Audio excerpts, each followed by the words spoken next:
Hey, what's up? It's Cute What If. This side.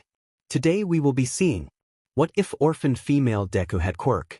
Now before we move ahead with the FIC, leave a like and subscribe to the channel for future what ifs like this. It truly does look like hell. Time and trauma has warped the memory, but Izumi can see plain white walls that look too sterile. Like there was reason for them to be brutally scrubbed to the point of nearly taking off the paint. Papers and gruesome images of their mangled test subjects are pinned across the boards, and people mull over them with the sympathy of a cat playing with its food. This place was such a ray of hope for me. Blue sighs, watching as the alarms start to blare, watching as his past self, already shrunken into a corner, gets shoved further aside. A way for my body to finally be able to support my quirk, for people like me to live our lives to the fullest. Dream Blue shouts after his colleagues, watching them run down the staircase, without him. Only one looks back, but they're too caught up with the papers in their arms to go back to help. There's an elevator in the room, but it's been shut down. Blue slams the buttons madly, but to no avail as screams billow up from below, smoke pours around the seams of the elevator and the door to the stairwell. Tendrils grip the edges like the long, delicate fingers of some monster from a horror movie. A monster Izumi knows too well. Screams follow the smoke, along with the slow sound of footsteps. Coming closer, ever closer. Blue tumbles off the wheelchair, sending it across the room as he dives behind a fallen file cabinet. Izumi watches black hair come up the stairwell, whistling, a cigarette held between his fingers and a gleam in his eye. He looks younger, in this memory, no scar trailing down his cheek, no stubble there either. The dragon. Even though she knows he was coming, she shudders back, wrapping her arms around her body like that will somehow stop him from getting to her. It doesn't matter, anyway. This isn't her nightmare, he can't see her.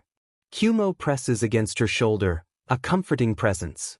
He doesn't even look in Blue's direction, just continues his little song without a care in the world, inhaling the smoke like it's the freshest of spring air, and the cacophony of screams is nothing but the chirping of birds. "Ah, hello," he sings, scooping up papers at random as well as a rack of test tubes. "Is this the serum that the doctor asked me to collect? Tell me, little glass vial, because I'd hate to get in trouble." He continues to dance around the lab talking to air, collecting anything that catches his fancy. A rack of syringes with random fluids, some of the pictures from the corkboard. He even picks up a lighter from the ground and plays with it before casting it aside. It clinks against the wall above Blue's head, and he barely stops a whimper.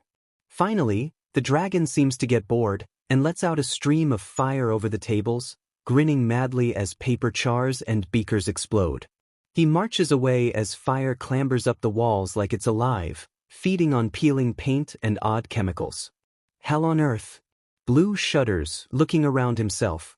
It finally looked right. That pristine shine was nothing but a cover for suffering, and now, finally, it looked the part. Something splatters over Blue's skin, and the fire leaps to the liquid, following the new fuel of flesh. His screams are eaten up by the howl of flame. Izumi gags at the smell. He remembers it so vividly, the flame eating away at his skin. It's almost like he accepts it. This is his punishment, to burn in hellfire for what he had helped to create. She reaches out to the real Blue, pressing cool water against his mind. "I remember this. That wasn't Blue." Izumi turns to Kumo, who had just been watching, letting Izumi know he was there with a brush of his mind against hers, but now his eyes have turned yellow. "Kumo, I remember him." Kumo hisses, watching as the dragon twirls into another room, and his clouds wash over the scene, until suddenly it's not Blue's memories they're watching, but Kumo's. They're in another lab, but this one is significantly less on fire and significantly less populated. Two men sit at a table, one nervously fiddling with some sort of control board and the other leaning back in his chair, eyes closed and seemingly without a care in the world. The nervous one is short and fat, with a massive mustache and green goggles that reflect what little light is in the room. The other is wearing a suit, and he has gray eyes and white, curly hair, cut close to his skull. He looks familiar, but Izumi isn't sure from where. "The dragon's time is up soon," he says, and suddenly Izumi feels like she's been punched in the gut. That sensei, Before he fought All Might, before he needed life support. That voice, that face, she remembers it now, in two brothers arguing in an empty dream when she was 10 years old. Dreamer, what is happening? Blue asks, gripping her elbow, and Izumi snaps out of her spiral. This is Kumo's perspective. Izumi whispers, looking around herself. They're in some sort of glass pod filled with liquid, her view somehow hazy and yet perfectly clear. The memory of this place, this room, it is carved into Kumo's memory from before he was even Kurogiri. This is the in-between. Shall I activate our warp? Sensei turns, eyes burning into them. Even if he doesn't really see them, he's looking at Kumo. Go right ahead. Let's hope he doesn't break, shall we? The doctor hits a button, and oh, does Kumo remember pain well. Electricity seizing muscles that have nothing but crushed bone and snapped tendons to pull, activating things meant to be long dead. Izumi blocks that particular bit of the memory before either she or Blue can really feel it. Somehow, it opens a portal, and the young dragon steps through with a whistle. That's pretty cool, Doc. This what you wanted? He carelessly tosses 2 crates of papers and vials onto a table, making the doctor squeal in shock. Don't throw them. That is incredibly valuable research. This could be the thing to bring my understanding to a new level. To think, after all this time, those government dogs would actually try to start working on the problem I predicted years ago.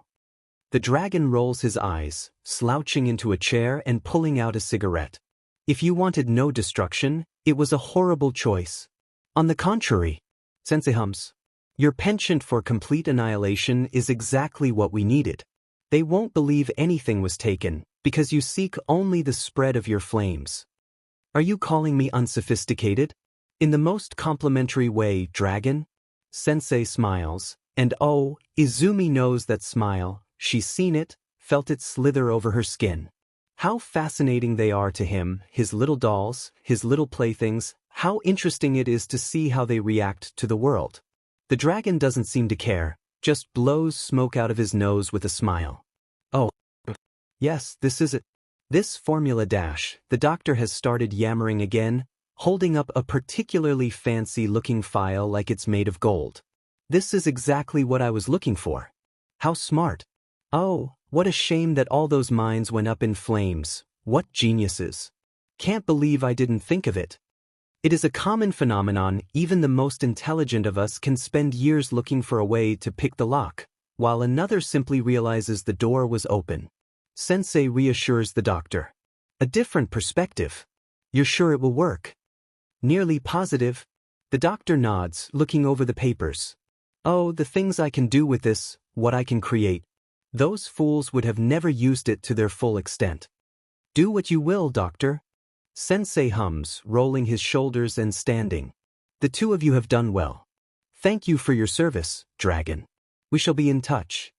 I get the feeling I'm being dismissed. He smirks, a feral thing. I look forward to seeing what else you offer for me to burn. Doctor. Snapped out of his giddy fangirling over the research, the doctor hops back to the control board attached to Shirakumo's body, Kurogiri, pod. A new flash of electric pain activates the Quirk factor, and the dragon salutes as he hops through the portal. It closes behind him. Speak more freely. The side effects, were they neutralized? A private conversation between Sensei and the doctor. Izumi knew Kumo was a well of information, but this could have potential. No, that's where they were getting stuck. The doctor explains. With this formula and your quirk, Project Nomu is as good as golden if I isolate the respective effects upon the body. Of course, it will take time and money, and I simply don't feel safe putting this anywhere near a decent mind anytime soon. So my problem persists? Izumi leans forwards. The problem, even before the battle with All Might. If it was something this research would help, it must be physical. Quirk-based. Unfortunately so.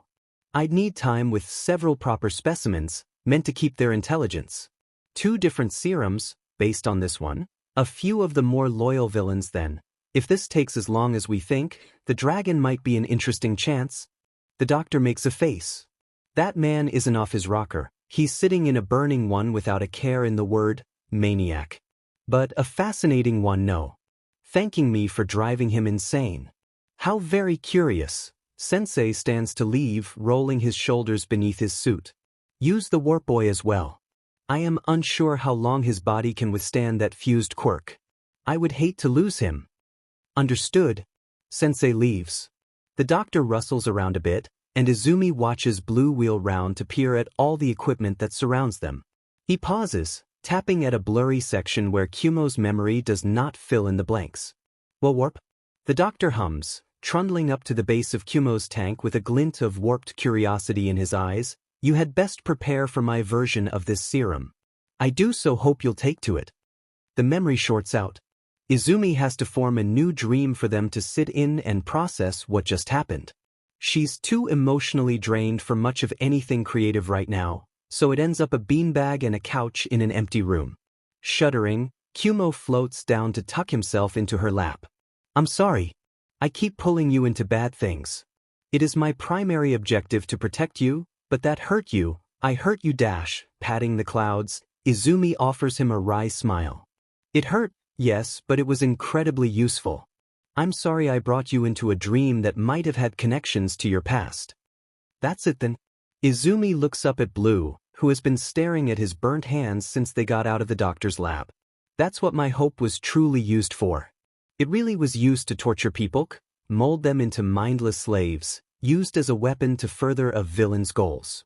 And what of this second strain? I can only imagine the horrors. Easy. Izumi whispers, spreading her power throughout the dream to calm him. None of this was your fault, you hear me? You were used, and then your research taken out of context. Blue groans into his hands, clearly not believing her, but he's stopped freaking out. As for the second strain, I have my suspicions. Izumi hums, drawing her feet up to curl around Kumo. Kurogyri was clearly a test subject for the second strain. A warp quirk requires high intelligence to use. The doctor, too, said he required specimens meant to keep their intelligence and suggested villain underlings. The high-end. Blue whimpers. I've been privy to some of the experiments of the captured bodies of the Nomu. Even if they aren't saying outright they know what it is, the Commission has been putting the survivors in that area. Nomu that keep their intelligence, formed from villain fighters. I think the high-end are a new idea, actually. Izumi muses, waving her hands and forming a mini version of Hood, the Usch Nomu, and Kurogyri. I believe they are a mixture of the two strains. Kurogyri is the only confirmed subject of the second strain. His body was destroyed. Kurogyri's form is made of clouds, so we don't see the physical changes, but we can assume the doctor got rid of them. After all, if what I'm thinking is correct, Sensei wanted to use this stuff on himself. She makes a mini-sensei, both the younger version and the one she is so familiar with. In your notes, you mentioned the Quirk singularity theory. As generations go by, quirks merge, become more and more powerful, until the human body can no longer withstand them. Blue nods. The doctor said those government dogs were working on what he predicted years ago, but Dr. Kyudai is long dead, isn't he? He has to be. In any case, who would feel the effects first, if not Sensei? Izumi asks, thinking back to how disoriented she was, flipping from no quirks to several during her kidnapping. The stories Toshinori had told her, passed down through one for all users, of what would happen to people if Sensei gave them more than one quirk. He gathered so much power that his body has to have felt it, and he's studied quirks and their effects for years. What's more, in what little I'm able to get of the doctor, he's mentioned. Izumi stops talking, sitting up straight in horror and nearly catapulting Kumo off her lap. Dreamer. Izumi. The doctor has mentioned research originally planned for Sensei. She gasps. Research he has completed and is now implementing into Shigaraki's body. Beneath his scars, Blue turns pale. Which means he's going to make the high-ends look like playground bullies? Izumi whimpers, beginning to pace. I've been unable to access his mind, but from what I can tell he's in pain. There appears to be a long incubation period. Preparing the body through several other drags was one way we were able to lessen the effects, but we never got it to stick. Blue interrupts. A few died. But with the doctor's capability to inject quirks, even without Sensei, health quirks, even what Sensei uses for longevity, Izumi rants, biting at her nail. This would be the apex, and with what he has already become capable of, breaking through that mental block, oh no, no no no. They plan to inject him with this serum. Kumo asks, cloud flickering between dark and light. The serum they injected into me. He is in pain. My charge. I'm sorry, Kumo, but it looks that way. Izumi says, coming to a stop. He'd be unstoppable. He is in pain. Kumo whispers, and suddenly Kurogiri floats before her, black and purple clouds, eyes trailing yellow light. My primary objective is to protect my charge. I will help you. Izumi pauses, her hand falling away from her mouth. What? I will help you find the doctor, with all the memories I have left. Izumi's room has turned into a mess of papers and notebooks. Everything Kumo has told her, from what he can remember, everything he knows about the doctor's position, the equipment he used, the glimpses of the outside world. Experiments he can remember, the creation of the second warp Nomu, copies of powerful quirks stacked across the walls, the bodies he remembered being carted in and poked at, the glimpses of outside he. So, Izumi had written it all down, and then went to look for Dr. Kyudai, who had gone missing after being ridiculed for his theory. No sign of his life or death, but the images she was able to find of the man, he could have very easily become the doctor she's hunting. How he stayed alive, she's unsure. A hospital. They're looking for a hospital, likely privately owned, with a decent amount of pay, plenty of traffic, and a back way out. Though, with the warps, couldn't he import and export whatever was necessary? Was where he was now the same lab as before he gained access to two separate warp quirks, both Kurogiri and the gross liquid one. Her head hurts. She has no idea how long she's been staring at papers and screens. The images of doctors flash before her, but she doesn't know his capabilities. Can he change his face? Is she ignoring the quirk support serum? Absolutely. She will deal with one enemy at a time. The flash drive sits tucked away in a notebook at the very back of her shelf. She's too shocked to think. Her door opens. Izumi yelps, twisting wildly to see Hitoshi and Shudo, her papers sliding off the bed and skidding across the floor to their feet. Guess you forgot our date? Hitoshi asks, as Shudo bends to pick up the papers. Was that today? Izumi had been so focused on her hunt, she hadn't been paying attention. Oh, I'm sorry. Izumi squeaks, untangling her legs from her blankets. I got caught up in researching hospitals. Shudo asks, holding up the papers he had gathered. Izumi pales and snatches them back with telekinesis. Don't tell me you're looking for the best place to stay after your next stunt. Hitoshi snarks, but the humor doesn't reach his eyes. You're not hurt, are you? I'm fine. Just got a new lead. Izumi chirps, smiling brightly and trying to ignore the way they clearly don't believe her. I'm really sorry I forgot. I promise I'll make it up to you. Shudo raises an eyebrow, and Hitoshi just crosses his arms, unimpressed. Izumi, when is the last time you ate? Eat, when she constantly feels like throwing up, when there's something so wrong inside her body that it makes her want to claw her skin off. She doesn't answer, just continues to stack her papers in silence. Kumo. When did Izumi eat last? CRP. Izumi last ate yesterday evening. She had some cereal. Kumo reports, like the filthy traitor he is. Hitoshi marches forwards like he's been given an order, scooping Izumi up despite her protests. Shudo is already heading for the kitchen. I need hospitals and Quirk singularity theory and whatever else you've got on those papers can wait. Hitoshi hums, tossing her lightly in the air to readjust his grip. Shudo pulls out a chair, sitting on it and opening his arms as their boyfriend deposits Izumi into his lap. Before Izumi can even move to escape, his arms wrap around her waist like a vice. Eri, Shoyuta, and Hisashi had miso soup last night. Kumo hums, watching as Hitoshi rummages in their fridge. Might I suggest that? Even on an upset stomach, it should settle well. Hitoshi nods, pulling out the container and popping it into the microwave. I really should you really should take care of yourself. Shudo interrupts, burying his face into her neck. Whatever it is you're looking for, it's not worth you burning yourself in work. Izumi stops struggling, Mostly because she can very clearly remember herself saying those exact words to several people before. But she just really can't stop. If the procedure finishes, if the Liberation Army makes the first move, if she can't find a concrete answer. The microwave beeps, and soon there's a steaming bowl of miso soup in front of her. Hitoshi holds out a spoon, raising an eyebrow. You gonna take it, or do I have to feed you by hand? Because I will. Izumi knows he will. She also doubts Shudo is going to let her go, so she's trapped on his lap until she eats something. There are worse ways to go, she sighs, taking the spoon. Good girl. Hitoshi hums, flopping into the chair next to them and grinning at the face Izumi makes. Shudo presses a embrace to her cheek. Don't try positive reinforcement on me, I'm a psychologist. She grumbles, elbowing him, but she takes another spoonful of soup anyway. When's the last time you two had something other than soba and coffee? This morning. They say immediately. Uraraka and Satu made pancakes? Hitoshi finishes, smirking at her. Izumi slurps her soup in the most petulant way possible. It somehow doesn't match up to Shudo. He has petulant slurping down to an art. Shudo shifts behind her, fingers tapping against her side. Hey, Izumi, when was the last time you had a break from your quirk? We haven't wanted to try. Izumi sighs, motioning to Kumo.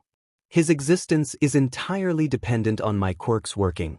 So you should take a break with Hitoshi's quirk for an hour, Diamin.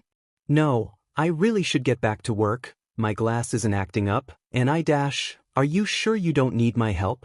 Hitoshi asks, and Izumi has to bite her tongue to keep from responding. Izumi. Shudo cajoles, thumb running over her side. Please. Just a little. I don't like seeing you in pain. I actually do have work. The commission is overworking you, and we all know it. Hitoshi grumbles. Izumi would very much like to inform him that she is going behind the commission's back and would very likely get in trouble if they had any idea where she got her newest lead, but she also knows he would grab that response and force her to take care of herself, and she really just doesn't have the time. 40 minutes? Shudo tries. I won't let you up. He won't. Izumi lets out a long-suffering sigh. 5, 35, 10, 30. Let's call it the middle 20 without going through the whole song and dance. Hitoshi interrupts, smiling at the two of them. Fine. Izumi responds, and feels her mind go numb. Hitoshi commands. Prick. Izumi wanders into the support dorms and immediately has to dodge a flying wrench. Chaka quit that? Another support student shouts, picking it up and throwing it back. Oh hey dreamer. Are you here for Hatsum? She's been working on something for you since she woke up. She texted me. Izumi grins. Is she in her room? Top floor of the girl's side, all the way down the hall, look for the door that looks like it's been on fire. The student sighs, mind groaning like an old house under a heavy weight. It has been. Twice. Oh, this is the class rep. Ida has it almost easy. Izumi pats their shoulder in sympathy, before bounding for the stairs. Top floor, which seems almost abandoned, likely for the explosions Hatsum creates. And yep, that door looks like a bomb went off behind it, soot stains emerging from the cracks. Izumi knocks on the door, carefully stepping out of the way as it's slammed open. Hatsum grabs her arm, grinning, and drags her inside. Welcome to my humble abode. She cackles, slinging Izumi into a chair and skipping over to a workbench. Give me a moment. The room is a mess. Mechanical parts and bits of scrap metal litter the floor. There's a massive desk, a welding station, and what looks like a 3D printer. The bed is shoved into the corner like an afterthought, covered almost entirely in blueprints and notepads. Hatsum, did you bust down the wall into the next room over? Izumi asks, staring at the clearly blown-up wall. She can see even more engineering mayhem on the other side. Yep. I needed more room for my babies. Besides, they said we could modify our rooms however we wished. Yeah, your room, not the next one over. Izumi laughs, completely in awe. I didn't change anything in there, it's just storage. Hatsum scoffs, and suddenly she's right next to Izumi, practically vibrating with excitement as she sets her newest device down. Anyway, here you go. The sneaky computer. Download and crash the enemy mainframe at the speed of light. Did you bring me your secret spy intel? Izumi pulls out the flash drive, watching as Hatsum starts up the little computer. If there's a bug on this, we'll be able to wipe it with ease. Hatsum boasts as she plugs in the flash drive. This is such a fascinating test for my baby too. Hatsum, this could be really dangerous. Izumi says, reaching out to hold her arm. You've got to promise me you'll stay quiet, okay? The computer beeps its download process. Don't you worry about me, Hatsum says, and her mind goes serious. I can act all crazy, but I swear to you, I've got confidentiality. My interest in this info is solely what my baby can do with it. Her mind shines with honesty. Izumi squeezes her arm, nodding in acceptance to Hatsum's assurance. 3 files pop up on screen, and Izumi takes a deep breath. Lab notes, incident report, unnamed file. Izumi hums, looking them over. She taps on the unnamed file first, watching a list of numbers and chemicals and equations roll on screen, interspersed with paragraphs of science jargon, rows of question marks, and blank spaces. Hatsum squints at them. Squishy science. You think computers are bad, at least they were designed to be understood. This looks like a biochem class on steroids. Why on earth would Blue want Izumi to look at biochem with such urgency? She understands a bit of it, brain anatomy being necessary for her degree, but this is something else. It's way more complicated than anything she's ever seen before. Maybe lab notes will explain that, she asks, exiting out from that file and clicking on the first one. Oh wow. There are hundreds of images, each of a single page of a notebook that looks like it's been charred. Neat writing takes up most of the unblackened paper, but the margins are filled with yet more equations and chemical balances. These look old. Izumi hums, leaning closer and zooming in. Let's see, lab notes, day 1. We embark upon this journey to make life better for those whose evolution has harmed them. The mutation known as Quirks has improved many lives, but often forgotten are the lives it has harmed. I am one such life. My quirk confines me to a wheelchair, unable to walk. There are many others with similar drawbacks to their powers. Beyond those of us with what are simply drawback quirks, the quirk singularity theory grows more likely by the day. I have been asked to join a group of elite scientists who intend to find a way to support our bodies, to better adapt us towards the future, to take the strain off our heroes' backs, to heal those who were born without a way to support our power. May humanity stay strong in the new era. These must be Blue's notes, the guy who gave this to me. Izumi explains as Hatsum looks at her. He was in a wheelchair. He must have been smart. This sounds like government-funded testing. Hatsum coos. Wonder if I'll find some tips. Lab notes, day 284. The researchers here are truly incredible. We have progressed by leaps and bounds, and we believe we have isolated several genome sequences that will be valuable in our work moving forwards. They speak constantly of helping me out of my chair, and even call me their mascot.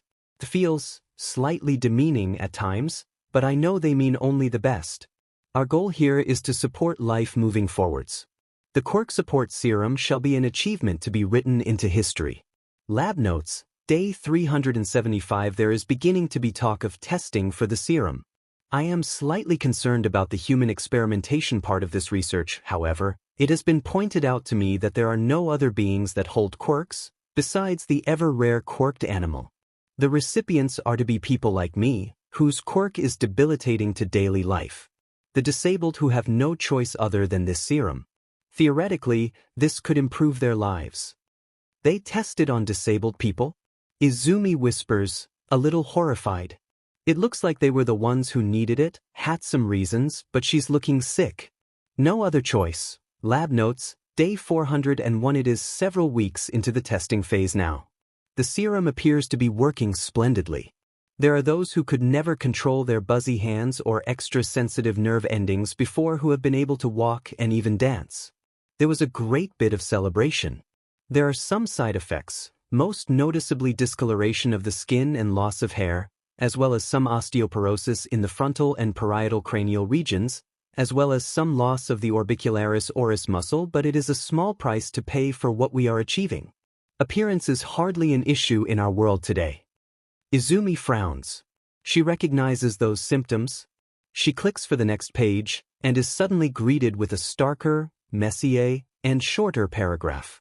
Lab notes, day 432. The subjects are experiencing a massive decline in IQ. They simply stare at the walls. Their eyes are so dead. Though their bodies are sounder than ever, they seem to lack the capacity to do much with them. Lab notes, day 458. Some researchers have begun to see how far the subjects will go. They obey orders and seem to feel no pain. I'm not sure if we are still on a road to helping others. Izumi reads on in horror, watching as Blue continues on. More test subjects being brought in, the results of the serum allowing them a few days of mobility and joy before they fall into silence. The side effects are getting out of control. Blue's notebook is interspersed with detailed reports on each one, labeling the tests in gruesome detail. Kumo twitches in the back of her mind. Day 523. They have begun to ask me if I will take the serum. As the only member of the team with a quirk that would be helped, they want me to record my experiences with the eye of someone with an outside perspective. I keep saying no. The things this serum has done, it frightens me. I don't wish it to be anywhere near my body. In all honesty, I believe we should scrap this project and look for a cure. But somehow, I am afraid to voice this. I no longer think this project has ever been about helping others. This was about strength. This isn't fun anymore. Hatsum whispers, shaking her head, but it's like her eyes are glued to the screen. They have to keep going. To see this through to the end. Day 546. I was right. I overheard an envoy from the Public Safety Commission. They said the physical deformities have to go, or the heroes that we produce won't market well. They mentioned not wanting to waste the feather quirk on a field test with the intended recipients. It was never about people like me, normal people whose quirk holds them back. Day 572. They have stopped asking me to take the serum. It is not out of the kindness of their hearts. My health is degrading and I am no longer an optimal specimen. Seeing those dead eyes and discolored skin makes me sick. The last image Izumi flips to is different. The paper isn't burnt, but rather crumpled, and it's loose paper rather than a notebook. If there is any proof they do not care for me, it is here. When we were attacked, they left me behind. They ran down the stairs while I was trapped with nowhere to run. How ironic that them leaving me behind is probably what allowed me to survive, while they ran straight into the flame. All records of the serum have been burned to ash. Whether it is in the minds of my coworkers, who left me to what they believed was certain death, or the test subjects, who died in the inferno, or the computers, or the papers. Even I can barely remember it. The commission will never get their hands on it. And yet, he took something I saw.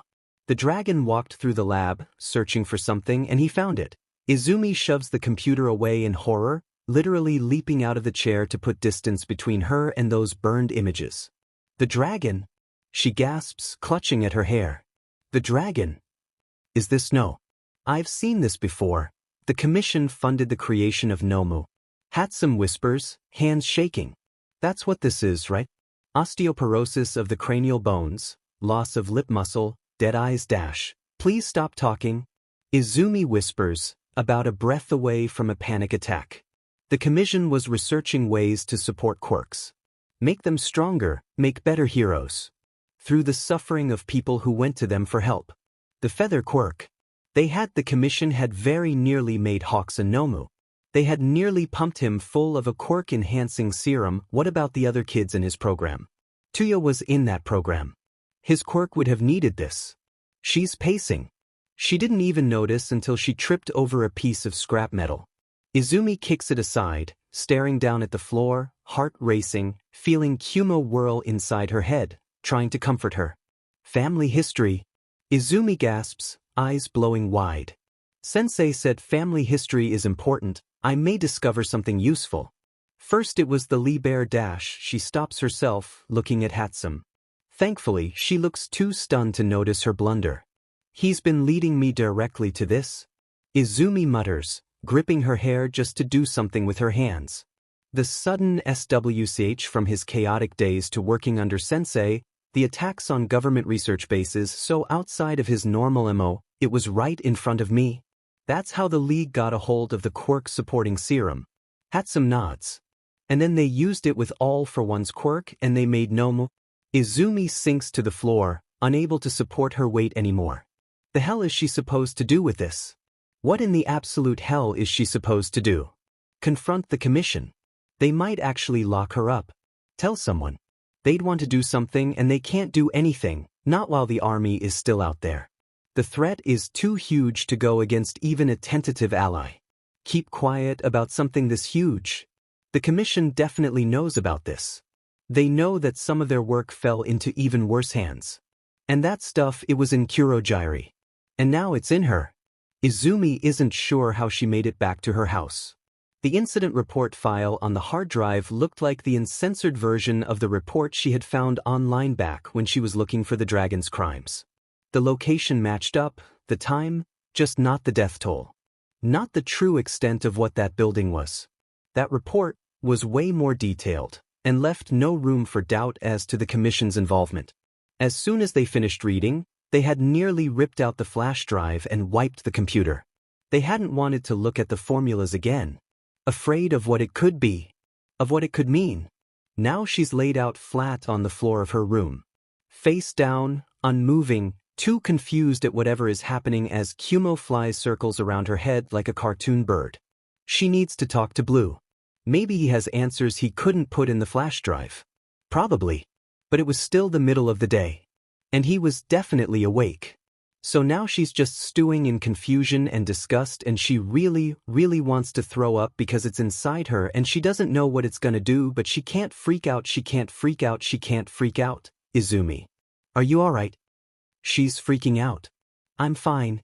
Yamada is quiet from the other side of the door. You sure, kid? That's your, I'm in massive amounts of pain but I'm ignoring it voice. I've heard it before, perfectly fine. Izumi calls, rolling over onto her back and wriggling her squished nose. Just thinking. Lots of thinking. Silence, again. His bright yellow-green light flickers with concern, but Izumi can see him turn away from the door. Whatever you say, kiddo. Remember to eat. Yep. He retreats from her door, and Izumi sighs. The night can't come fast enough. She needs answers. Answers that she can't get anywhere else. Blue is a surprisingly difficult mind to get a hold of. His light is dull, and seems to hide behind the glow of other, more vibrant and noisy minds. Hiding himself away, even subconsciously. But Izumi has had this quirk for 12 whole years and she's not giving up that easily. His glass is warped, almost like the scars on his skin. Like a pretty vase that's been in a house fire and melted. Izumi supposes that isn't too far off. His dream looks to be more along the lines of color flashes. Going to fast, half-formed thoughts and ideas that never quite get seen. Random words, here and there. Izumi silences them with a wave of her hand, and then she stands across from Blue, who blinks at her in surprise. Kumo floats silently at her shoulder, refusing to let her anywhere near to the color doctors alone. Hello, sir. She greets, giving him a tight smile. Excuse my language, but what the F? I take it you have opened the flash drive, then? Blue murmurs, looking around his dream. Fascinating, why? Izumi really doesn't understand him. The risk he must have faced, just to give her another thing to worry about. Blue looks back to her, bloodshot eyes twitching in sympathy. You needed it. He nearly folds in on himself, and the world around them shivers. Memories bubble up around them, popping like magma and releasing heat into the air. The goo inside your mind. It is the serum. The thing I helped create, what I thought was going to be a way to better the lives of others. Dreamer, I hoped for so long that it would never see the light of day. But should it become a problem, those formulas may be the only thing to keep you sane. There's a flutter at her shoulder, Kumo whipping around like he'll be able to stop it. It's comforting if a tad useless. The notes were to help add context. For you to understand what you were dealing with. And I suppose after so long I wanted someone to know. Someone who had the guts to go up against the commission. A lot of us heard what you did that day. I'm not the only one who supports you. Someone who had the power to go out and hunt down answers. Someone with a following to fall back on if it all went to He lets out a self-deprecating laugh, waving at himself. I mean, it's pretty clear they're all right with letting the evidence burn up. Izumi winces. Something shatters, a beaker, and there are alarms flaring all around them. Blue looks up in surprise. What is this? Focus on a memory enough in a dream, it will replay. Izumi hums, watching people in lab coats rush around. Dream Blue, significantly less scarred but still in a wheelchair, is shoved into the table, out of the way. I can stop it, or we can see if you remember anything useful.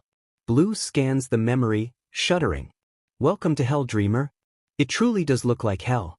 Time and trauma has warped the memory, but Izumi can see plain white walls that look too sterile. Like there was reason for them to be brutally scrubbed to the point of nearly taking off the paint. Papers and gruesome images of their mangled test subjects are pinned across the boards, and people mull over them with the sympathy of a cat playing with its food. This place was such a ray of hope for me.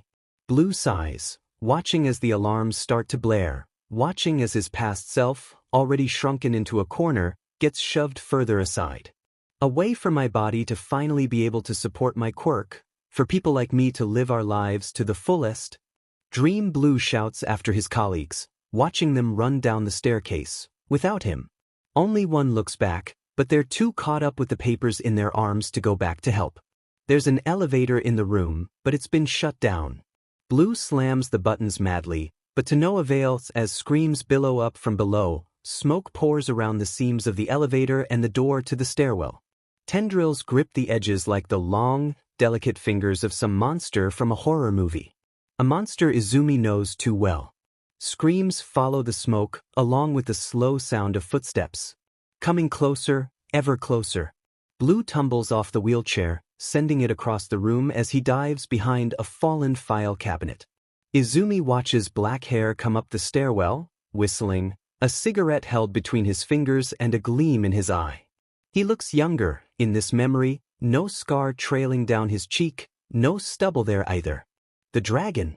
Even though she knows he was coming, she shudders back, wrapping her arms around her body like that will somehow stop him from getting to her. It doesn't matter, anyway. This isn't her nightmare, he can't see her. Kumo presses against her shoulder, a comforting presence. He doesn't even look in Blue's direction, just continues his little song without a care in the world, inhaling the smoke like it's the freshest of spring air, and the cacophony of screams is nothing but the chirping of birds. Ah, hello, he sings, scooping up papers at random as well as a rack of test tubes.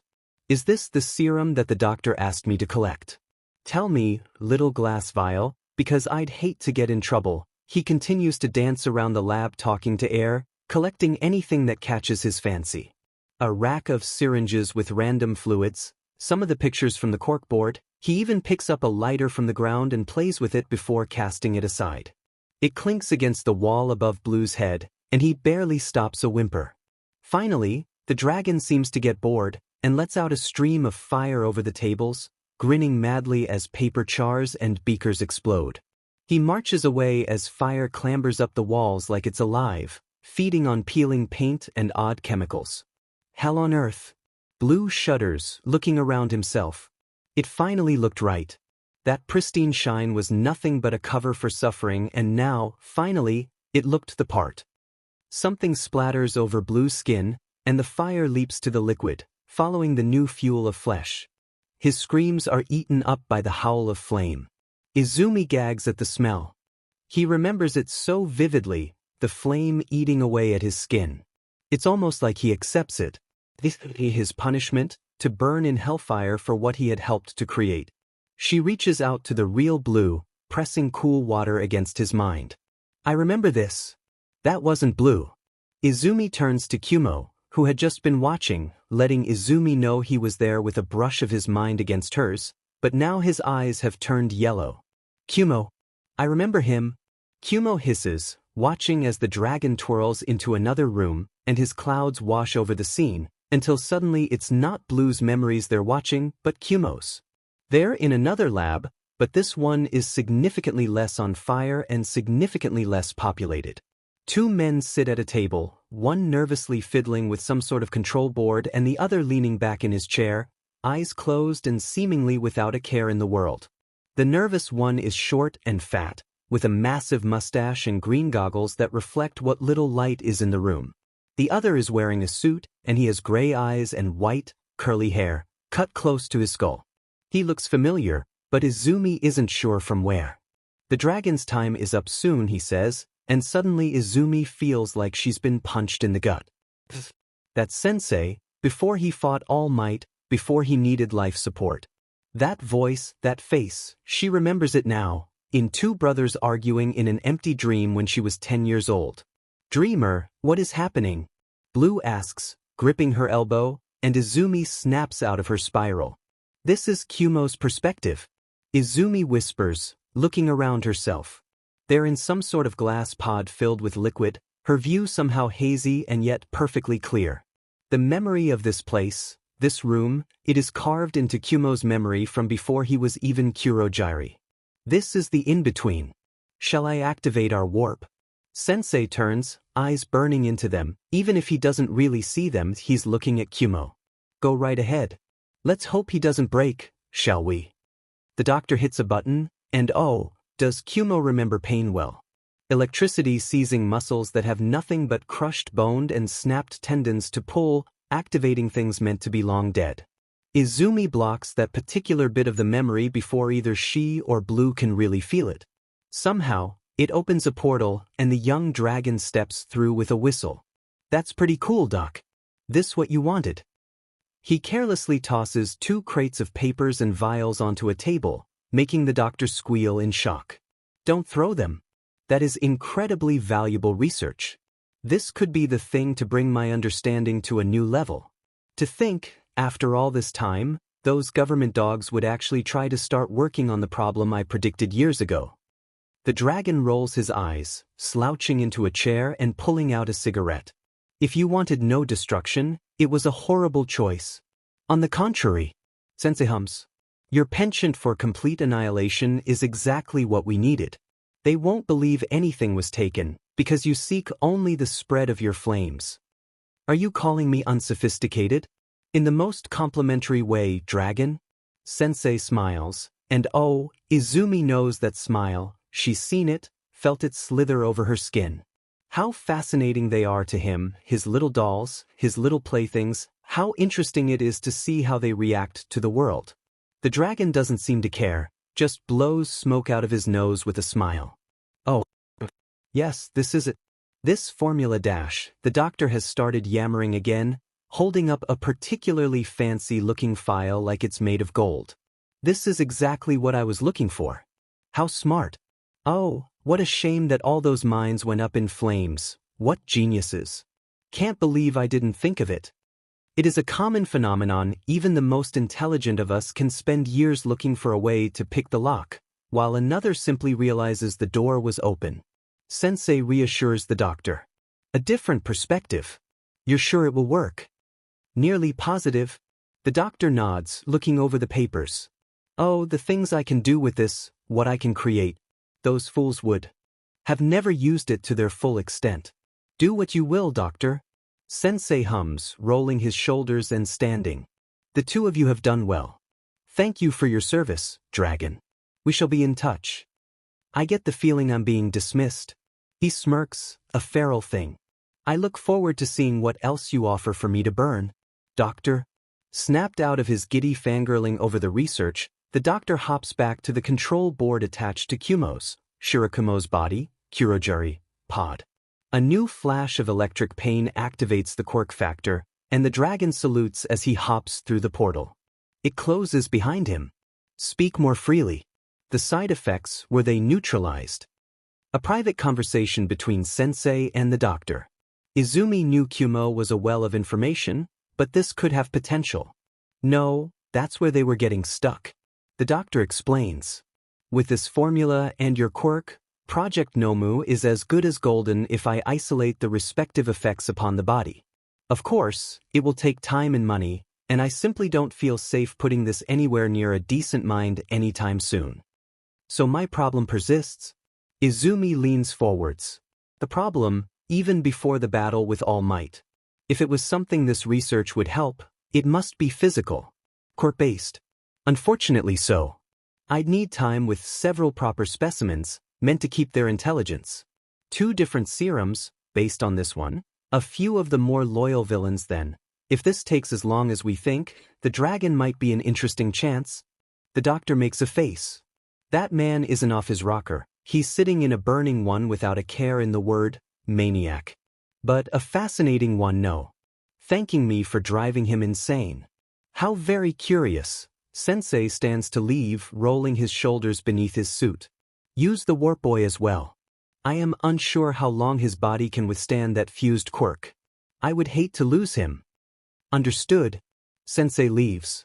The doctor rustles around a bit, and Izumi watches Blue wheel round to peer at all the equipment that surrounds them.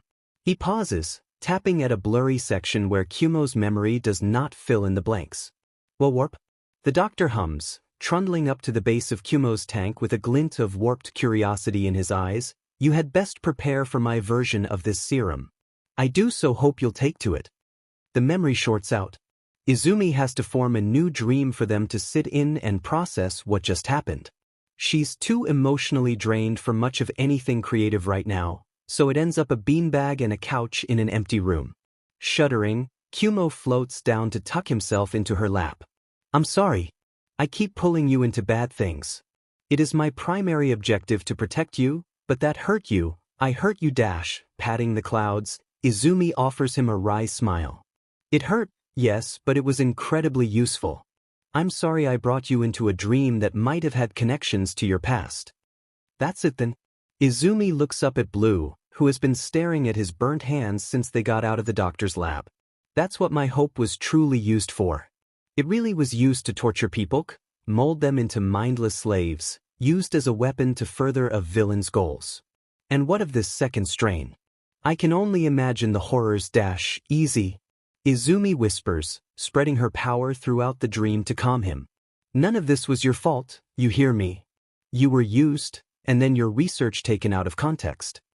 Blue groans into his hands, clearly not believing her, but he's stopped freaking out. As for the second strain, I have my suspicions. Izumi hums, drawing her feet up to curl around Kumo. Kurogiri was clearly a test subject for the second strain. A warp quirk requires high intelligence to use.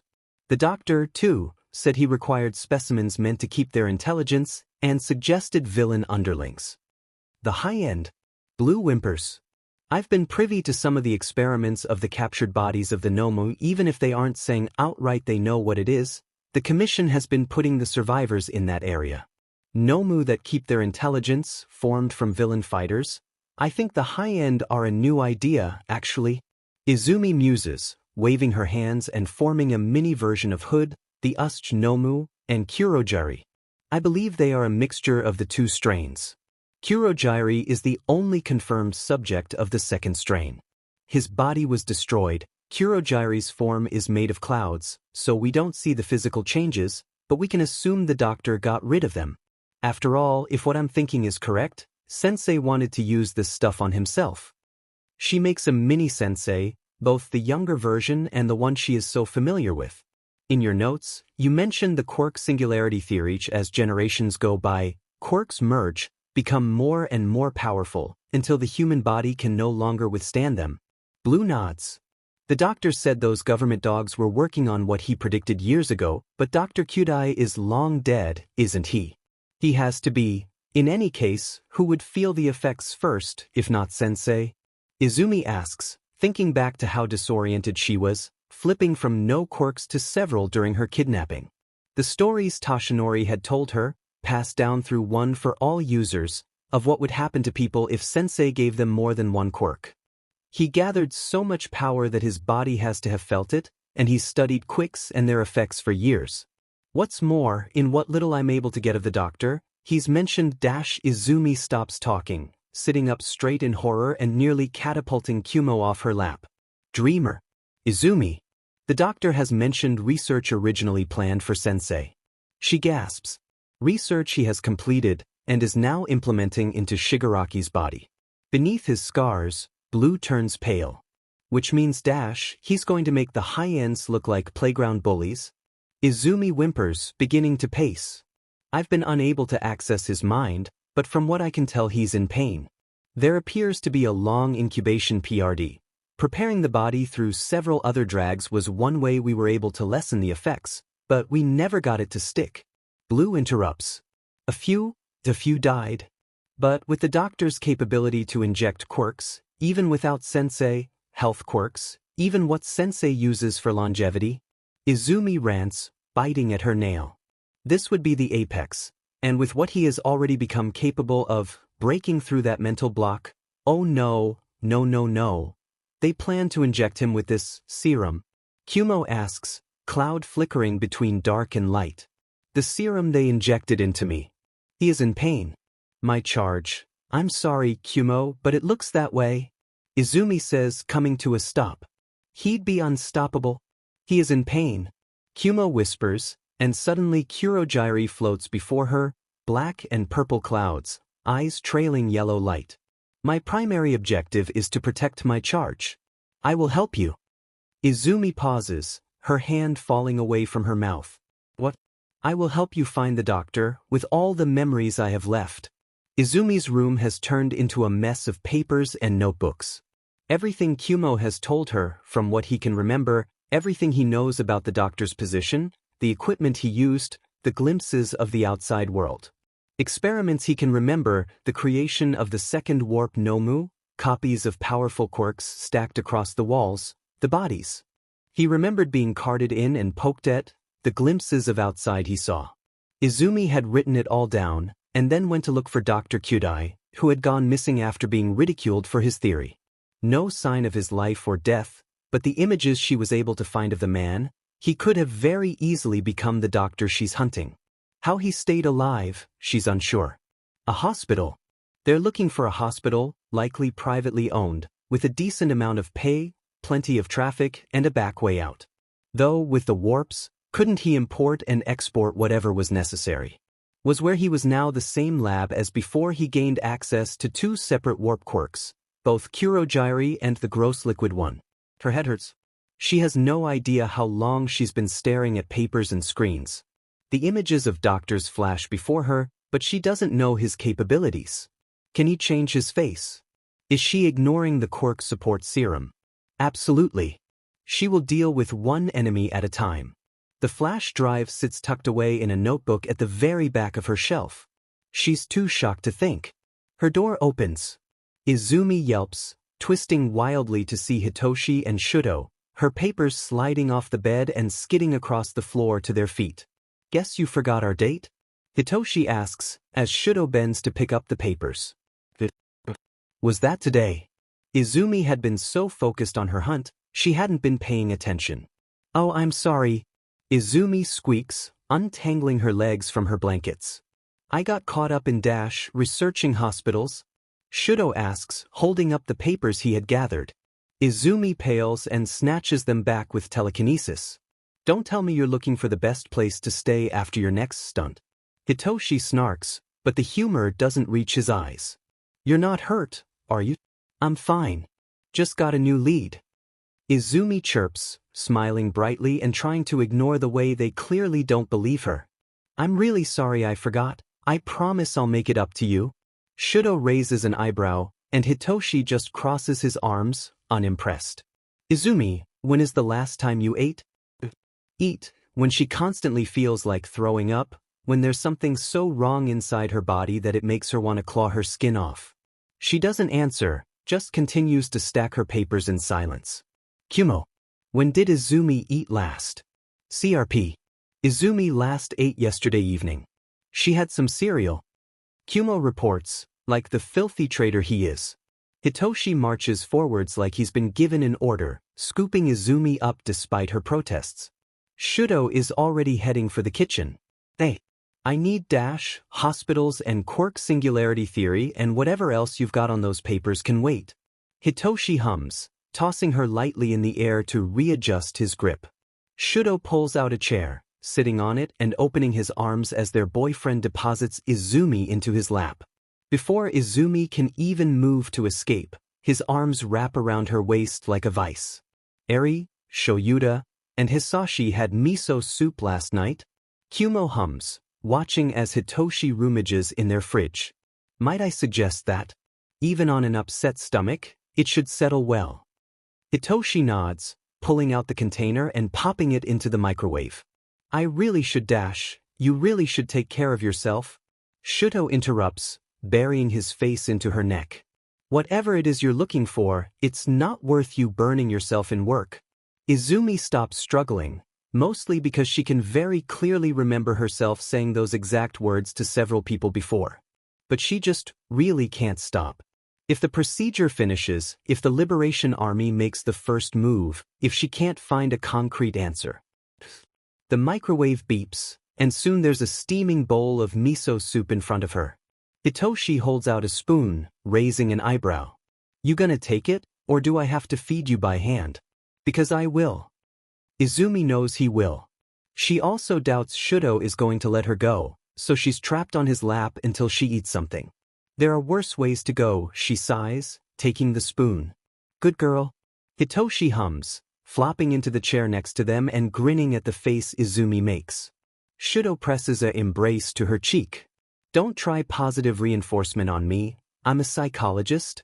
She grumbles, elbowing him, but she takes another spoonful of soup anyway. When's the last time you two had something other than soba and coffee? This morning. They say immediately.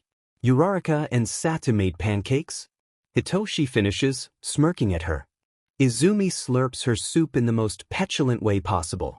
It somehow doesn't match up to Shuto. He has petulant slurping down to an art. Shuto shifts behind her, fingers tapping against her side. Hey, Izumi, when was the last time you had a break from your quirk? We haven't wanted to try. Izumi sighs, motioning to Kumo. His existence is entirely dependent on my quirk's working. So you should take a break with Hitoshi's quirk for an hour, Diamin. No, I really should get back to work, my glass isn't acting up, and I dash. Are you sure you don't need my help? Hitoshi asks, and Izumi has to bite her tongue to keep from responding. Izumi. Shuto cajoles, thumb running over her side. Please. Just a little. I don't like seeing you in pain. I actually do have work dash. The commission is overworking you, and we all know it. Hitoshi grumbles. Izumi would very much like to inform him that she is going behind the commission's back and would very likely get in trouble if they had any idea where she got her newest lead, but she also knows he would grab that response and force her to take care of herself, and she really just doesn't have the time. 40 minutes? Shuto tries. I won't let you up. He won't. Izumi lets out a long-suffering sigh. 5, 35, 10, 30. Let's call it the middle 20 without going through the whole song and dance. Hitoshi interrupts, smiling at the two of them. Fine. Izumi responds, and feels her mind go numb. Hitoshi commands. Prick. When Izumi finds the right hospital, the right doctor, she nearly throws her phone across the room in rage. I went to that damned hospital as a kid, she shrieks, trembling in fury. He's a public figure, his image hundreds of, how many charities, how did I not dash Kumo, ignoring her minor breakdown, just nods at the headshot on the website. That is the doctor. Izumi lowers her head into her hands. Yeah, we got him. The man responsible for so much pain, being called a savior in his field. With a sigh, she grabs her phone again, hesitating over the president's number. They ordered the same thing, didn't they? All those people, manipulated, tortured. Cut from the same cloth. Enemy of my enemy. Izumi sighs, hitting the call button. The second she gets a reply tone, she starts talking. Dr. Ujiko Daruma, CEO of Jaku General Hospital and benefactor to like 20 different private practices across the country. Izumi rattles off. His physical appearance matches the memories I've seen from the league, and Kumo has confirmed his identity. You got the cloud to talk? The president asks, the sound of a clicking keyboard coming through the line. Probably pulling him up. Izumi sighs. We made an agreement. He trusts me. Now that he's no longer being treated like a criminal in a highly secure facility, Izumi wants to say, but she'll swallow her words for now. Excellent. I'll put an agent in immediately. Are you capable of joining them to get 2 sets of eyes in one body? I'll need to meet them face to face to be sure of who I'm hopping into, And to make sure they're open-minded enough he. Gotta go, send me a time to be there. Izumi hisses, hanging up without more of a preamble. Just in time, too, as Eri has cracked open the door, peering inside. Hey Eri. Did you need something? She asks, smiling brightly. I heard you shouting, are you angry? Oops. Izumi should have definitely been more careful. Sorry, did I scare you? I just realized that the answer to a puzzle was right in front of my face. Eri nods, thinking it over. Netsu-san's puzzles are very confusing sometimes. Slipping off her bed, Izumi scoops Eri into her arms to get her away from the mess. Kumo floats alongside them, very gently playing with the ends of Eri's hair. Speaking of our teacher, how is your training with him going? The smile Eri gives is radiant. Really good. I grew a lizard's tail back, and made a butterfly a caterpillar again, and Aizawa-san got a paper cut so he let me heal it. And I did it on the first try. That's amazing. Izumi gushes, bouncing her little sister in her arms. You're progressing so fast. Your improvement is incredible, little one. Kumo agrees. Eri giggles, reaching out to him. You're smaller than me. My age and wisdom multiplies my size. Kumo announces, puffing up like a balloon. They laugh their way into the living room, and Izumi plops her sister down next to Kiyoshi, who looks to be taking a break from the growing kittens. Tired mama. Izumi croons, the cat giving her a stink eye, as she has revealed her location to 4 hyper ball of fluff. But Eri intercepts with a happy greeting, and Kumo remains an object of fascination, so tired mama goes right back to sleep. Izumi, be a cat. Be a cat for the kittens. Izumi shifts without any more prompting, stretching lazily. Shuko immediately pounces onto her tail, and soon she's rolling around on the carpet as Eri laughs above her. Wow, her back was sore. She hadn't noticed until she had shifted, but now that the ache is gone she can really feel just how bad it was. How long had she been stooped over her laptop? It doesn't matter now. She found him, found the man responsible for all that pain, and she's going to put him behind bars. Beko flops over Pumpkin's back with a squeak. Izumi. She looks up, to see Aizawa glaring at his phone. Mro. Commission is calling you in again. He grumbles, looking for the life of him that he'd rather be ignoring this call. Izumi blinks, reforming herself into a human. For the doctor mission. That was fast. Really? I just called that in. I thought it would take longer for them to do their part. She pulls Shuko off her tea, smiling sadly at Eri. I've got to go. Thanks for coming to cheer me up. No. Eri asks, eyes wide and teary, and oh no, Izumi can't do this right now. No. She wants to stay and play with the cats and see Eri smile and, I'm sorry, but I've got to. She sighs, patting Eri's head. Hey, when I come back we can play together, yeah? Okay. Izumi ducks her head, not wanting to meet Aizawa's eyes. She already knows what his face will look like, the full force of worry and judgment. He doesn't understand what's happening, all he knows is that Izumi is working. He doesn't understand what's at stake. She wants nothing more than to tell him. But she can't. Izumi walks into the room to meet her partner, and immediately wants to walk back out. The woman looks like she's just graduated from an American popular girls' nursing school, struck dumb and wandering about in an airhead haze without a thought in her pretty little head. But her mind is a pickaxe over Izumi's fragile glass, an idle threat to an easy mark. She digs herself into every crack and splinter like a worm, cloying and begging for just the slightest give. You don't match your face? Izumi informs her, her own face twisted into a pained grimace. Right back at ya, smithereens, the agent coos, smiling bemusedly. I'm Dolly. The more you underestimate me, the deeper these claws get. She flashes some perfectly manicured nails at that, laying them artfully across her. Izumi winces, rubbing at her head.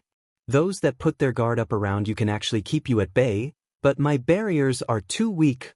A fascinating quirk. The two of you should be able to cancel each other out, if there is someone in the hospital capable of sensing you. The handler assigned to this mission explains, looking between the two in confusion. Of course, your own capabilities alone put you in this mission, but working together will be painful. I'm sure you're lovely, smithereens, But let's not get too friendly. Dolly interrupts. Understandable. Izumi bows.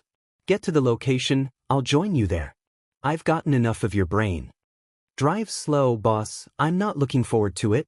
I thought these two were supposed to be nice. The handler murmurs, and Dolly shoots Izumi a sharp grin. Being inside Dolly's head is slightly better.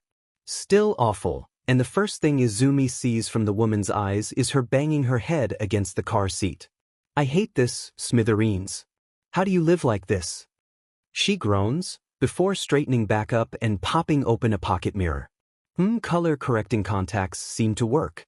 Oh, and I do look good in pink, don't you think so? Izumi decides not to point out that Dolly is only getting a slight bit of her pain. You look lovely. Thank you, smithereens. Now, time for work. She molds her face into a perfect mask of stupidity and pulls herself out of the car. If it weren't for the lab coat hanging across her shoulders, the nurses inside would probably think she's some random person from the street who wandered in. As it is a few minutes in, a kindly-looking old lady with red tattoos, Quirk markings, bustles up to her with a smile. Hello, sweetheart. Are you a new intern? Oh yes, ma'am. I heard about Dr. Ujiko's work and I just had to see it for myself. I'm supposed to be shadowing him, but I can't seem to find him, and everyone looks so busy, I wasn't sure what to do. No worries, no worries. The doctor is always so busy, I'm sure an extra pair of hands will be no trouble. Let me see now. Yes, follow me. I can't believe that worked. Izumi whispers, feeling Dolly's mind shiver smugly. Well, while Dolly is after the doctor, Izumi opens herself up, with a quick sorry to her wincing host. She can feel a whole lot of nothing, honestly. If this place is what she thinks it is, what she knows it is, Izumi should definitely be feeling the sick emptiness of a Noma's brain. She can't ask Kumo either, as he's back guarding the goop within the dream room. But then what is happening? She knows for sure that this is the right place. So what? Suddenly, there's a gap, and all the nausea she should be feeling hits her full force. Dolly trips over herself, eyes wide at the feeling, before suddenly, it vanishes. Izumi frantically scans the area, listening with one ear to Dolly apologizing to the little old nurse. So sorry, I'm such a klutz, please excuse me. Well, if you're sure, sweetie, the nurse says, patting her back. Dr. Ujiko. Dear, okay, yep. Definitely in the right place. Are you all right there? The doctor, the man behind the Nomu, the torturer, monster, villain, asks calmly. Oh, I'm all right, sir. Just tripped over my own 2 feet. Dolly hums cheerfully, giving him a sweet look as she introduces herself. As she talks, her quirk weaves into his mind. He doesn't think much of her, barely notes her presence as a person and certainly not as a threat to guard against. He's too busy, mind running with equations and formulas and timestamps. Familiar ones. They're burned into Izumi's memory on photocopied, charred notebook paper. There must be quirk barrier walls around his workroom. Izumi mutters to Dolly. Like in Tartarus. When he opened the door, I sensed it. The entrance must be around here. Where are you coming from, document? Dolly asks innocently. I'd love to ask you some questions, but if you're too tired, I could come back another time. The doctor smiles, mustache bunching. The morgue actually. I could use some distraction from a lovely woman. Oh, you're too kind. Dolly hums, immediately falling into step beside him. So, Doc, tell me about the relief work for Fukuoka. I heard you were really gung-ho about helping there. Izumi worries at her lip. The morgue he couldn't be. All the people who die in the hospital are brought there for their final checkup and to harvest the organ donors. But if the entrance to the hidden laboratory is there, he could be taking body parts. And bodies. Shirakumo had left a body. She wasn't sure when it was switched out, but there have definitely been body doubles while dealing with this man in the past. Could this be how he's gotten some of the bodies for the Nomu? Was he using the bodies of innocent people who died in his hospital? How many people buried incomplete or even fake family and friends? How many of those dead could have been saved if they didn't have something the doctor wanted? Sir, I've heard you even taken villains for treatment. Dolly chirps, her mind closing around Izumi and practically begging her to shut up and let her focus. I believe in kindness to even the dregs of our society. About a year ago, I was granted permission to try and save Void's life. Truly a shame, he was injured too badly to survive. A lie. A villain with a quirk similar to 13th's, but instead of their body being a black hole, they were capable of making smaller black holes in a radius around them. Lovely. The fact that Void was fresh in his mind likely means that they're a Noma now. At least they have warning. You're so kind, Doctor. Dolly simpers. She leaps into another conversation about his charities, and it sounds more like bureaucratic mumbo-jumbo to Izumi, so she slips to the back of Dolly's mind and lets her do her thing with as little interference as possible. This hospital seems so innocent. No one would ever suspect there was anything going on behind the scenes, let alone something so cruel. And the doctor, if Izumi couldn't sense him, had no idea the things he's done. She would probably respect him. The facade. Suddenly, the door opens again, and Izumi can feel Dolly shudder. But she's not focused on her ride. No, because the doctor is right beside her, but the door opened, and there's another mind, exactly the same, if a bit brighter. Twice Quirk. Dolly, I'm jumping heads, you're on your own. Izumi says quickly, before leaping for the second doctor's light. It's the same man, and if he's not feeling Dolly in his mind, then she should be good, right? She slips in just in time to see him close a door, and feel herself get cut off from the outside world. Risky, going out at the same time as the clone you made me? He hums, looking past a box in his hands and down by his feet. But worth it, Mocha? Izumi gags. Mocha appears to be a Nomu, though much smaller than any she's ever seen. Shaped like a ball with two toddler-sized legs slapped where its ears should be, a gaping mouth, a tail made of vertebrae that it leans on like a kangaroo, and behind its bugged eyes and exposed brain, two lumps of flesh that look almost like cat ears. Until Izumi looks closer and realizes that they're human noses. It lopes down the hallway after the doctor, disfigured grins stretched wide, and Izumi starts to wish Mocha is the worst thing she's seen. They emerge into a spider's nest of cables and tubes, neatly zip-tied into bundles before splitting into a new bundle.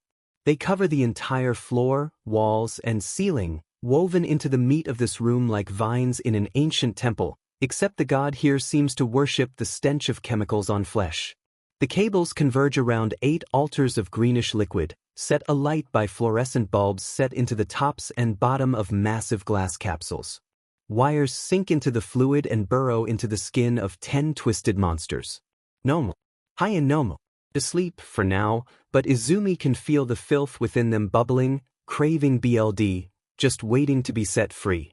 She shakes her head and looks around the room. Any information she can get might save lives later. The machines against the wall are completely alien to her, as are the numbers scrolling across their screens. Dials, buttons, lights blinking in steady intervals, bar graphs of chemical balances, brainwaves. There's even a screen showing what looks like the inside of a pulsing organ. The back of the room holds massive pipes, cables wrapped around them as if to tie them into place, but more likely to keep the wires out of the way. On the other side, there are screens, open to even more statistics, scrolling past like a slideshow. The doctor hums and drops into a chair, setting the box to the side and pulling out tubes of fluid. One by one, he slips them into another machine. These will give us some important data. He nods. Now then, shall we check on our masterpiece? Mocha makes a disgusting gurgling noise, which the doctor appears to take as a yes, because he pushes a button on his chair and goes zipping down a track in the floor. They dive through a tunnel, past shelves and shelves of some sort of container, then out into another room. Izumi takes it back. The last room wasn't a temple, this place is. Shigaraki Tamura floats in a capsule of his own, on a raised dais, bleached white hair floating around his face like a halo. Wires planted in a black bodysuit connect him to the cables that flow across the room, like veins to a beating heart. Around him sit pillars built of machinery, a fresco of numbers and lights understood only by those so indoctrinated they cannot see the grotesqueness of the god they worship. The doctor sighs in reverence. He's coming along so well, and soon he'll be free. Those heroes will have no idea what hit them, my magnum opus. The culmination of 100 years of research and power, soon to be released. He spins wildly in his chair, and Izumi catches sight of even more capsules in this room. Unfinished, thankfully, but Izumi shudders to think of what they'll become. Oh Johnny, it will be glorious. Johnny. Another tiny Nomu. This one has darker skin than Mocha, but the same twisted appearance, toddler legs with sneakers, though thankfully no nose ears. A glass helmet covering his head, dials, twisting screws into his little brain, and another cable comes from his rear end, disappearing off the table he sits on. Izumi hates him. So much. Only a few more months. The doctor hums, giddy with excitement as he gathers Johnny into his arms. He twists one of the dials, making the pneumo kick its legs like an excited child. Izumi shudders and shuts her eyes so she doesn't have to look at it. Usually I'd be a little pissed that someone abandoned me mid-mission, but in your case, thank you, Smithereens. Hums over the call. Trust me, I feel the same. Izumi grimaces. Sorry anyway though. The doctor you were speaking to was a clone, and I wanted to get all the information I could. Anything interesting? The handler asks from where he's driving Dolly. The image of that twisted room pops into Izumi's head, and she shudders. Yeah. I managed to get inside the main laboratory and saw several of the machines and Nomu will be dealing with. I'm going to make sketches of the room, the unique Nomu, and whatever details I can remember while they're fresh in my mind. Did you learn anything from Clone Doctor? There were a few interesting things, but it's more along the lines of resourcing and embezzlement. The commission will see if they can transfer or limit his intake without tipping him off. I see. Let's not mess each other's data up. Cheers, Smithereens. Don't take this the wrong way, but I never want to see you again. With that, Dolly hangs up, and Izumi is left rolling her eyes and finishing up her sketch. Mocha. From what the doctor has said and what I sense, I can infer that he has some copy of Twice Quirk. What other quirks he has copied remains to be seen. Heights Alliance is a mess when Izumi finally makes her way over there. She had been meaning to visit Class 1A for weeks, but the hunt for the doctor had taken priority. Then, it was the sketches of every machine and minuscule detail of the Nomu she could remember. Finally, Yamada had kicked her out of the house with a half-joking glare and told her to go get some lovin', which was fine. It's not like she's worried, thinking of all the work she still has to get done, writing down every tiny detail that she remembers, hoping that it could save someone's life. It's fine. It will be nice to see the class and her boyfriends, who she has definitely been neglecting lately. So now she's in the dorms, watching in amusement as Sada defends his cooling cookies from several rabid classmates while the saner ones sit back to see the show unfold. They aren't cooled yet. Kaminari, you'll burn your mouth. That is a price I'm willing to pay. Kaminari. Izumi laughs, effectively drawing everyone's attention to her. Is this what normally happens here? Dreamer-senpai. Uraraka cheers, one hand waving hello while the other sneaks towards the tray. How've you been? Don't think you can distract me. Sada yelps, slapping at grabby fingers with his spatula. If you're looking for Todoroki and Shinso, they're out back with Shuji, Tokoyami, Yoroza Hakigure, and Audre. Training hand to hand. 3 of those 7 are only there to enjoy the view. Ashido interrupts, wriggling her eyebrows. Who can blame them, honestly? Izumi smiles at their antics. Thanks, Sat. Although, I think you miscounted who's in the backyard, considering Hagakure is getting pretty close to that tray. There's a pause, and then Hagakure's voice shouts out. Snitch. Hey. Scatter. Izumi ducks through the hallways and away from the chaos, still smiling. It does feel nice to see people be happy, mess around, and not have to worry about what they might be thinking underneath all of that. Kumo bubbles in agreement inside her head. The backyard has been marked off, Hitoshi and Shuji standing in the blocked-off area. Shuji is trying to grab Hitoshi, who keeps dancing just out of his reach, grinning like a maniac as he only just misses getting caught. The others sit on the sidelines watching the exchange. Dark shadow slips out of Tokoyami's back, and they turn to her. Izumi. Shudo gasps, eyes wide. You came? Dad kicked me out of my nest. Izumi admits, patting Dark Shadow's head as she moves to sit beside them. How's it going? Ajuru leans forwards, eyes not leaving the match. We decided to do hand-to-hand, no quirks. Helping out Hagakure with technique and letting Yamamo practice her own training. Mother insisted I learn Aikido from a young age. She admits, smiling. I tend to go for weapons to use my quirk, but sometimes I don't have the body fat to pull that off without collapsing. So when they said they were training, I asked to join in. She threw me. Shudo adds, looking slightly offended. Mostly impressed, though. Ajuru taught us a few karate moves. Now we're just waiting for those two to finish up. Tokoyami hums in agreement, eyes focused on Shuji's arms. Izumi elects to ignore that. You lost Hagakure to the great cookie heist. Her clothes are over there. Ajuru sighs, motioning to the pile. I'm so grateful they were able to do the hair thing for her hero costume like you suggested. If they could do it for Mirio, they could do it for Hagakure. Just because she's used to it doesn't mean it's the only option. Speaking of, they're doing experiments for your costume, right, Yaoyorozu? Yes, thankfully. She sighs, burying her head in her hands. I'm so grateful to UAS support department. There's a yelp from the fighting too, and Izumi looks over to see Hotoshi tucked under Shuji's arm like a sack of potatoes. If a sack of potatoes was long, and its legs were trailing behind it on the ground. One of Shuji's arms transforms into a grinning mouth. I win.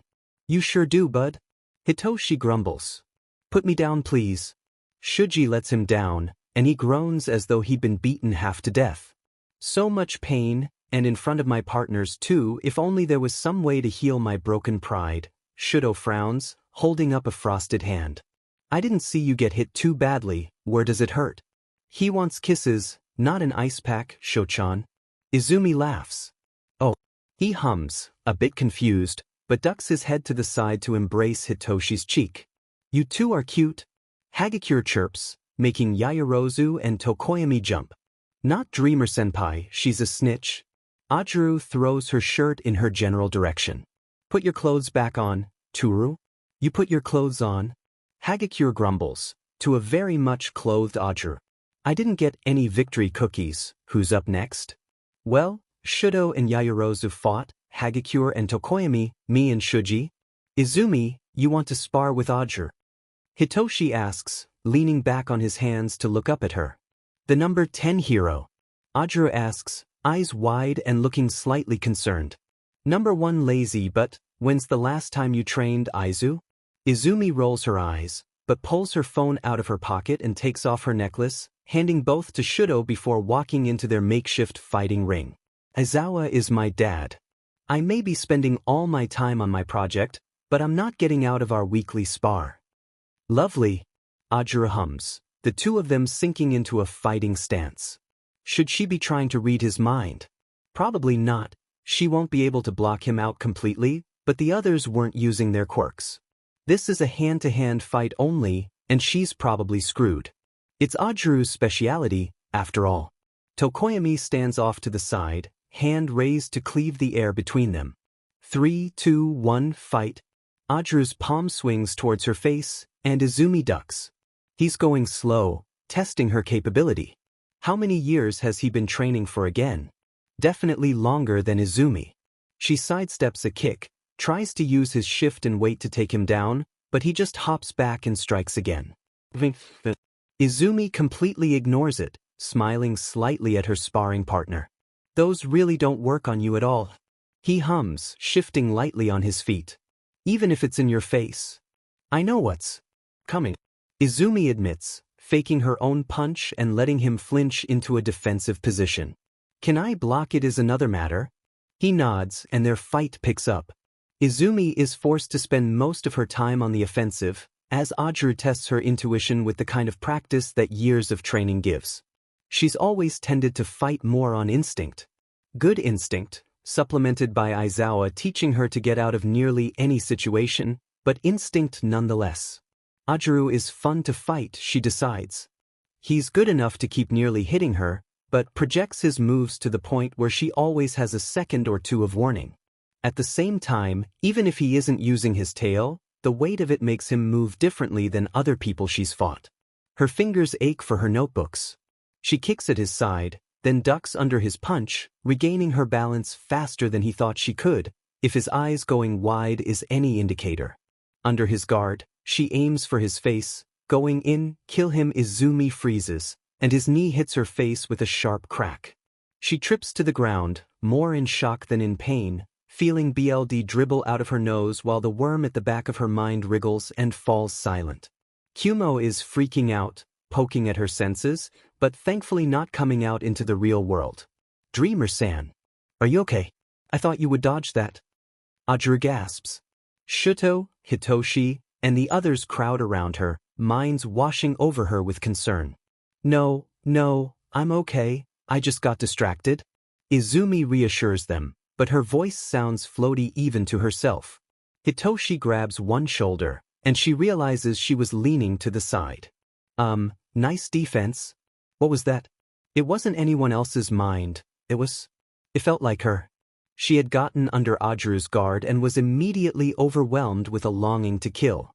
It would have been so easy, her claws tearing into his throat, her hands so close to his mind, ready to snap. He thought she was playing, probably wouldn't even. What is she thinking? Where is this coming from? She doesn't understand. And Kumo is not helping, poking growing more and more insistent. It's not broken. Hitoshi decides, leaning back as Ajuru sighs in relief. What happened, Izumi? Someone thought something weird, I got distracted. Izumi excuses herself. Yaoyorozu pulls a tissue out of her arm, handing it to her. I'm fine, just a little surprised. Bad place to zone out. I am so sorry. Ajuru sighs. Don't be. It was entirely my Quirk's fault. I always get distracted or just, fuzzy-brained. Shuto quit glaring at him. It wasn't his fault. He kept himself perfectly at my level until I tripped up. Kumo jabs at her brain again. She pulls herself to her feet, forcing a smile onto her face. I'm fine, I promise. Just gonna, wash the blood off my face.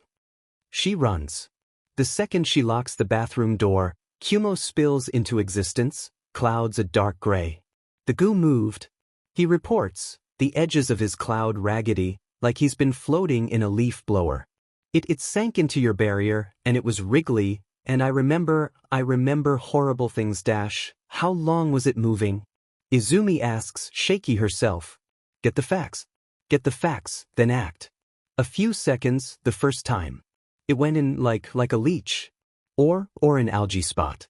Then it stopped when you got hit, but then the bit in your barrier started moving again when you were listening to it. When she was, thinking about what she had heard.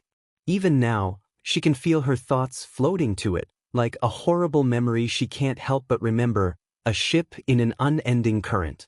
The glass hasn't changed. Nothing but the reflection. The size. Same as always. The lights around you, did any react? No. So her dreamers were safe. That was good. Izumi leans back against the wall, looking up to the ceiling, trying to hold back her tears. She's fine. She has to be fine. They'll know if she was crying, she won't be able to tell them why, they'll blame Ajuru when it isn't his fault. She isn't fine. Sliding down the wall to the floor, she buries her head into her hands and lets out a long, shaky breath. She can feel Kumo swirling around above her head, unsure what to do. Izumi doesn't know what to do either. But she has to tell someone. She doesn't want to. Just imagining how it could be spun if UA was found in possession of stolen information while they already were under watch. No. He could handle it. Nedzu was the smartest person she knew. He'd be able to help her. He'd know what to do. He had to. There's a knock at the door, and Izumi jumps. Dreamer-senpai. Are you sure you're okay? Hagakure calls. You've been in there for a while. Yeah, I'm fine. She calls. That's right. She's here to get the blood off her face. Thankfully there isn't much. Sorry, Quirk is still acting up. She calls, motioning for Kumo to get back in her head. I'll be out in a second. Hagakure is waiting for her, wearing clothes now, thankfully. She reaches out an invisible hand to rest on Izumi's shoulder. Bad day. Well, it is now. You could say that. Quirk's symptoms just came out of nowhere. That must SCK. Hagakure hums, rubbing her shoulder comfortingly. Sada says you can have some cookies. They're chocolate chip mocha. Bugged eyes, exposed brain, filth and corruption, and it's inside her. Izumi gags, raising a hand to her mouth as her body rebels against her. She wants it out, wants to regurgitate her stomach like tsu, wants to wash out her skin like a muddied shirt, wants to crack open her skull and pull the worms out like rotten roots. Dreamer-san. Oh, CRP. She collapsed, didn't she? She wasn't supposed to. At least she isn't actually throwing up, no matter how her body insists. There are more lights coming towards her. Will they crush like muscular or fade like night eye? No, they won't die. She won't let them die. Can't let them die. Why is she thinking that? She shouldn't be thinking that. It's horrible. Stop thinking that. Purple and pale red. Hitoshi and Shudo. Hurts. She tells them, hands waving in front of her, trying to focus herself back into reality. But every time she tries, it's like she's dragged right back into the foggy nothingness. It hurts too much. Easier to just give in. Izumi, coffee bean, kitty cat, come on, talk to me here, are you okay? Hitoshi. Answering him makes her feel better, doesn't it? It's like a warm blanket. Like the fuzzy nothingness, except Hitoshi's fuzzy nothingness is safe. Like blankets and chocolate and rain.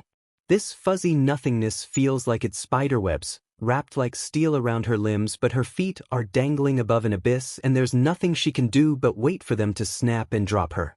But she got the goo from using her quirk, right? From manipulating a mind with her quirk. Would she hurt Hitoshi? She can't risk that, can't risk hurting him, she can't, she whimpers, closing her hands over her ears. He's worried, they're all worried. She needs to make them not worried, she needs to be okay, because if she's not okay then Hitoshi might get hurt. If she's not okay then her dad might need to erase her quirk and that could hurt Kumo. If she's not okay then she has to admit that she's falling apart at the seams. Focus. There's a cold hand stroking her arm. That's Shudo. Kaminari is standing past him. She can hear little zaps of electricity humming underneath his skin. Hitoshi sits before her, one hand on her cheek, trying to meet her eyes. I'm okay. She whispers, looking up at them all blearily. Quirk is being weird. I'm sorry, Dash. You sure it's the quirk? Kaminari pipes up, kneeling down suddenly. She usually screams or passes out for those, right? Might just be dissociation started by the quirk. And how would you know? Shudo snaps, already angry from the fight earlier. Dude, what do you think my short circuits are? Kaminari grumbles, reaching into his pocket and pulling out a cube with little buttons and switches on it. Here, this helps me. A fidget cube. It's pressed into her hands, and Izumi numbly starts wriggling at the metal ball embedded into one side. Focus on that. On the warmth and light of the people she cares about, on the little thing in her hands. That's how these things are supposed to work. She hums softly, leaning her head against Shudo's shoulder. I'm okay. And she's, for now. It stopped hurting, she's not fully there but she's not slipping into nothingness either. She almost wishes she could fall into nothingness. If only to escape whatever is happening to her now. Izumi slips into Nedzu's office, the flash drive digging into her palm, she's clutching it so tightly. She can't help but think of all the ways this could go wrong. What if the leak that the League used during the USJ was still a concern? What if the Commission found out? What would happen to you, to Nedzu, to her, Blue and Kumo? What if Nedzu, Izumi-chan, my favorite student? Izumi does not jump. Thank you very much, it was a minor seizure brought on by her quirk. Hello, Nedzu. She chirps, bowing slightly to him. It's been a little while. Nedzu smiles, beady eyes staring into her soul. So it has. You look stressed, my dear. Would you like some tea? Yes, please. Izumi nods, entering his office. She heads for their game table in the corner, sitting at her designated place, looking over the pieces. It feels like forever since they've played. Though she still has the occasional class with him, she's been so busy lately that she hasn't even tried to play. Nedzu places the tea set by her side, and Izumi immediately starts using telekinesis to pour. You've gotten much better, Izumi-chan. Nedzu nods proudly, crawling up onto the couch. I remember the first time you used that quirk. Tea went everywhere. It was the first thing you asked me to do. Izumi sighs, remembering the disastrous training session. Nedzu, did you miscount the teacups? There are 3.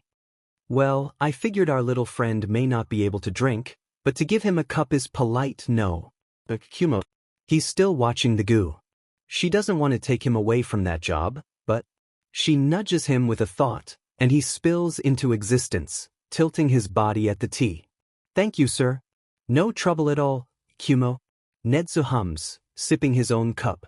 Now that we left off at your move. Izumi picks up her cards, looking over them. She's close to winning one game, but if she ignores all the others then Nedzu can win there. Rook to e9.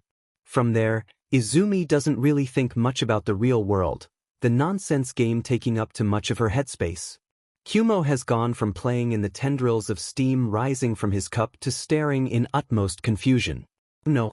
Checkmate, I sacrifice my win for any card I choose. +8. Trap card. If I narrowly miss a win in any game, I get a free turn. What are you playing? Kumo whispers, sinking into his teacup. He looks like a ball of foam from a latte artist. Except on tea. Amalgamation. Izumi hums, resetting her chess pieces. King, bishop, Monopoly race car, pawns, a tiny all-might figurine. She balances the flash drive where the queen would go. Nedzu eyes the new game piece, still with that unreadable smile, and sets down the cards in his hand. How interesting. Now then. Is it my move? Can the game? No, sir, is Izumi's reply, but she nods at the board anyway, and she can practically see Nedzu's eyes gleam with the promise of a puzzle. I shall enjoy this new piece then, shall I? Nedzu moves a pawn forwards. Izumi fidgets with her pieces, turning all might away from the flash drive before eventually moving her knight. They continue to play, and when Izumi leaves their chess game unfinished, flash drive still on the board, 2 moves away from a checkmate, Nedzu meets her eyes with a nod of understanding. Izumi is almost grateful for the notification, hearing the lights all across campus flare in surprise. The waiting had been torture. Knowing that with each passing day, their time was running out, nothing more she could do. She can hear her dad send Eri to bed, about an hour earlier than they usually would, and she can hear them come down the hall to her room. When they open the door, she's waiting for them, sitting backwards on her desk chair, hugging the backrest, swiveling slowly from side to side. The email on her computer is open, and for the first time in months, Izumi doesn't bother to hide the notes and drawings that cover her room. How long? Aizawa asks. How long has she been keeping quiet about something this huge? How long has she known exactly where the doctor was hiding? Remember the fingers, and then Daika City? Izumi hums, fingers tightening on the backrest. That was when I first realized the Liberation Army was back. The fingers were bait for the League.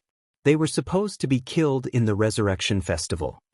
Sounds like a bit of a misnomer, hums Aizawa. Resurrection for the Liberators.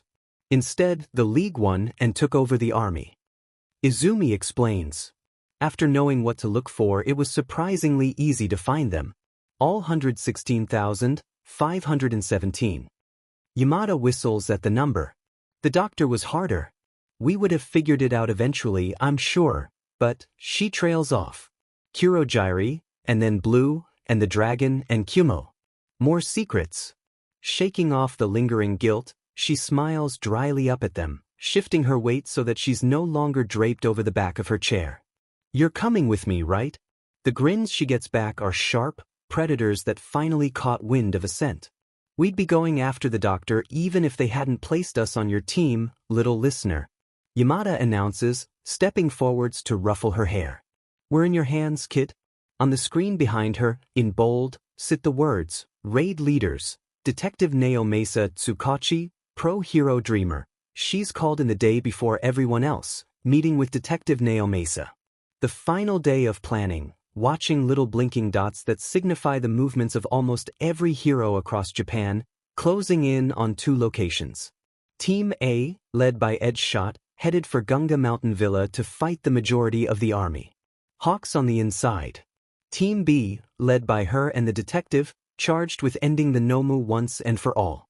Team C, who were completely scattered out and focused on the agents that had wormed their way into dangerous places. Corrupted heroes and politicians. At the same time, the Commission would be freezing all the assets belonging to the Hearts and Mind Party, Detnerat Co., Feel Good Inc., and Shueisha Publishing, as well as many private accounts belonging to the members as they could. The names of all members would be made public. It all sounded so easy on paper. My issue is with the doctor being labeled as quirkless. Detective Tsukachi hums. Serving under all for one and experimenting with quirks as he was. He must have given him something. I'd like for us to know what that something is. Eraserhead would be able to figure it out. Izumi hums. But we need him with the high ends. And our best bet for figuring out the quirk lies with the clone. It's less likely to be surrounded with Nomu. As much as she wants him to be safe, she knows where her dad needs to be. Plus, I have my own suspicions about the doctor's quirk. Izumi admits, idly tracing the hospital floor plan with a capped pen. Care to share? I'd hate for our people to get a nasty surprise. Izumi taps her pen, worrying at her lip. The doctor said that Shigaraki was a culmination of over 100 years of his research. He looks old, but not nearly that old, and I couldn't sense any form of self-experimentation, though I could be completely wrong on that front.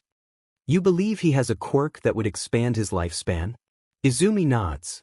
We both know All for One's history, correct? He's been active for at least 100 years as well, so he definitely has it in his arsenal. The doctor is able to replicate quirks.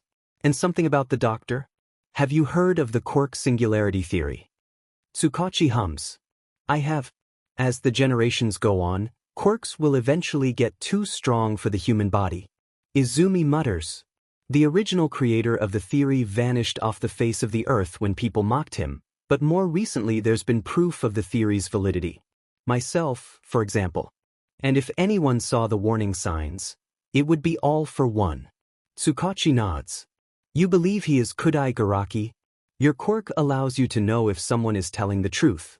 If you can surprise the clone into responding, Tsukachi sighs, pushing away from the table to scratch at the back of his neck. I'll be able to confirm or deny your theories. Understood. Thank you for sharing your insight. That's the point of this meeting, isn't it? Izumi hums, pulling out her phone as it vibrates at her. Dad, Eri and Mirio are gonna try something with her quirk tonight. Sleep well. The morning of, Izumi puts on her hero costume, braids her hair back, and settles Hatsume's computer on her belt. It's a strange weight. Barely there, Hatsum would never allow overly heavy designs to weigh her clients down, but it's more the emotional aspect of it. Izumi knows what this thing has shown her. Knows she's only fighting part of this monster. The heroes on Team B file into the meeting room, a few nodding politely. But she can feel the energy circling through them all. No one wants to fight these Nomu. They're terrified of the things. And yet, to be the ones to take them down at the root will be huge for a number of these heroes. A boost to their career, a moral obligation to eradicate these beasts. Izumi spots her dads walking in with 13 and ectoplasm. 4 UA teachers. She smiles at them, getting nods of encouragement in return. Who else does she recognize? Front and center, of course, are the other members of the top 10. Miruko, Crust, Wash, and Ryukyu. Endeavor, a previous top 10, stands to the side, people giving him a half-respectful distance. She had worked with Ryuko before during the Shy Hasakai raid, and the woman had been kind during the hero rankings. There are others from the Yakuza raid Gran Torino, Rocklock, and Kesajiri Man. And the Wild PP Cats, still down a member from Ragdoll's forced retirement after losing her quirk. Iwabumi and Manuel, who Yorozu and Ida had interned with the first time around. Still more names and faces Izumi recognizes: Backdraft, Kido, Tagida, Anima, Exless. We're all here then, Detective Tsukachi says, stepping forward. Thank you all for coming. The room quiets. As I'm sure you all know, we will be launching a 3-pronged attack on the Allied Paranormal Liberation Front. Our target is the laboratory responsible for the manufacture of Nomu used by the League so devastatingly in the past. Tsukachi begins. The laboratory is hidden underneath Jaku General Hospital, used solely by founder and CEO Dr. Daruma Ujiko. He's well known in his field for philanthropic work and the establishment of many orphanages and retirement homes, as well as giving treatment to everyone, regardless of age, status, or quirk. So why this guy? Rocklock asks, raising an eyebrow at the screen behind them. They've got a picture of the doctor up there. If his rep is so good, how can we be sure he's not being coerced? Tsukauhi turns to her, and suddenly Izumi realizes that she's taking this question. From what I can tell through the dreams of the League and memories from Kurojiri, the doctor was loyal to All for One first. While Shigaraki was aware of him, he didn't know where the lab was, or how to get into contact. The doctor was keeping his distance, supplying them through warp quirks and messages only. He could have easily just gone dark and escaped. Taking this into consideration, the Commission and the police force sent investigators to see if we could prove it. Beyond the pictures they were able to get, I managed to piggyback off their minds and enter the doctor's. A few heroes she hasn't worked with before look slightly confused, but Izumi presses on. He walked through the laboratory with me in his mind. He showed no signs of coercion. He enjoyed his work. He treats two small Nomu like house pets. He sees this as his magnum opus. Rocklock nods, stepping back into the crowd. Now then, the detective hums. Our main objectives are the doctor and Shigaraki. Shigaraki is undergoing a procedure similar to what the doctor does to corpses in order to create Nomu. The difference here is it is on a living being. Should he be allowed to wake, his strength and speed will be similar to, if not greater than the Nomu we have seen. It's also worth mentioning that before he went under for this procedure, Shigaraki's quirk evolved. Izumi interjects, meeting the eyes of the heroes in the room. His decay now spreads from object to object, so long as they are in contact. How do we fight that? Someone asks, aghast. We don't. Izumi replies. Thankfully, the procedure has an incubation PRD. When I say it's went under, I mean he hasn't moved in months, and likely won't for another few weeks. We take him out before he even has the chance to wake up. Tsukachi steps forward again. The doctor is our main priority. While registered as quirkless, we believe he may be lying, and if our suspicions are correct, it's a passive vitality type. However, be prepared for an unpleasant surprise of some sort. At the hero's nod, Izumi pipes up again. There were almost no active Nomu in the laboratory. Besides the 8 high-ends I saw, I sensed a good amount of low and mid-tier Nomu in a side room. I was unable to see how many. However, there were 2 active Nomu, and their quirks are worth mentioning. Though she doesn't turn to see, the light from the screen changes, and Pixie Bob makes a face at the new image. Gross, a tiny Nomu. There are 2 Nomu at about this size. Mocha has lighter skin and a vertebrate tail, as well as 2 noses on his head, like cat ears. Pixie Bob gags, disgusted by the affront to a cat's image that is Mocha. From what the doctor said, I believe Mocha has a copy of Twice's quirk. The doctor was using the clone to patrol the hospital, while his real body worked with the Nomu down below. I'm unsure exactly how many clones he can create, but always check to make sure you have the right one. Gladly. Mike hums, the altar of his glove straining against his clenched fist. The second active one is Johnny, with darker skin and a tube for a tail. I believe he's connected to something immobile and is further inside the lab, under Shigaraki's pod. Johnny carries a copy of the warp quirk used by All for One in Kamino, and was the one who helped Dabi escape Miruko-san in Fukuoka. Taking those quirks out of the equation will make our jobs that much easier. Tsukachi nods. If you see them, kill them. The floor plans and routes we shall be taking will be sent to you directly. Any questions? A hand raises and a hero steps forwards. Xless, Izumi recognizes. He was at the Kamino incident, but she's never worked with him directly. Excuse me for asking, but are we sure we want a kid in the lead, he asks, waving a hand at Izumi. Don't get me wrong, I know she's good at what she does, but I still don't feel all that comfortable with this. Plus, hasn't she had issues with Nomu in the past? Izumi rubs at her arm awkwardly. She had thought the same thing herself. In a perfect world, if she had a choice, There was no way she would willingly go into that hellhole. Especially not with the gunk inside her head, which had thankfully not moved since that fight. But her dads were going in, so many people were counting on her. And the commission has already made the decision. Detective Tsukachi explains. Dreamer has been a part of the investigation for months now, longer than any of us will ever know. Most of this information and the information for all 3 teams came directly from her. Xles doesn't acknowledge him, instead turning to Izumi. He wants her answer. Wants to make sure she's capable. How to convince someone when she isn't sure herself. When there's a constant presence in the back of her mind, asleep for now, but ready to rear its head at a moment's notice. When she herself had fought against this assignment from the commission. The only one who's seen the inside of the lab. Izumi says, pushing her shoulders back and trying to look like she's not a toddler. She doesn't think it works.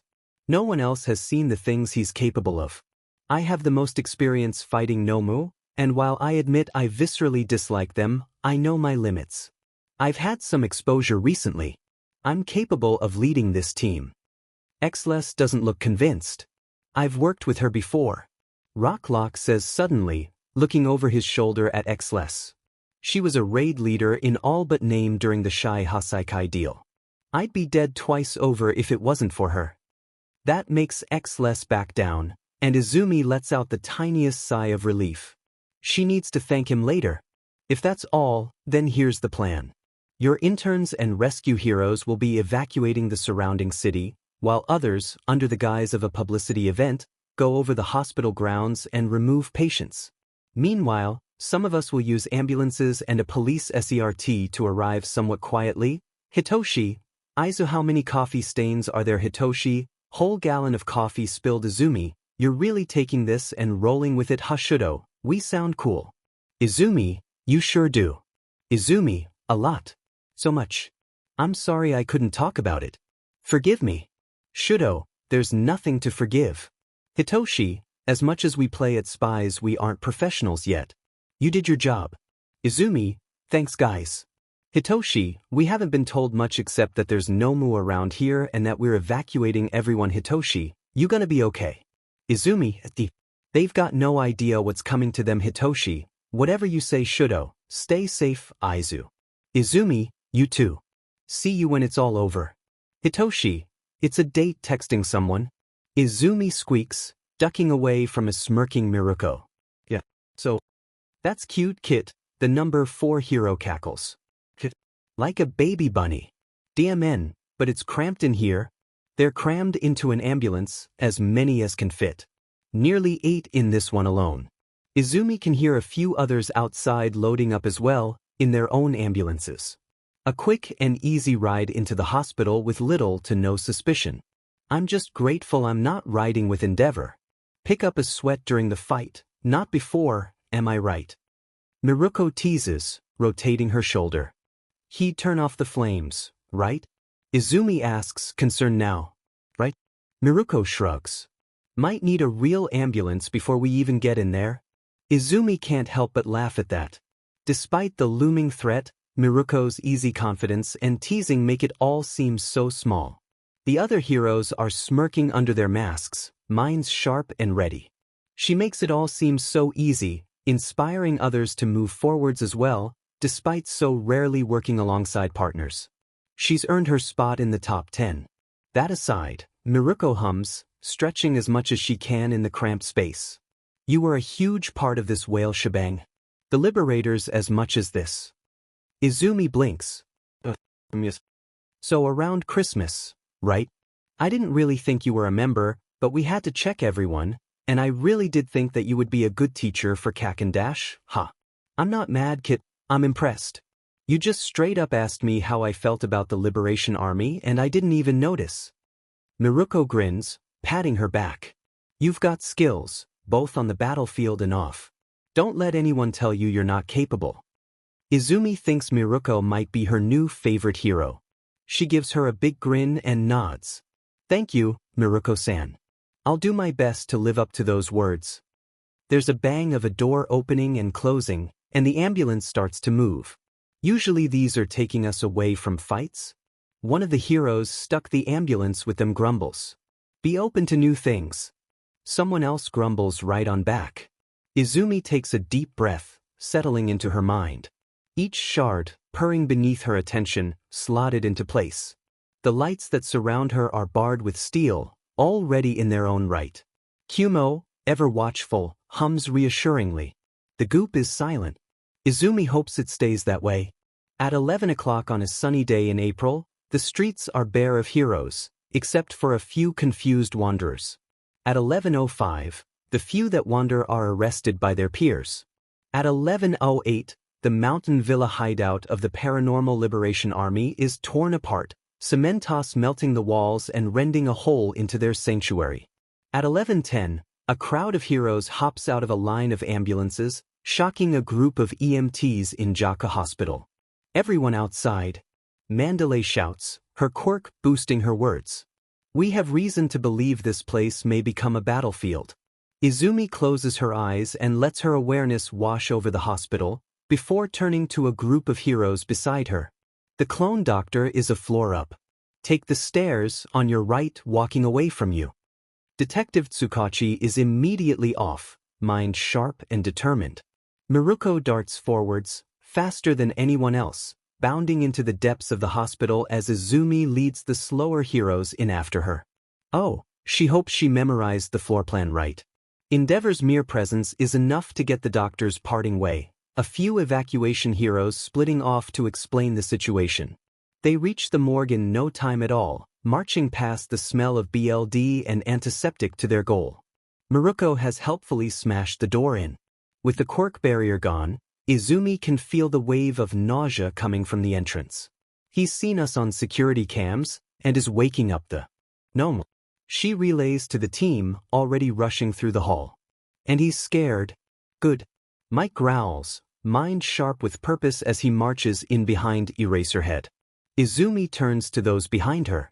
Our targets are the high-ends, and we won't be able to get them all. Lesser Nomu will be coming through this tunnel. It's our only confirmed exit, so hold this choke point until we're certain the hospital and surrounding area has been evacuated. Understood.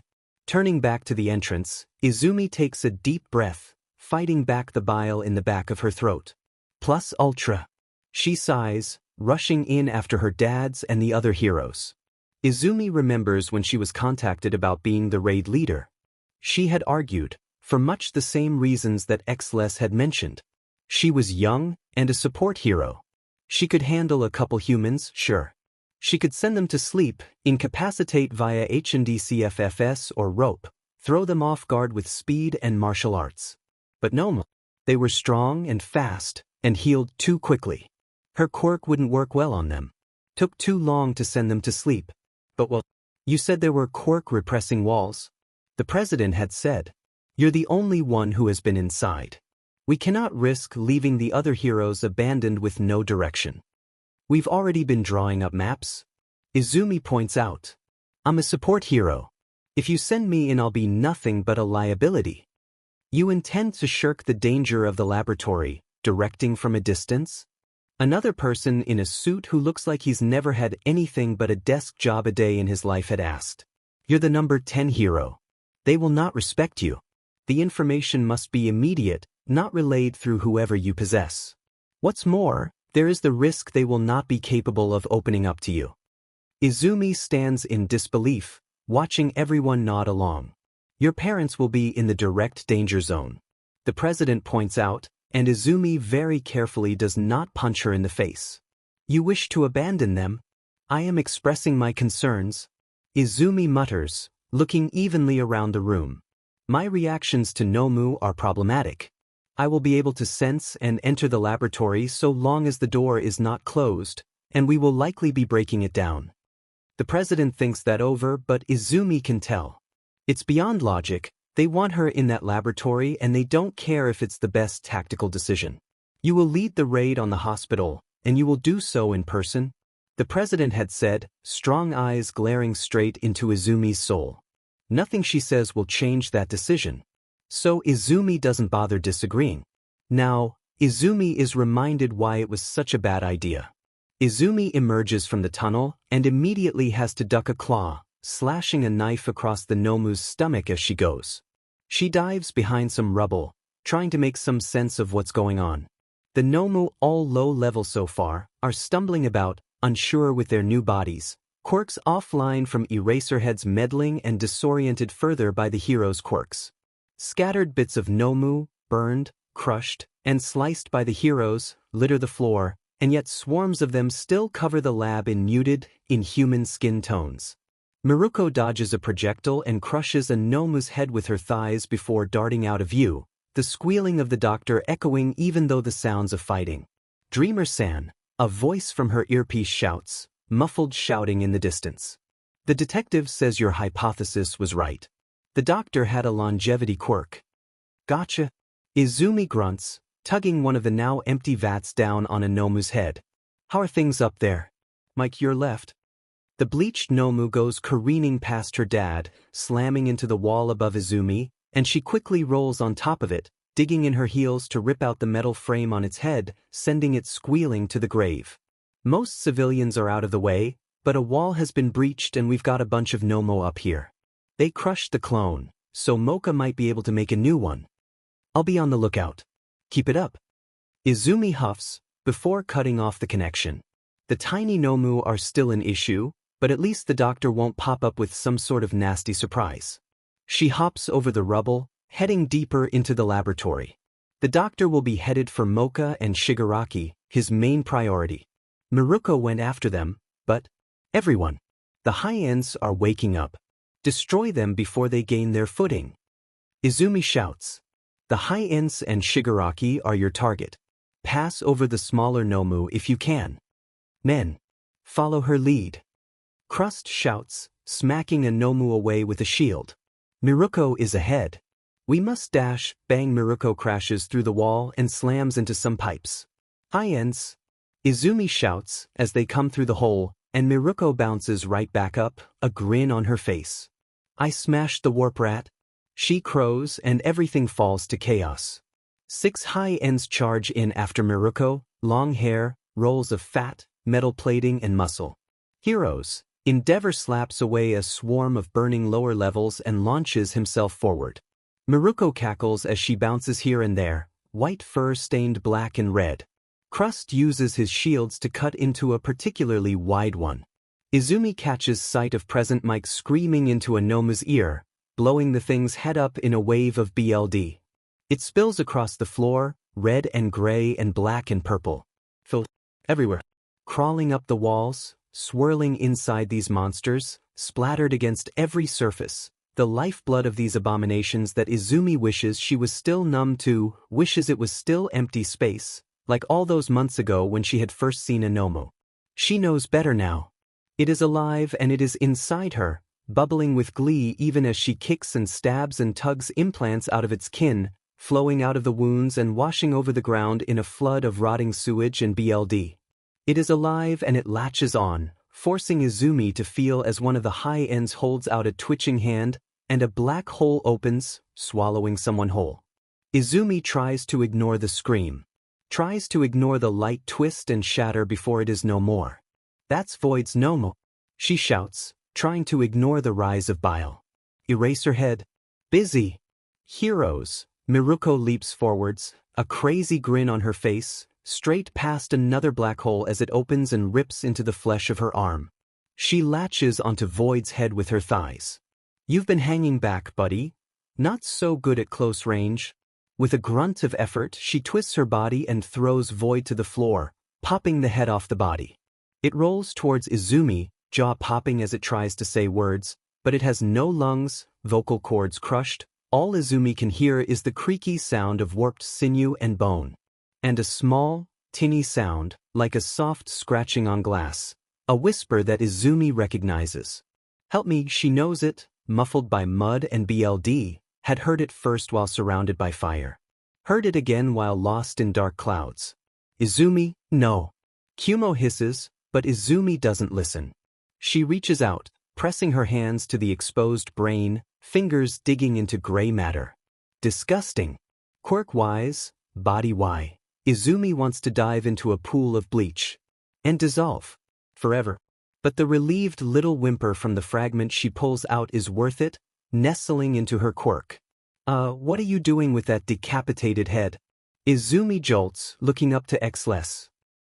Making sure it's dead. I'm the one that got it, Kit. Course it's dead. Miruko cheers, landing beside them. Are you okay? Izumi gasps, eyeing the mangled and bloody stump. Miruko glances at the arm. I should do something about this, huh? She grunts, trying a length of her hair above the wound like a tourniquet. I'll be fine, worry about what's done later. We've got a prescription for butt whooping to give to the doctor. Eyeing the arm worriedly, Izumi can't help but nod. The doctor is in here somewhere. Down this track, with his silly spinny chair, into the depths of this temple, with Shigaraki's body floating ominously in greenish liquid and Mocha drooling on his stupid little sneakers. She, Miruko, and Xless run through the tunnel, ignoring the sounds of the fight behind them. They'll be okay. The targets must be apprehended at any cost. I can sense Mocha and the doctor up there. Izumi reports, trying to steady her breathing, as well as a seventh high-end. This one is smart, noticed Eraserhead and elected to stay back to guard the doctor. Excellent. An intelligent, learning-killing machine. Xless grumbles. It's still slow. Miruko cackles, leaping out ahead. A Nomu with long hair drops from above, but a well-timed cartwheel ends with it getting kicked in the face. Nomu, make sure the heroes don't break anything. Izumi drags Xless out of the way of the ball of wrestling limbs, white and tan locked with blue and black. Shigaraki. The vad is twice the size of the smaller ones currently being decimated by Miruko throwing a Nomu through them. Shigaraki floats behind the small spiderweb cracks, likely caused by the first breach of this place. His mind was awful before. Now, the dust of pulverized barriers sticks to strings of tar-like goo, dripping off him, swirling into a whirlpool of shattered dreams. He's not human anymore. No, if he wakes up he'll be. Xless fires his laser below the vat, and there's a pig-like squeal. The doctor. He trips over his own 2 feet in his rush to get away from the smoking and sparking board, snot and tears streaming down his face. I need more time. For both of them. Surrender so your sentence may be lightened, Dr. Ujiko Daruma. Xless announces, marching forwards. Or Garaki Kyudai, whichever you prefer. Izumi pipes up. The doctor pales. How did you know? No, I will never surrender. Do you have any idea how much time and equipment went into the replication of so many quirks? You'll destroy all of it. I won't allow that, not again. Couldn't you have cured cancer or something? Izumi grumbles. With such an understanding of genetics. Miruko goes flying over their heads, flipping in the air and smashing into a blinking machine legs first. She flips her hair out of her face with a feral grin. Is that all you've got, punching bag? Kill you, hero? Shut up and die. Miruko howls, kicking the Nomu across the room and straight through Shigaraki's vat. The shattering of glass and the sudden rush of fluid nearly covers up the doctor's horrified squealing, mind bubbling in panic and grief. Grief? Izumi whispers, advancing on him, boots splashing through the liquid covering the ground. Xless runs to secure Shigaraki's body. You dare grieve for them. You dare pretend to care for them when you've done this to them. The doctor scrambles away, on his butt, flailing about pathetically. What are you talking about? I nurtured them, raised them. You can't hear them screaming. Izumi hisses. You can't feel what they feel. What we feel.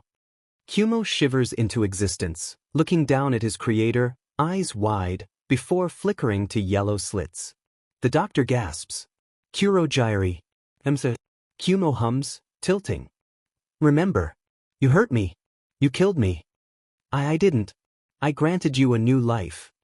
A mangled body, in a vat, electricity coursing through my veins, Kumo shudders, form growing unstable. I remember. You tortured me, hell on earth. Izumi pulls her second knife from its sheath, feeling its weight in her palm.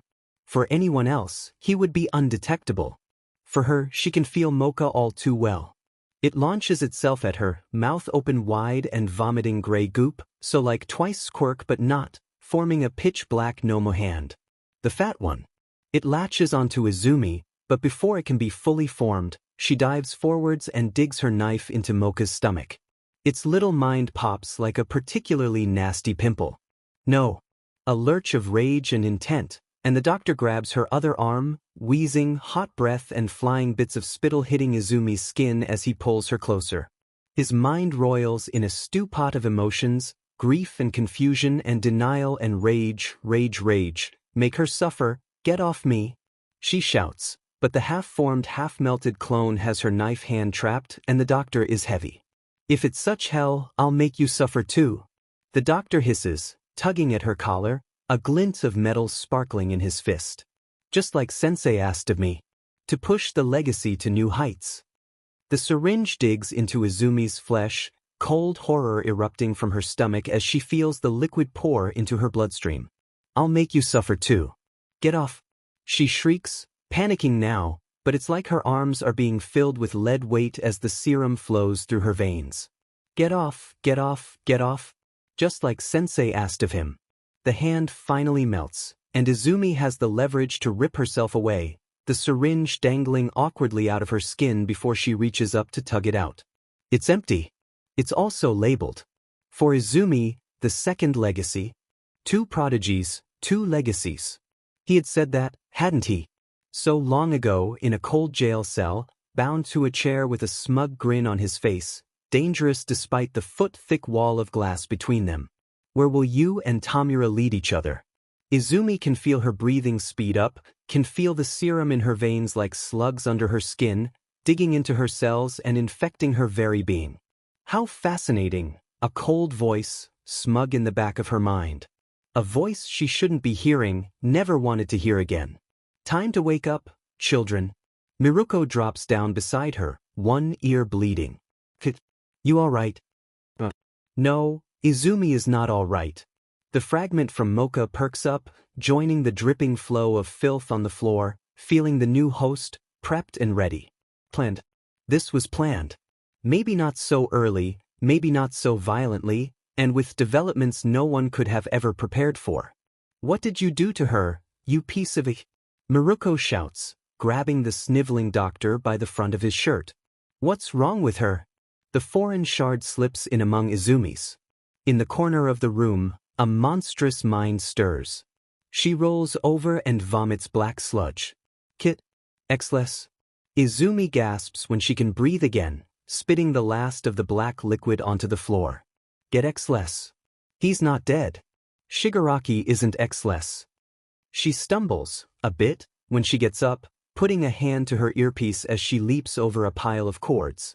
Everyone, evacuate. Shigaraki is waking up. I repeat, Shigaraki is waking up. Get as far away from the hospital as you can. Find someone whose quirk can lift you off the ground. There's a crackle of feedback, a few words of assent, horror rolling across every mind she can sense. Exless isn't by Shigaraki's body, as it twitches awake. He's a few feet away, a smoldering machine before him, when Shigaraki sits up. I'm cold. His quirk activates. Izumi seizes the older hero with telekinesis, barely. Managing to lift him away from the floor in time as Miruko grabs her waist and bolts. They're through the tunnel and in the main lab before Izumi can blink, through the retreating fighters, all running as fast as they can. The decay is faster. Where do you push off, if you can't touch anything? Even Miruko has to jump. Izumi tries to make a path of floating rubble, but so many don't make it.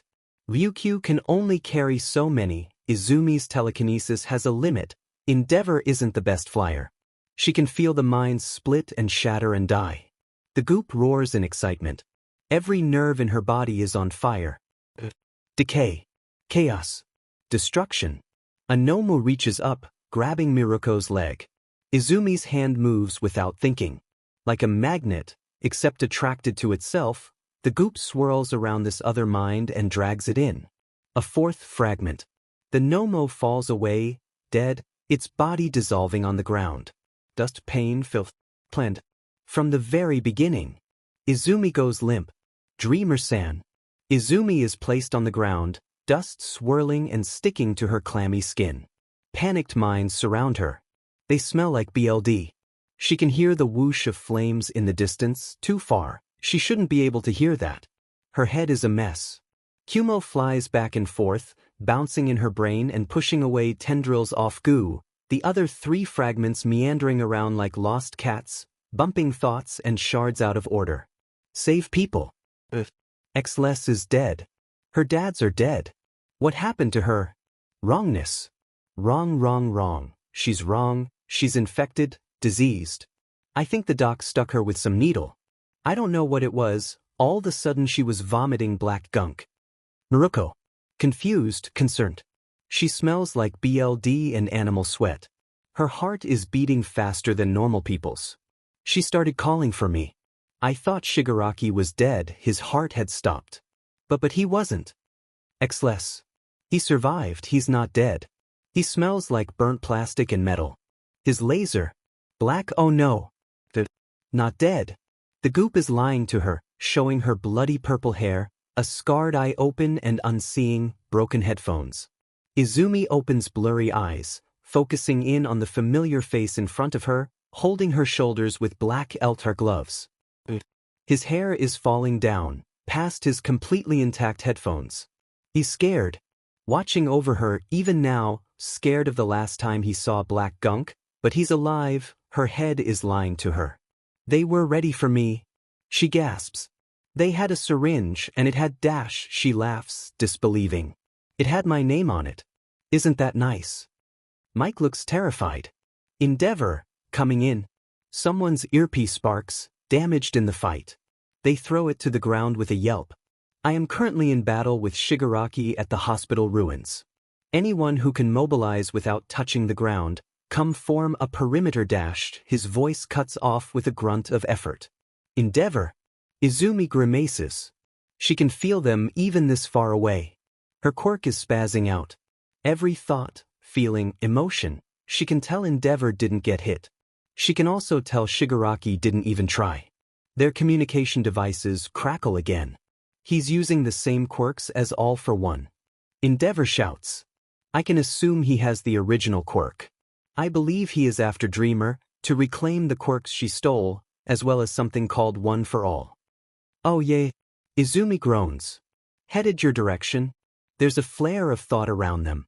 Panic, determination, adrenaline, fear, swirling through the heads of heroes, already injured and tired and not expecting to have to fight this monster. But they have to. Use me as bait. Izumi demands, trying to sit up and fight off a wave of nausea. The physical fighters can get the injured to safety. If he's after me, we can lead him into the woods and away from civilians. Absolutely not. Mike hisses, glaring at her. You need medical attention. Who knows what was in that dash? I know what it was. The look on Mick's face would be funny in any other moment. Now it's just sad. She had lied so much, and he has no idea what's in her system now, has no idea what Izumi has been researching for the past month. It won't kill me, I promise. Several people look like they have something to say about that, but Endeavor's voice crackles through once again, reminding them of the steadily decreasing distance. Izumi sits up as straight as she can, stomach lurching, hands trembling as she repeats herself. Use me as bait, get him away from civilians. Physical fighters carry the injured to safety while long-range fighters find a flyer or get on Ryukyu's back. We don't have time for this, please. The heroes nod and move to action. Anima picks up Miruko, careful of her wounds. Someone with a dragonfly quirk, Izumi thinks their name is Anisoptera, scoops up Izumi, and they take off, several other heroes finding partners. Mike and Eraserhead find flyers. Izumi wishes they'd get to safety. But they're also thinking about how much they want to get her to safety, so Izumi doesn't pay the thought much mind. They're heroes. They can handle this as well as anyone else here can. The goo very helpfully digs into her memories and pulls up all their weaknesses, every injury they've faced, every scar she's seen. An image of Aizawa, crushed into the cement, a pitch-black hand on his head, dry fingers at his elbow, flickering light and shattered cheekbone. Kumo does something. It feels like a contactless mental body slam, knocking the goo out of Izumi's memories, But it works, so Izumi isn't going to question it. I'll push it back as much as I can. Kumo hums, forcing her nausea down. I think the other one is helping, she doesn't like the goop. Izumi pushes her gratitude his direction. Are you alright, Dreamer-san? Anisoptera asks. You're kinda twitchy. Izumi's neck jerks to the side as another fragment tries the same thing Kumo did, albeit clumsier. I'm okay. Just, brain is in overdrive right now. Are you sure you're alright? In no way, shape, or form is Izumi alright. Someone has been creating an experimental serum tailored to her specifically, with unethical origins and unethical capabilities. She can feel it in every vein and cell in her body, can feel her muscles tightening unprompted and four minds that shouldn't exist fighting a war to keep her fragile headspace together. I'm fine. Izumi reassures her. Just a tad nause dash. Izumi's eyes blow wide and she shoves herself out of Anisoptera's arms, sending the hero flying out of the way as a black blur darts between them. Missed? Shigaraki hums, twisting in the air. He pays no mind to Anisoptera, which is good, but Izumi is also free-falling now. Less good. Shigaraki is falling right after her, which is in absolutely no way good. Shigaraki Tamura, Kumo whispers, staring through Izumi's eyes at the creature that used to be his charge. She doesn't have time for this. Telekinesis is already worn down. She's used too much energy getting people out of the collapsing hospital. But there was that thing she used while fighting Overhaul. The goo rises again, flooding through her veins, sorting through her quirks. Doing what it was made to do. Cat Quirk to flip her upright until she's plummeting feet first. Pulling at her blanket cape to slow herself down. Izumi steps onto solid air. Shigaraki plummets past her, red eyes narrowed. Izumi can sense it. The hate, slowly beginning to boil through his half-awake mind. But mostly he's excited. For what's to come. The goo cheers alongside him, craving the battle. Craving the destruction. Their eye contact breaks as he has to twist away from a laser and a blade of water. Dreamer. The other heroes have caught up. Manual. Can you use your quirk and keep Eraserhead's eyes wet? She shouts, turning back to them, wobbling slightly in the air. She hasn't used this quirk much. The more we allow Shigaraki to use his quirk, the more danger we're in. Manual jolts, as if surprised. Do it? Shigaraki growls, leaping back up to Izumi's height, a wave of sick, but Endeavor intercepts him with a burst of flame. The air grows thick with heroes, Ryuku's charges as well as the 10 or so flyers. Anisoptera looks fine, thank goodness. He can heal as well as any Nomu, as well as move in extreme temperatures. Endeavor reports. He also made a phone call, telling someone to come. Izumi gulps. Machina. Another S-level villain, at Team A's location. Shigaraki is standing. Looking up at them, white hair blowing in the wind, eyes wide. The thief. Dreamer and one for all, you escaped before. I won't let you escape me again, child. Little brother, escape who? That doesn't sound like Shigaraki at all. Fire. Gran Torino flies up to Izumi's height, catching her around the waist and rocketing them both out of the way of the wave of long-range quirks. Lasers, water blades, bone protrusions, mixed scream, a stinger from a bee quirk, energy blasts, all thrown directly at Shigaraki. He can only dodge so many with his quirks muted. Endeavor raises a ball of fire over his head, collecting flames in his palms, waiting until he has a sure hit. Something pins Shigaraki down, and he releases. The resulting blast knocks everyone back, wings flaring and grunts of effort to stay upright.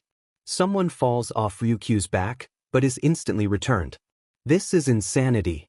Gran Torino grumbles. Is he still moving? Izumi closes her eyes and listens. The goo rides around his mind. Unlike Izumi, he's not fighting it, has nothing in his head to fight back even if he wanted to. Kumo and one other fragment are keeping her head mostly clear, but Shigaraki, he's not even trying. Leaning into the sickness, the wrongness, muscles waking up already saturated. Still moving. Izumi confirms, shuddering. She can hear it. Tendons creaking as they regrow, muscle fibers stretching, skin regrowing, all obvious to her ears. The panting of the heroes around her. grinding teeth, whispered prayers. Her goop is serving its purpose. Her quirks aren't battling anymore like they used to. She's not having to keep them in check even subconsciously. Like 100 people battling for balance on a tiny platform that's already being used, but the goop has expanded it, given room to spread out, latched onto them, keeping them in place. Quirk Enhancer. Its original purpose. Airwalk, telekinesis, cat form, flexibility, vocal strength. She can feel each one now. Ready to be used. She wants to use them. Wants to feel her muscles ache with exertion, wants to push herself, see how far she can make this go. If she can dig her claws and glass into flesh and mind and feed the Kumo slams against her thoughts again. Keep focus. Don't let it overwhelm you. He reminds her. Izumi grimaces. She hates this. Hates how easily it assimilates into her body. She hates that she feels stronger. She wants it to hurt, wants to be knocked out because of the wrongness, wants to have an allergic reaction that, no matter how disgusting, will purge this from her body. Instead it sinks into her like it was always meant to be there. If it's wrong, and she accepts it, then what is she? What's wrong with her? Why is this so easy? It hurts. It should hurt more. Shigaraki has taken offense to the barrage. He's too fast for Endeavor to dodge. The few mobility quirks that help someone else are spending their time keeping everyone airborne. BLD splatters against the ground Endeavors. A harsh punch to his scar. More BLD projectile quirk got in a lucky shot. Shigaraki's arm goes flying. BLD and filth splatter across the ground, and Izumi has to vomit. She does, turning away from the fight, which is an experience and a half trying to balance in the air while a fist-sized, inky glob of motor oil is coming up her throat. Gran Torino pats her back, worry sinking through his mind. It's so loud. I'm fine. She gasps, spitting the last bit of dark BLD to the side. We need to outspeed his regeneration. Like what All Might did to All for One and the first Nomu. Is that possible? Gran Torino asks, watching the fight. Shigaraki has started to use Endeavor as a shield, so the long-range fighters have to be careful with their shots. Izumi listens to the goop inside both her and Shigaraki. Refined, beyond anything a normal human could handle, strong and unending, a deal with the devil. I don't know. She admits. I really don't know. You know, Eraserhead, Shigaraki rasps, holding Endeavor by the throat. You're really cool, but you're also really annoying. He throws Endeavor at Ryukyu, blocking the long-range vision and bolts for Aizawa. Izumi tunnel visions. The goo in her veins screams in victory as she uses all the power at her disposal to slam into Shigaraki, knocking him off course and onto the ground. Don't touch him, she screams, dragging claws down Shigaraki's teeth with one hand, the other going for his head. I'm you, she whispers to the goop, slipping into the cracks that it's made. Fuse. Shigaraki grabs her arm and snaps it. It barely hurts. He throws her away with a scream of rage and pain, clawing at his head. What did you do? Can you feel it now? Izumi asks, stumbling in the piles of dust. What they did to you? I wasn't the one to do this. They did. She holds up her snapped arm, watching in fascination as the flesh knits together, bone spurs stabbing through twisted muscle and growing back into a complete arm. Rocklock heaves. How? Shigaraki growls, dropping his hands from his skull, eyes bugged out. Izumi laughs at the absolute absurdity. How isn't the question you should be asking. You know DMN well how. All that talk about using the research for you.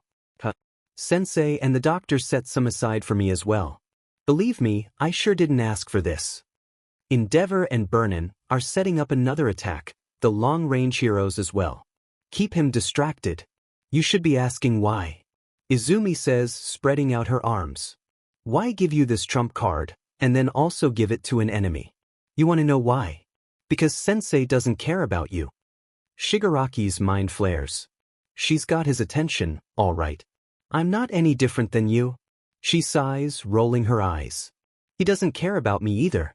What either of us want doesn't matter. I don't want to be out here fighting. You don't really want one for all, do you? He does.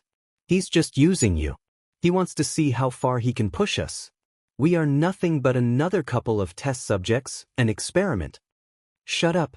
Shigaraki screams, launching himself forwards. Rage, pain, going beyond his breaking point, the black BLD and filth on the two of them erupts and he grabs at her again, forcing the quirks and serum to obey. Reality bends. She can see the fight, can see Endeavor and her dads and Ryukyu and Xless. She can see them pull her away from Shigaraki. She can see black filth dripping from her eyes and ears and nose and mouth, welling up from what wounds she gains before they close. She can see a void of white nothingness, ropes and tendons of black membrane, holding together a shattered vision.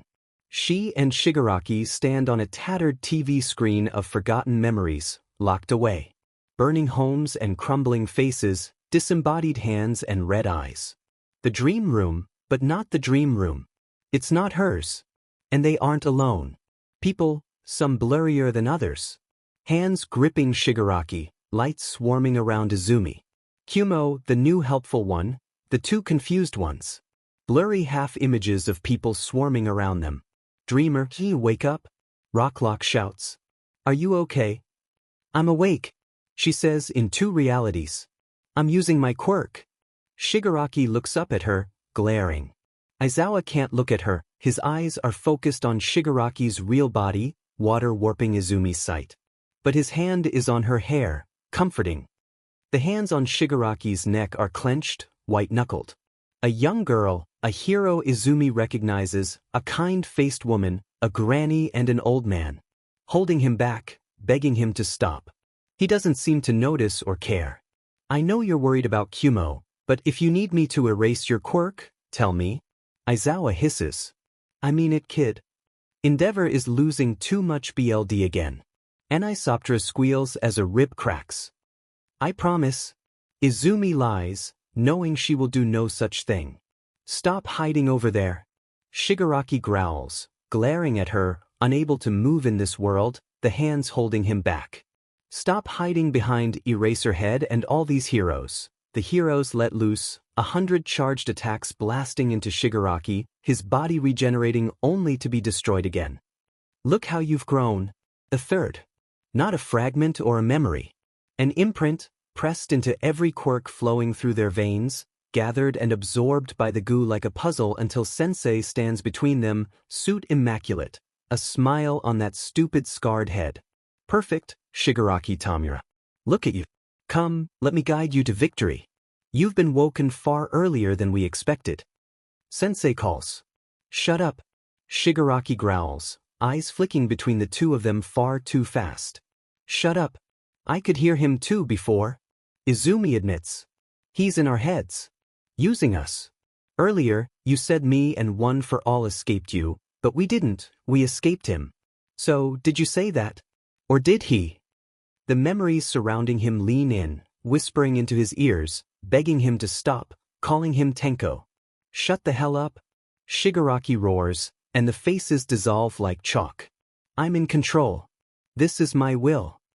Two prodigies, two legacies, two drug teenagers duking it out for his amusement? Izumi shouts, feeling his mind rumble in uncertainty.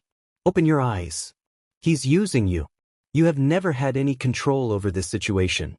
You are a puppet strangling in its own strings and insisting that it is the hands manipulating the whole stage. Admit it to yourself. You are nothing. Shigaraki screams and flies at her, all for one smiling and raising himself to the fight. Well, fine. This dream room may not be hers, it may be corrupted, but Izumi is corrupted too now. Glass and dust, BLD and chemicals, they all whirl around her like a loyal dog reacting to its master's order. Out there she may be weak and nauseous. Here she's God. Izumi's vision is split into three. There's her real body, with hazy eyes filled with black gunk, watching the fight from a prone position on the ground. Manuel has started trying to wash it away, but it's not working so well. There's this half-real sub-world made of quirks and subconsciousness, where she, Shigaraki, and Sensei are battling 1 versus 2. She's winning there, memories as her blades and thoughts as her shield. Sensei may be powerful, but just like when he tried to take her quirk, it's her domain. And then there's an awkward leeched vision, born of the fusion between her and Shigaraki's mind, seeing Endeavor's fists flying at her face and sometimes blacking out entirely as his eyes get destroyed. It's going well. Shigaraki can't fight back against this many heroes. But the thing is, he doesn't have to. He just has to wait it out. Eraserhead will need to blink eventually. Some of the heroes have already fallen back, cradling broken bones, overused quirks. But no matter what, Shigaraki just grows back. Endeavor throws him to the ground, half his body burned away, skin of his back and front gone, muscle popping and slithering back together. Shigaraki Tamura. Endeavor says, and Izumi pulls back in the dream world, letting him speak. Sensei gives no such courtesy, but Kumo and the other lights are being appropriately annoying, so he's not going anywhere. Give up. No matter how much power you gain, your hollow, pointless destruction will get you nowhere. Endeavor declares, the BLD on his skin bubbling beneath his flames as he stands tall. Shigaraki makes a noise that could be a laugh or a cough. Blackened BLD spurts from his mouth with the burst of air. Pointless destruction. He scoffs, struggling to stand with one arm. No, this is an inevitability. It was always going to happen. For generations, you'd protect society, but only on the surface. He's standing now, working his jaw as a muscle grows back. How many times have people like you turned their back on their families? Heroes like you turn a blind eye to things they can't save, sweeping the filth under the rug. But we don't just die.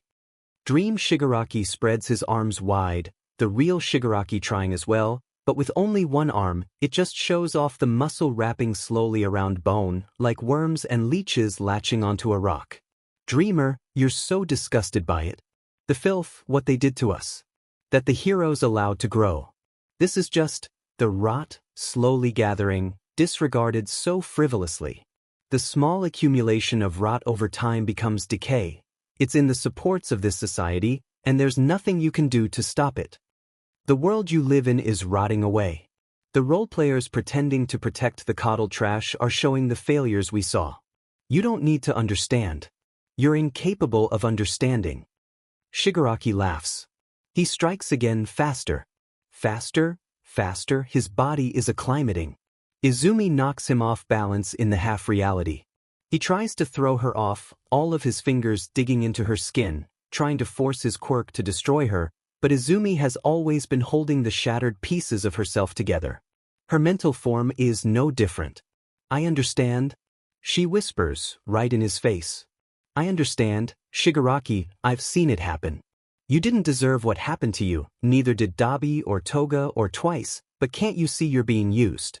Being taken advantage of? Shigaraki growls and throws her off him. I'm here of my own free will. Sensei was just someone I used. The doctor may have given me the serum, but it's mine now. It's pathetic how much you believe that. Izumi hisses, reaching out to the shards that float around her and launching them at Shigaraki. Look at those fragments back there. Soon enough, you'll be nothing but a tiny piece of who you used to be. Oh, and you're so much better. Shigaraki cackles, turning the glass to soft dust with a touch. You said you didn't want to be here, so why are you? I know the doctor didn't drag you here. Oh no, the Hero Commission is using me too. Izumi nods, slapping him across the face with a random memory. But at least I can admit that, instead of wallowing in a dying fantasy of independence while still wrapped in chains, the two fights continue on, Izumi steadily gaining more of his attention and making it harder for him to fight back in the real world. Shigaraki screams in rage as Gran Torino hits him, hand flying to catch his boot. He grins. Crush him, roars the goop, slowing down time. How about no, Izumi replies, using every second. Astral projection. She had done it before with Eri, Sensei explained how to use it. Just exit. Shigaraki goes to punch through Gran Torino's stomach, only to hit Izumi's glowing green back. If those were real bones, they'd be pulverized. As it is, Izumi collapses onto Gran Torino with the weight of a truck, and when Shigaraki reels back in surprise, it's all she can do to shove the old man away. But pushing herself into this reality has left the other unguarded. Sensei immediately grabs hold of both of their minds, and the hate practically dripping from Shigaraki's eyes turns to shocked pain. Egg. Son of Izumi's astral form dissipates, and she drops back into the half-reality, wrenching back control from Sensei. Shigaraki launches a piece of rubble at him, some old torn memory, growling his displeasure. He can take over your head, idiot. Izumi shouts, trying to shove the words into being. Understand her, damn it. Look at him.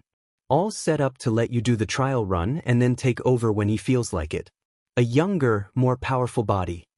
Sensei shakes off the memory with ease, smiling up at her. Apologies, Tamura, it would appear that it hurt you as well. I was merely trying to help you while your opponent was distracted. Stay out of this. Shigaraki and Izumi shout in unison, combined strength knocking Sensei off his little platform of glass. He floats right back up though, which very much dampens the satisfaction. You'll never win with her here. Sensei is shouting now. Her powers and whose fault is that? Izumi snarks, swiping a hand at him like she's swatting away a fly. I definitely wouldn't be capable of this if it wasn't for you. My quirk goddamn quirks. Shigaraki roars, sending both Sensei and Izumi flying with the force of his rage. In the real world, he throws Endeavor into an approaching hero and lunges for Eraserhead and Izumi again. How about you stop with yours? He reaches into his pocket, pulling out a bullet. Izumi's eyes widen. The police car carrying Overhaul and the Quirk erasing bullets were attacked.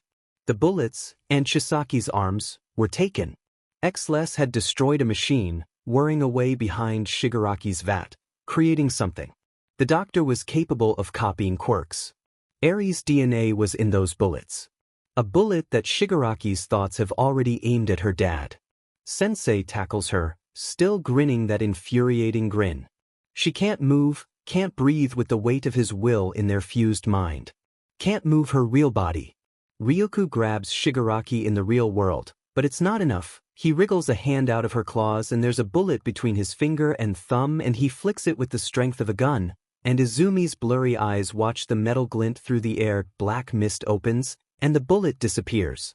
Sensei's grip lightens in surprise, and Izumi takes her chance to throw him away. Kumo. He's not in the headspace. The other light looks very confused as to where the eldest went, as it had been following his lead. Kurogyri. Shigaraki whispers, eyes wide, staring at the portal as it closes, slowly forming into Kumo's clouds, fading to a confused gray. Stop, he begs, eyes flickering to blue and yellow and back again. Shigaraki Tamura, you must stop. The serum, I know how it takes over your mind, but this is all that is left of me. Please, you must. You betrayed me. Shigaraki whispers, trembling. It was the thief, wasn't it? Dreamer, she messed with your head. No. She pulled me free. Kumo denies, clouds flickering. I was a person before. I was going to be a hero. With my friends. Sensei and the doctor used that horrible experiment. I cared for you, I swear I did, but I was nothing but a puppet. The serum dulls your sense of self. It turns you into a Nomu. That's what you will become. Shigaraki is nearly seething with rage now, forcing himself past Ryukyu's talons. No, you're lying. She's lying. Lying to me. The bones in Ryukyu's talons snap, and he rushes for Kumo in a blind rage. I won't forgive you. I'll never forgive any of you. Sensei is holding Izumi back. The Nomu BLD, without Kumo to block it, is seeping into her brain. She can't move, can't do anything. Ice sweeps Shigaraki away. Sensei. Shudo gasps, hopping off his ice trail and stumbling to the ground. Izumi, what? You broke eye contact? Izumi whispers, horrified, twisting to look at her dad, who closes his eyes in resignation. The ice, his quirks are online. Die. Bakuga drops from above, exploding where Shigaraki ended up and effectively destroying the ice, before blasting himself away. Aizawa quickly erases his quirks again. Endeavor called for mobile backup. Me and Icy Hot are mobile backup. I think the Airhead Senpai is coming too. The long-distance fighters are firing again, trying to hold Shigaraki down, as Rocklock and Manual drag Aizawa away. Izumi reaches out for Kumo, calling him back, barely able to move until Shudo pulls her arm over his shoulders. Izumi, what happened? Shudo whispers, looking over her face. He focuses on her eyes. Izumi wonders if she's still crying black tears. She opens her mouth to answer, but the lurch of the half-reality just makes her GG. It hurts. Sinking through her veins like she's a sponge, soaking up soggy food, and she wants to twist herself and force all of the ick out until she's just a tiny compressed ball. Where nothing can get in because she's wound so tight. I think the doctor injected her with Nomo BLD. Rocklock answers for her, grimacing. She said there was a syringe with her name on it. I hate to imagine what it really is, but she's been, leaking. And she fused her mind to Shigaraki. Holding him back. Aizawa says. Close, he's close again. But it's affecting her too. Keeps switching between awake and gone. Izumi has to tune out Shudo's reaction. She can feel the waves of horror, anger, protectiveness, but she can't acknowledge them. Because Shudo being hurt makes her feel even worse than she already does. Kumo is back inside her head, retaking control of a wave of filth. But this time, Shigaraki and Sensei are paying attention to him. Fascinating, there are more of you. Leeching off her quirk, an extra mind. I thought you were vestiges of the quirks I had given her, but it appears not. Kurojuri dash, my name is Kumo. Kumo hisses, Stormcloud Gray. You took my first name, I discarded my second. I found my old friends, I will protect them. You made me protect Shigaraki Tamura, and then you hurt him yourself. I will not allow it. Izumi winces at the screaming, but she has to take advantage of the situation. She falls to her knees, pulling at the glass and the goop. There has to be a way for her to use this to send Shigaraki to sleep. If the goo is so mental, can she stop the flow enough to allow the heroes to incapacitate Shigaraki? Would that kill him? He's still unstable. He was meant to have weeks before waking up, so there has to be a reason. There has to be a way to beat him, there has to be some weakness. If he's not fully integrated, can she lift the goo? Peel it off him? A core in his body she can tell the others to focus on, like how Nomus will only die if their head is crushed. A power source. Shudo scoops her up as her legs stop responding, completely abandoning her. Body in favor of working through the trash heap of old memories and trauma dumped in an oil spill. You're incredible, Eraserhead, but my admiration is wearing thin. Shigaraki screeches, knocking away a projectile. Just let me, oh for you're only delaying the inevitable. Sensei knocks Kumo and the lights aside with a grin. Allow me to speed up the process. Izumi is ready in mere seconds, her entire being ready to fight whatever Sensei is pulling now, merged with the glass, swirling around her like a hurricane of shrapnel. But he's not going for the half-reality version of her. Izumi left her body unguarded, in favor of her mind. The goop rises for a willing pumping through her veins, blackened BLD delivering his will to the tips of her fingers. He's harnessing the stupid cat quirk, that was his before, claws forming at her fingertips, and it's all Izumi can do but watch in horror, glass falling away. No one blocks. No one notices in time. Not in time to stop it. Her own hands claw out Aizawa's eyes. A squelch of BLD and an ear-curdling scream, Izumi is wrenched back by cold hands, her body hers to control now, the damage done. Dead. Someone pins her shoulders down, unsure if she's still a threat, but Izumi can still lift her head. Can still see. Her father's hands are clamped over his face, BLD trickling through his fingers like tears. Izumi whimpers, hand rising to cover her mouth, but it's soaked in his BLD, there's something stuck under her nails. Izumi drops her arms to the side like limp noodles, the muscles and joints alien to her, because they can't be hers. They can't be because she'd never hurt him, she'd never ever hurt him, so those hands can't be hers. Can't dash, Aizawa forces out, trembling in pain. Can't use my quirk. He can't use his quirk. The U.S. overhaul, fights with Nomu and Yakuza and villains, Aizawa's eyes were his greatest weapon. The thing he protected above all else. Red eyes, flashing in the dark, keeping him safe. Keeping Izumi safe. Red eyes, her savior on a fiery night. Red eyes stopping her tears. Red eyes, watching her pull herself back together, not closing despite his exhaustion. Red eyes, reduced to BLD. By her hands. The half-reality shakes, and Shigaraki Tamura stands up. He can use his quirks now. All of them. They had almost won. I didn't need your help. Shigaraki hisses. Sensei laughs. A bucket of cold oil spills into Izumi's heart, and she stops fighting the filth seeping through her. She lets it in. Sensei. She growls, vision going black at the edges, or maybe that's just the goo. You will pay for that. He's nothing but a mind. A mind with no connection to a body, no defenses, just a stupid memory of replicated DNA trapped in their little hellscape. She reaches for him in tears. She rips his stupid smile in two, watches his boiled potato-looking head split like a grape in a microwave, grabs a hold of each memory that has birthed him and unravels his flesh and bones, spreads them out before her, smashing each one into the ground, piercing it through with glass, until she reaches his core. This isn't a memory, she knows memories. No, this is, on some level, a piece of his consciousness, somehow within her body, her mind. Izumi doesn't particularly care how it got here. She just forms claws out of pure pain, every iota of it she's ever felt, and drags it through his form. The agony he feels means nothing to her. He deserves it. She should make him suffer more. He's smug. Why is he smug? In pain, but smug. How dare he be smug? Maybe if she breaks him like he broke hurt Shigaraki. Shigaraki, who has an active decay quirk. Izumi pins Sensei to the ground, like a bug on a piece of cardboard, not giving him another glance before hunting for Shigaraki. He's in a pillar of goop, focus protecting him here. But not in the real world.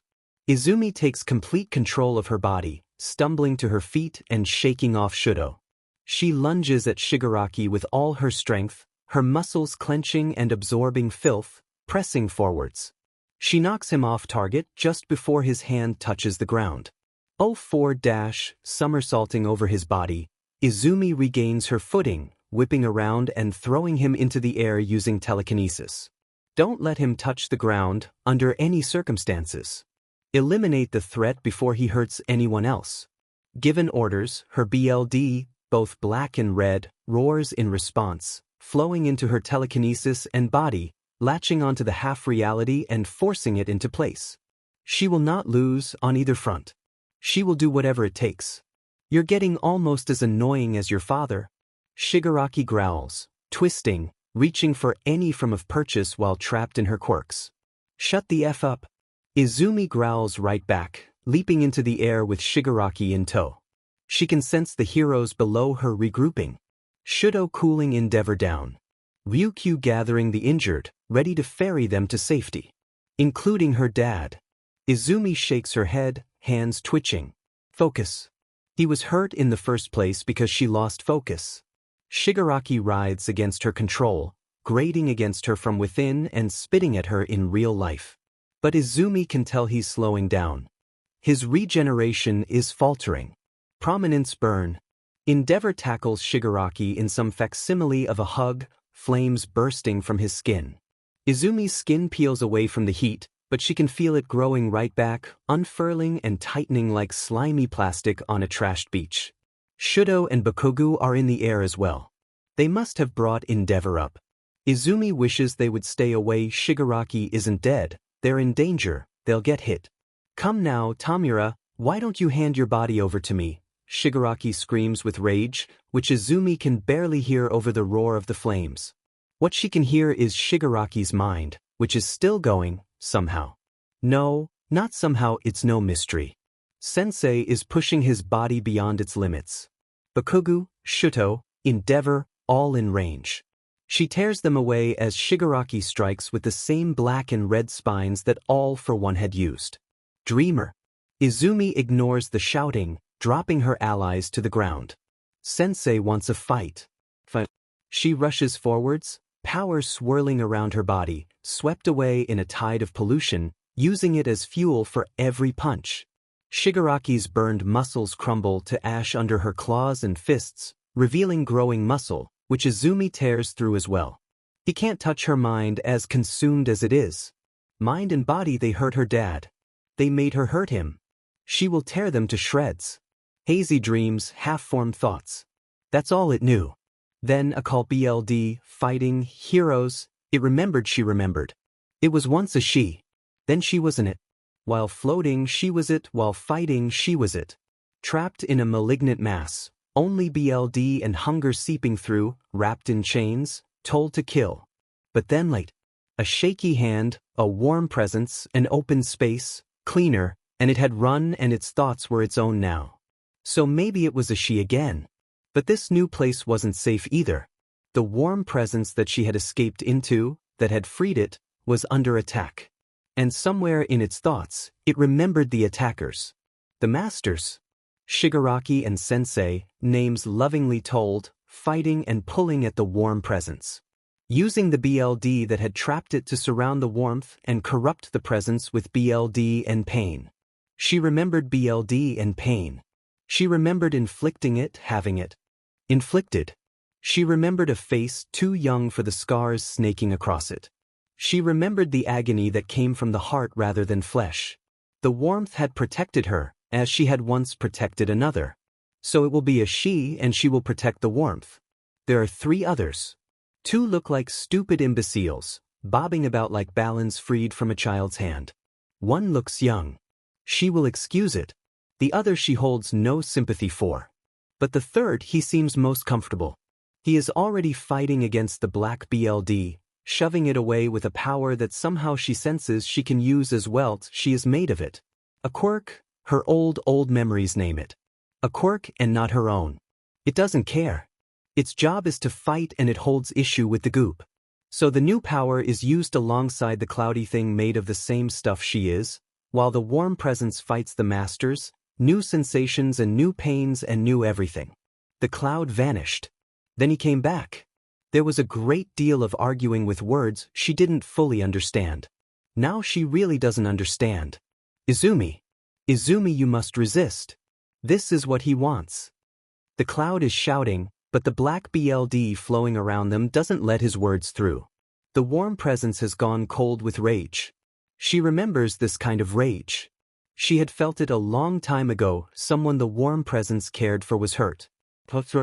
She says. Her words are stilted, but they are words. The cloud turns to her. It has eyes, how curious. Revenge. Good for them. The cloud bristles. It's going to hurt Izumi in the long run. Giving in to the Nomu is never a good idea. Look what happened to us. More words it does not understand. It rolls itself slightly, thinking too strong to stay straight. The warmth, it is Izumi. Doesn't understand. The cloud trembles with barely controlled rage. Strange, she can feel it. The new power. It asks, continuing to roll. Confused. Dark, gross. Like one cold. What are we? It can feel the cloud calm itself down. It expands and contracts, and makes a funny wheezing sound. Like he is trying to take a breath. Which is silly. She is pretty sure they do not have lungs. You are a fragment, he says finally. You used to be a human. Then your body was transformed into a Nomu. Izumi pulled out what was left of your mind. The same thing happened to me. Used to be human. That must be when it was a she, and she protected people, she fought for fun and to protect people. And then she was an it, and it was made to fight people, but it wasn't a she, it was an object. This head hurts. Wait, does it have a head? Who are you? It asks, not caring to deal with the 2 big thoughts that hurt. It figured out more words though. My name is Kumo. Izumi gave me this name. Who am I? I'm not sure yet. Well, that is not a proper answer. She looks around them. There's not much to see, just black BLD and tumors, trying to seep forwards and swallow the fragments. The other 2 useless ones are with them too. The cloud and it are protecting them. Aren't they nice? But beyond what it sees, it senses. It senses Sensei hurting and piecing himself back together, and wasn't that fun to watch? Izumi had peeled him apart with the efficiency of a butcher. She can sense Shigaraki, defensive. It can sense the resounding thump of flesh on flesh and tearing tendons. She remembers that. The thrill of a fight. The bloodless. It can sense Izumi, rage fueling her heart to pump black BLD through her veins, poisoning her muscles, transforming her into the war machine that the Nomu were meant to be. The warmth is cold. She doesn't like that. We should help her. It decides. Kumo rolls his eyes. She remembers that being very rude. Push the power this way. We control this bubble. See, if we can surround her presence in the mind, we might be able to snap her out of it. Kumo directs. So that's what they're doing. She obeys immediately. Kumo follows, as do the other two fragments, not wanting to fall into the goop again. She can feel their feeble minds trying to boot themselves up. Pathetic. You are surprisingly good at this. Kumo hums. He is doing more than she is. Practice, she supposes. You are keeping up with me. Especially compared to those two. That's because she is better. In every way, shape, and form. And perhaps, I remember being good at things. She says. It was my quirk. Competence. I learn quick. Also, I am better than those idiots. Kumo laughs. It feels rather proud of itself. Objects do not make jokes, so it must be a person again. It likes being a person. Izumi had made her a person. She likes Izumi better than the masters. The masters hurt, but Izumi heals. Kumo wasn't entirely sure what to think of the new fragments. Well, he was sure how he felt about their presence. Bad idea. Corrupting, killing. Who knows what the perfected Nomagoop would do to Izumi? They were selected for their bloodlust. Plus, whatever Mocha was. They should not be here. This little yellow one was okay, he supposes. Confused. It was laughing when Izumi tore Sensei apart. But now, it was being quite helpful, pushing their little air bubble of safety towards Izumi. So he shall tolerate her. For now. He was still upset that Izumi did something so stupid. But he will tolerate the tiny yellow thing. The one that is pitch black and the one that looks like chocolate milk. He's not sure. But he can't do much about them. He can't do much at all. He was trying his best during the fight. It had taken everything in him to redirect that bullet, to talk to his charge, but he had done nothing but cause him to be angry. And he could barely hold back the goop from sticking to Izumi and letting her fight uninhibited. Had he only been stronger. Kumo is startled out of his thoughts as a pale hand enters their safe bubble. Izumi. The goo has wrapped itself around her, sinking into her skin. Bulging veins twitch with each slight movement, tensing muscles and contorting her limbs strangely. Rage and pain pours off her body like sweat from a horse, her face drawn in a scowl. She isn't looking at him. Can't look at him, this is nothing but a placeholder. Her eyes are pure black, no white, no iris, no pupil. Like oil has been poured into the sockets, flowing down her cheeks, some into her bared teeth. Thick globs squeeze through her tear ducts and plop onto the ground. The puddles spread, slowly, seeping through cracks in the ground, filmy reflections showing what she's really seeing. Shigaraki Tamura. He's faltering. Wounded, bleeding, black blood seeping from his wounds, knitting them together only to be torn apart once more. Kumo watches, every last fiber of his being demanding him to stop this. Stop this, stop this, his charges are being hurt, being corrupted. She's kicking his butt, the yellow fragment cackles, dancing above the violent scene. Look, look, she's grown strong. She's going to get herself killed. Kumo exclaims. Or worse. Look at her. Don't you remember what this felt like? The yellow fragment rolls to the side again, until its orange eyes are upside down or right side up. Kumo doesn't know. He didn't even notice it had made eyes for itself. He can feel her thinking though, working what little remains of herself to figure out the memories. It was not fun. Yellow decides, looking at Izumi sadly. She saved me. We should save her. Kumo knows that this fragment has only existed for all of half an hour. It is still learning how to be a person. Again, and likely never will be completely. So he should not lose his temper with it. However, he is not all here himself. He is not completely rational. He is allowed to want to hit it. The yellow fragment glares at him. Ah, right? She's good at using Izumi's quirk already. No matter. Kumo feels what he feels and she will have to SCK it up.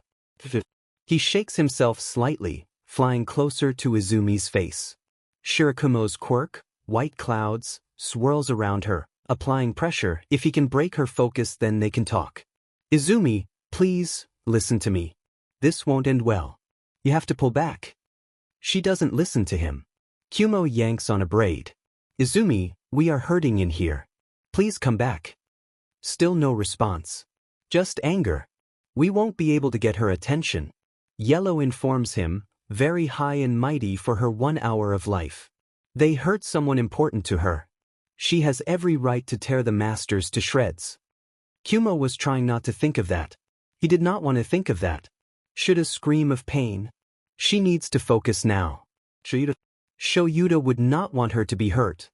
Yellow hums. Too late. Kumo knows that. He would still like to hit the other fragment. The chocolate milk one floats aimlessly past, bumping against Izumi's shoulder. It stares up at the monstrosity that she's surrounded by, the tumors leaking oil like pus, the rage and power emanating from her very form. Mama. Kumo groans for as long as he can. Which is a long time, because he does not need air. Hey, easy, easy. Breathe with me. In out, Hitoshi looks over the teenager he's brainwashed. No injuries, must be entirely mental stress. That's good. They'll be able to walk on their own. As they continue the breathing exercises under his quirk, forcing their body to stop the stress response, he looks around for someone to take care of them. A middle-aged woman marching determinedly after the other heroes. She looks dependable. Hey you, he shouts, beckoning her over. Listen, I've got this kid brainwashed out of a panic attack. I need someone to guide them and you look like you've got a good head on your shoulders. The lady nods once, smiling at him. Of course, keep doing your job. Do you know their name? No. They should come out of it once their body receives a shock or after I let go. I'd prefer to let them come out of it slowly, but if you need them fully conscious, just smack 'em. Thank you. She pulls the kid up, very gently leading them with the rest of the evacuation, and Hitoshi turns back into the chaos. He's not sure what happened. Everything was going smoothly. The hospital team was reporting their clearance. They got everyone out nice and easy. He'd had to brainwash a few stubborn Karens too close to the danger zone, but in all honesty it was kind of fun. But then something happened. He heard the evacuation heads shouting something about bringing the civilians further away. They had jumped to comply, and it's a good thing they worked so fast because there was this massive earthquake. They had watched as buildings crumbled, plumes of dust rising into the air, a chunk of the skyline completely disappearing. Then there was that stupid transmission. Endeavor, coming in. I am currently in battle with Shigaraki at the hospital ruins. Anyone who can mobilize without touching the ground, come form a perimeter. Bakugo and Shudo were moving before Hitoshi even realized it. Before the transmission had ended. I believe he is after Dreamer. Izumi. She had survived the first catastrophe up there, then. But after that, with Shigaraki targeting her. What about Eraserhead and Present Mike? What about all those heroes? What about Shudo, who had left to go after them so quickly? Hitoshi didn't know. And he was terrified. He did his best not to show it. He had people to look after. People to reassure and get to safety. Shigaraki knew about his quirk. He'd be of no use anywhere else. Useless quirk, a villain's quirk. He shakes his head. Focus. Everyone. We've got a massive villain coming in from the villa raid. He's carrying the league on his back. Damn it. What now? He points another group in the right direction, then uses his capture weapon to scale the nearest building. He spots someone with a monkey quirk doing the same. Both scanning the horizon for SHT. That's a person. It looks more like a mountain to Hitoshi. A moving mountain with arms, pushing buildings aside as though they're made of paper. That thing came from the villa. Team 8's Hitoshi wasn't sure of the exact location. But it was far. It was called the Mountain Villa in debriefing, and the nearest mountains. How much destruction had this thing caused on its way here? More classmates in danger. He shakes it off, looking closer at the beast. He feels like he recognizes it from somewhere. He knows that thing. Izumi had been stressed over this case, hadn't she? These villains. She had known about this one, specifically. Hitoshi knows. Hitoshi had seen the page in her notebook, while trying to get her to rest. He had seen carefully sketched out rocky muscles, tusks erupting from a massive jaw. The drawing was maybe the size of his palm. In person, Gigantomachia lived up to his name. He had maybe skimmed the pages of the notebook. From what he remembered, Gigantomachia was once one of All for One's underlings, with multiple, dangerous quirks, but that wasn't what drew his attention to that particular piece of paper. He taps his earpiece. "Hey, I've got a stupid idea that just might work," he announces into the open channel, a small, crazy grin spreading over his face as he breaks into a run. He can't believe he's doing this. "Anyone want to help me get that thing's attention?" "What's the plan, kid?" The pro escorting him asks, the three long, whip-like tails pulling the two of them forwards faster than Hitoshi would have managed.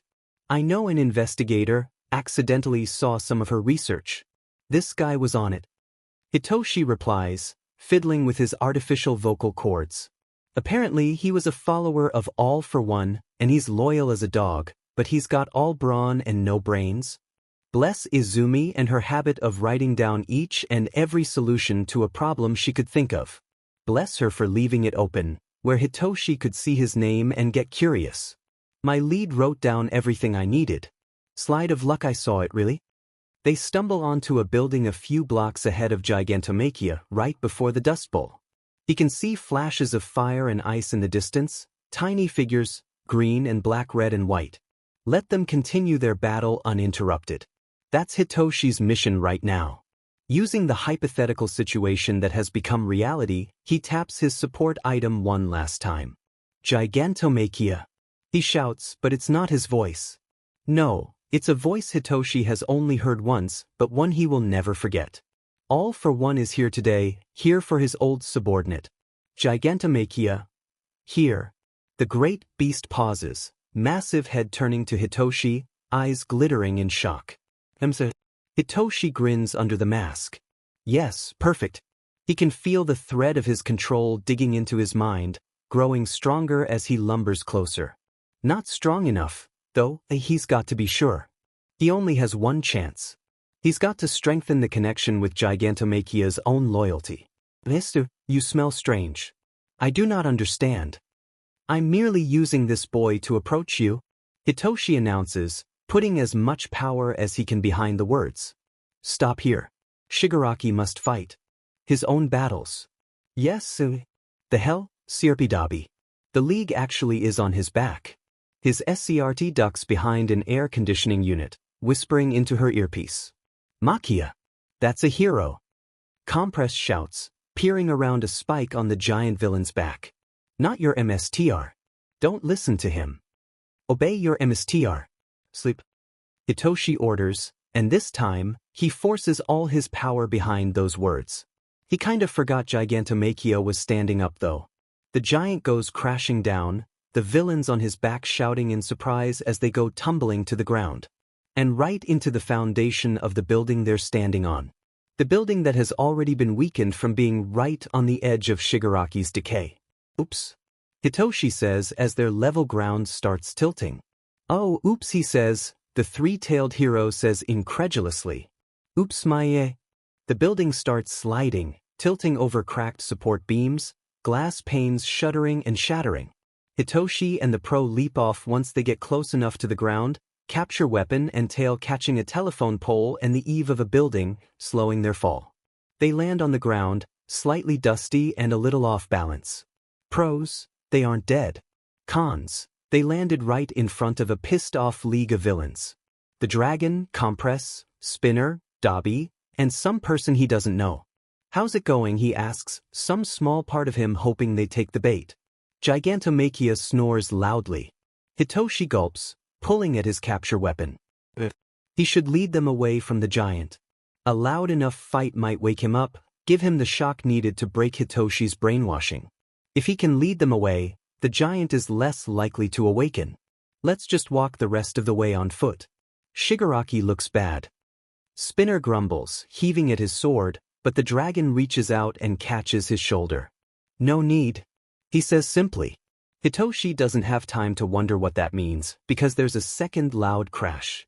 He leaps back, arm up to cover his eyes, squinting to see whatever it is. Izumi. She's alive. Hitoshi barely spares a second glance to Shigaraki. The BSRD doesn't look like he'll be fighting anytime soon, so he ignores him in favor of his girlfriend.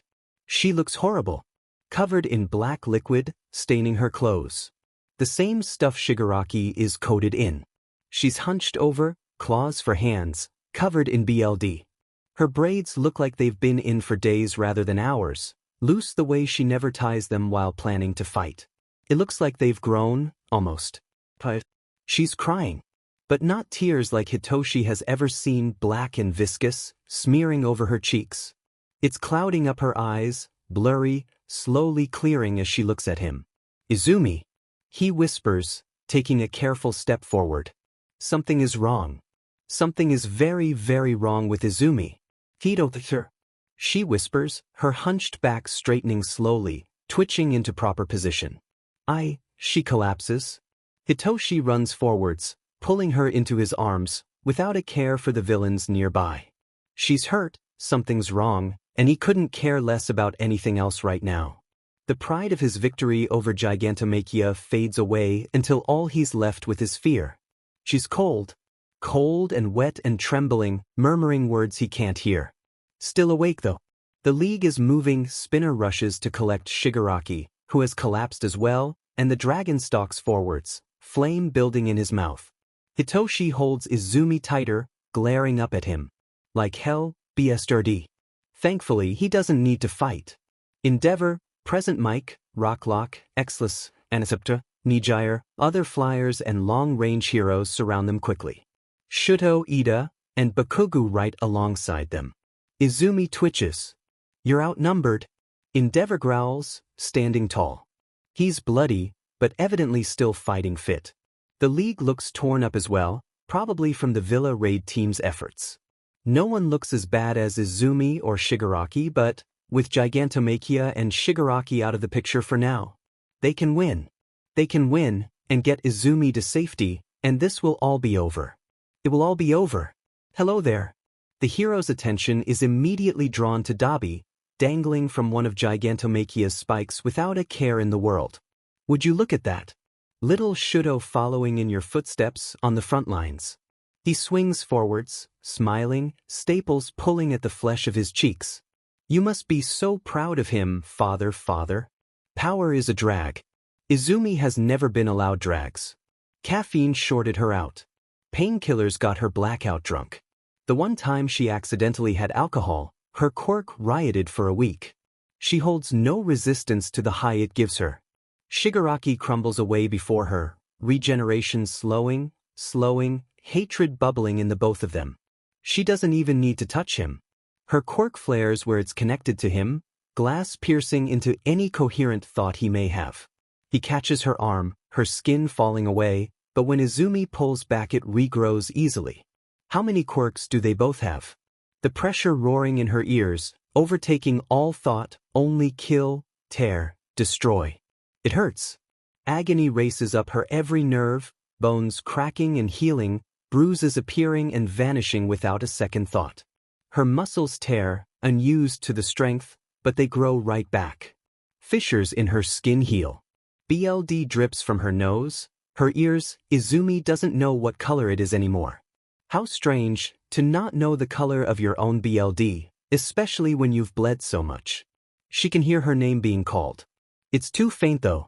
If they're that far away, they're out of danger, and therefore Izumi does not need to worry so long as they stay out of danger. A knee comes for her side, but she pushes him away. Spines burst from his fingers, digging into her stomach. She can feel them against her back, but as soon as she rips them out the wounds close. Is she even human? Nomu aren't human. She's been injected with their BLD and it's changing her. They did this to her. She will destroy them. Something presses at her mind, she shuts it out. It could be Sensei. Izumi won't let him in again. She had made that mistake. Screaming his rage, Shigaraki dives at her, grabbing her with both hands, decay and all for one activating at the same time. She had fought this battle before. She lets her body fall limp, lets her quirk be pulled in, just like before. Halfway across, she snaps it. Shigaraki screams in agony, body seizing as it falls to the ground. Izumi only bothers to catch herself this time. The crack of fragile, half-healed bones hitting the earth sounds through the air, dust blooming from the impact site. A flare, the light of the sun shining through it, lighting up the remains of Shigaraki's dust bowl like a giant target to Shigaraki's soon-to-be remains. The goop roars in agreement. She can heal from a fall at this height, can't she? Yes, whispers black goop, roaring in her ears. We can heal. Kill him. Kill him. Tucking her limbs close, Izumi plummets. Feeling her knee pop out of its socket is worth it to hear his ribs cave in. He's on the ground. That was a problem before. Izumi leans down to pick him up, feeling his spine shift in a way spines are not supposed to shift. Telekinesis and the airwalk quirk gets them back in the air. Away from the ground. Shigaraki with something to touch is a threat to the people who are surrounding her, taking potshots with fire and ice and lasers. Izumi wishes they would. Get away. They need to be safe. Just a little more. Kill him. Kill him. Izumi raises a clawed hand, only to pause, tilting her head. Purple light. Too close. Too close, and then ash-covered embers, bright blue, burgundy, green, and mountain rock. The League. Too close to Hitoshi, to what's hers, they'll hurt him, and then she'll have to kill them too.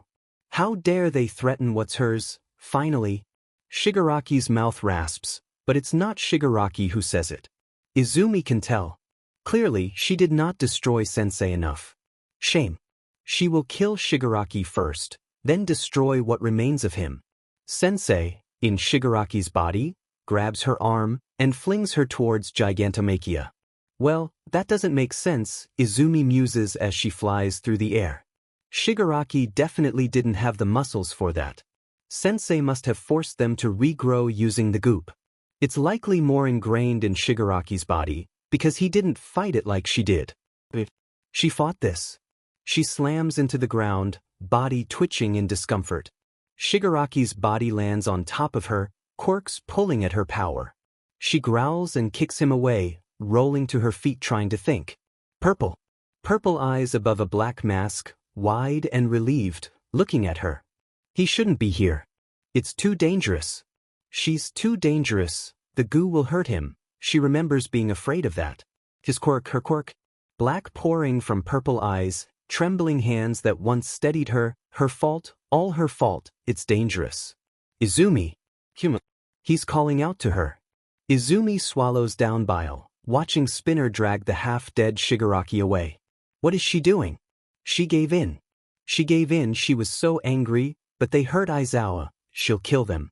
BLD drips from her fingertips. No, this is wrong, and it hurts, and Hitoshi might catch it and it will be all her fault. It hurts and her body isn't okay with it anymore. It hurts and this is exactly what they wanted. She can still feel him torn apart, but still influencing them, the goop in their brains. The connection. The shards of Sensei's thoughts. One half in both of their heads. The connection. Izumi grits her teeth, her quirks. Her mind. Her body. The half-reality shatters as she pulls herself away from it, severing her connection to Shigaraki and Sensei's meddling, feeling his will leave her limbs.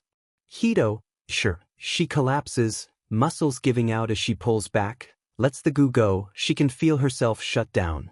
Hitoshi rushes forwards, pulling her in, cradled against his Izumi should pull away. It's the black goop smears against his shirt, it might infect him, she'll never forgive herself if she hurts him too, but her muscles aren't cooperating anymore. She tore them to shreds in her crazed state. Shigaraki might be slowing down with his regeneration, but so was she. Sensei was going to destroy her. The other heroes are here. She can't do any more. Hello there. Dabi greets them. Would you look at that? Little Shudo following in your footsteps on the front lines. You must be so proud of him, father. Izumi turns her head to the side, watching. She can't do anything but watch. Watch as Dabi holds up a hand. Watch as the dragon falls back, sullen, curious. What? Endeavor growls, standing tall. Shudo beside him. No, this can't happen. It can't. Could it be that you don't recognize me? Dabi laughs, one hand on Gigantomachia's spike like it's a flagpole he's struck into the earth to claim new territory. I had hoped that my own family might.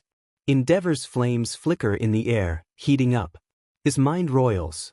What are you talking about, Dobby? Dobby. How cruel, calling me by my villain moniker. Dobby sighs, finally letting go of the spike to waltz closer to the edge of Gigantomachia's body. When I have such a good name. He pulls a bottle from his jacket, appending it over his head. Soot runs down his face in rivulets, a mimicry of the filth-coating Izumi. Tia, hisses the eldest Todoroki, white hair now visible, a slight bow, a mockery of politeness, punctuating that name. It sounds like a damnation. My face may look like this, but I really hoped. Not even an inkling of recognition for your eldest son, Endeavor. The battlefield has gone silent, shocked minds dropping their guard and turning to watch the show, Dobby having drawn in all their attention. Keeping their eyes on him, he shakes out his hair, sooty water being flung away to reveal white, pure white, like Shudo's right half. Like their mother's. The dragon starts laughing. I, Todoroki Tuya, eldest son of Endeavor, am a villain. Dobby shouts to his captive audience, smiling. I have killed over 30 innocent people. I hold a fire quirk even stronger than my father's. I was to be the next great hero. He pauses, eyes trailing over them, latching onto Shuto. But my body, it couldn't handle it. I was passed over in favor of the new, shiny toy, with a perfect quirk, just a child, but already his potential. I was a wasted effort. A failed experiment. Thrown aside, left for dead, forgotten. Shudo takes a step back, mind running in circles, trembling. Izumi can't see his face, but she can see the horror building in his mind. But I didn't forget. Dobby laughs, skipping from outcrop to outcrop on Gigantomachia's back, like a kid in a rocky stream. I watched you rise and fall. I was so angry when I saw some random upstart had exposed you before I even got the chance. Dreamer, taking my glory, my revenge. As he dances across the stones, his mind flares with memories. Recalling times past, twirling and leaping in the chaos of his own making. I spent so much time thinking about how to maximize the destruction of your career. Even while in that house. I used to go to Natsuo's room every night, asking him in tears why I existed. I finally found a purpose, your destruction, but then that brat. He laughs, pausing in his dance to point down at Izumi, still with that crazed grin. Oh, but I'm glad she did. See, I was a fool. I was going to wait until Shudo had become everything you wanted of him, and then I was going to kill him. Izumi tenses, trying to pull herself away from Hitoshi. No, he couldn't, she wouldn't let him. Thing is, I was being immature. Shudo was never at fault, was he? No, it was just a kid's jealousy. Dobby hums, pausing on one of the rocks, balancing on one leg. I read the whole report. I saw what you did to the others. I saw, but so many people didn't seem to see. Didn't take long to figure out why. It got covered up. The number 2 hero spot wouldn't be yours, but they'd still keep you relatively high if they could just lessen the spread of information, that's right. Izumi remembers. Lies and bashing and the commission. Trumpet too, she hadn't even thought of that. You swept it all under the rug, hoping to forget about your past. Dobby simpers, twirling, his jacket flaring out around him. I heard you were actually paying attention now, Dreamer whipping you into shape, training Shudo properly, saving Natsuo, having dinner with Fuyumi. What? Trying to be a better person. Forget your past and hope it forgot you. Here's a lesson, old man dashed, his foot slams down, stopping his twirl, hands pressed to his ear, declaring with his entire being, the past never forgets. Endeavor's flames have long faded, looking up at his eldest in shock. My side of the story is being broadcasted all across the nation at this very moment. Dobby jeers. I told them everything. Every grisly detail left out so the story would be palatable by the general public, the commission's involvement, the heroes who knew and did nothing. Not quite the grand reveal I wanted, but, well, Dreamer got to you first after all. Now, all that's left, he reaches out a hand, like he's welcoming them to join him, is to kill you, father. Come. The extended hand bursts into flames. Come dance with your son in hell. Dobby is done for now. Murmurs from the League, disbelieving. From the heroes, disgust as the memories re-enter their minds. My son is dead. Endeavor rasps the denial cold. He doesn't believe it himself. This is an unforgivable lie. Oh, it's an unforgivable truth, father. Dobby laughs, leaning back and opening his arms wide. If you don't believe me, I'd be happy to leave some BLD and hair behind for a DNA test. My own testing with the BLD you left behind after you fought Hood is being published now. 99% match. And even then, you've got a handy-dandy little mind reader down there, don't ya? Dreamer, am I lying? The heroes turn to her, but Izumi can't look at them. She can only see Shudo's face. Turned back, one last hope in those mismatched eyes, wide and horrified, looking to her for answers, wanting her to deny it. Izumi can't. She shakes her head once, feels the last shred of Shudo's hope fade away. I'm so sorry, Shudo. Izumi whispers. No one hears her. Of course, even if they don't believe the word of a villain, that's not all I have. Dobby chuckles, drawing all the attention back to him.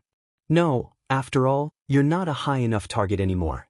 A waste of my energy on such a worthless hero, constantly grasping for that number one spot. A dream ripped away by some kids. Dreamer and Hawks. Hawks. This history. Izumi knows about it. His father was a villain. Does Dobby know about the commission? The training? Most likely. He was trained there too, for a time. Hawks is a murderer. Dobby hisses. He killed twice as he cried and ran from the battle. Izumi's BLD runs cold. No, Jean couldn't be dead. He was getting better. Maybe not perfect, but he wasn't hurting. He was sure he was a person. He couldn't be dead. No. Izumi whimpers, struggling to sit up, staring at Dobby, looking for any shred of dishonesty. He's not lying. But he has to be lying, because Jean can't be dead. Yes. Dobby growls. He stabbed him in the back. Twice as dead, killed in cold BLD. We got it on tape being broadcasted as we speak. It's not even the first person he's offed, did you know? Hawks has been playing as a double agent. Walking among us, pretending to be our friend. But we didn't let him in so easily. He had to prove his loyalty. His mind is doing its happy little dance again. Excited for the new tidbit of information he's about to drop. In order to join the League of Villains, Hawks had to kill Best Jeanist and bring us his body. Dobby smirks. And he did it. Easily. Violence has become such a norm in his life that he did it without a second thought. Izumi frowns. No, that's not right. She knows about this. Jeanist isn't dead. It doesn't matter if we win or lose. Dobby howls, spreading his arms wide. They'll never trust heroes again. All the proof is being shown. Murderers, liars, looking out for themselves, marketed justice while they hold no empathy. Fire races along his shoulders, blue burning bright, a comet, as he leaps from Gigantomachia's back. Thanks for holding out long enough for me to kill you with my own two hands. Ah, Tin, we finally get to fight? The dragon shouts, his own flames erupting. I was enjoying the show. I can't believe you had that card, Dobby. Hitoshi drags Izumi upright, settling her on her own 2 feet, one arm around her waist to steady her. They're all coming now, Spinner and Compress as well, Skeptic dropping off the other side, looking for rubble to use his quirk on. Father! Shudo shouts, running forward, frost and flame curling up his arms. Father, snap out of it. Protect the others. Father, please. Endeavor isn't moving. The other heroes drop to the ground, spreading out, ready for the villains. Their job comes first. Protect above everything. Pardon me, cables wrap around the villains as they rush forwards, stopping their progress, and Best Jeanist drops down from one of the buildings. But I am not dead. The number 2 hero announces. Dramatic BSTRD.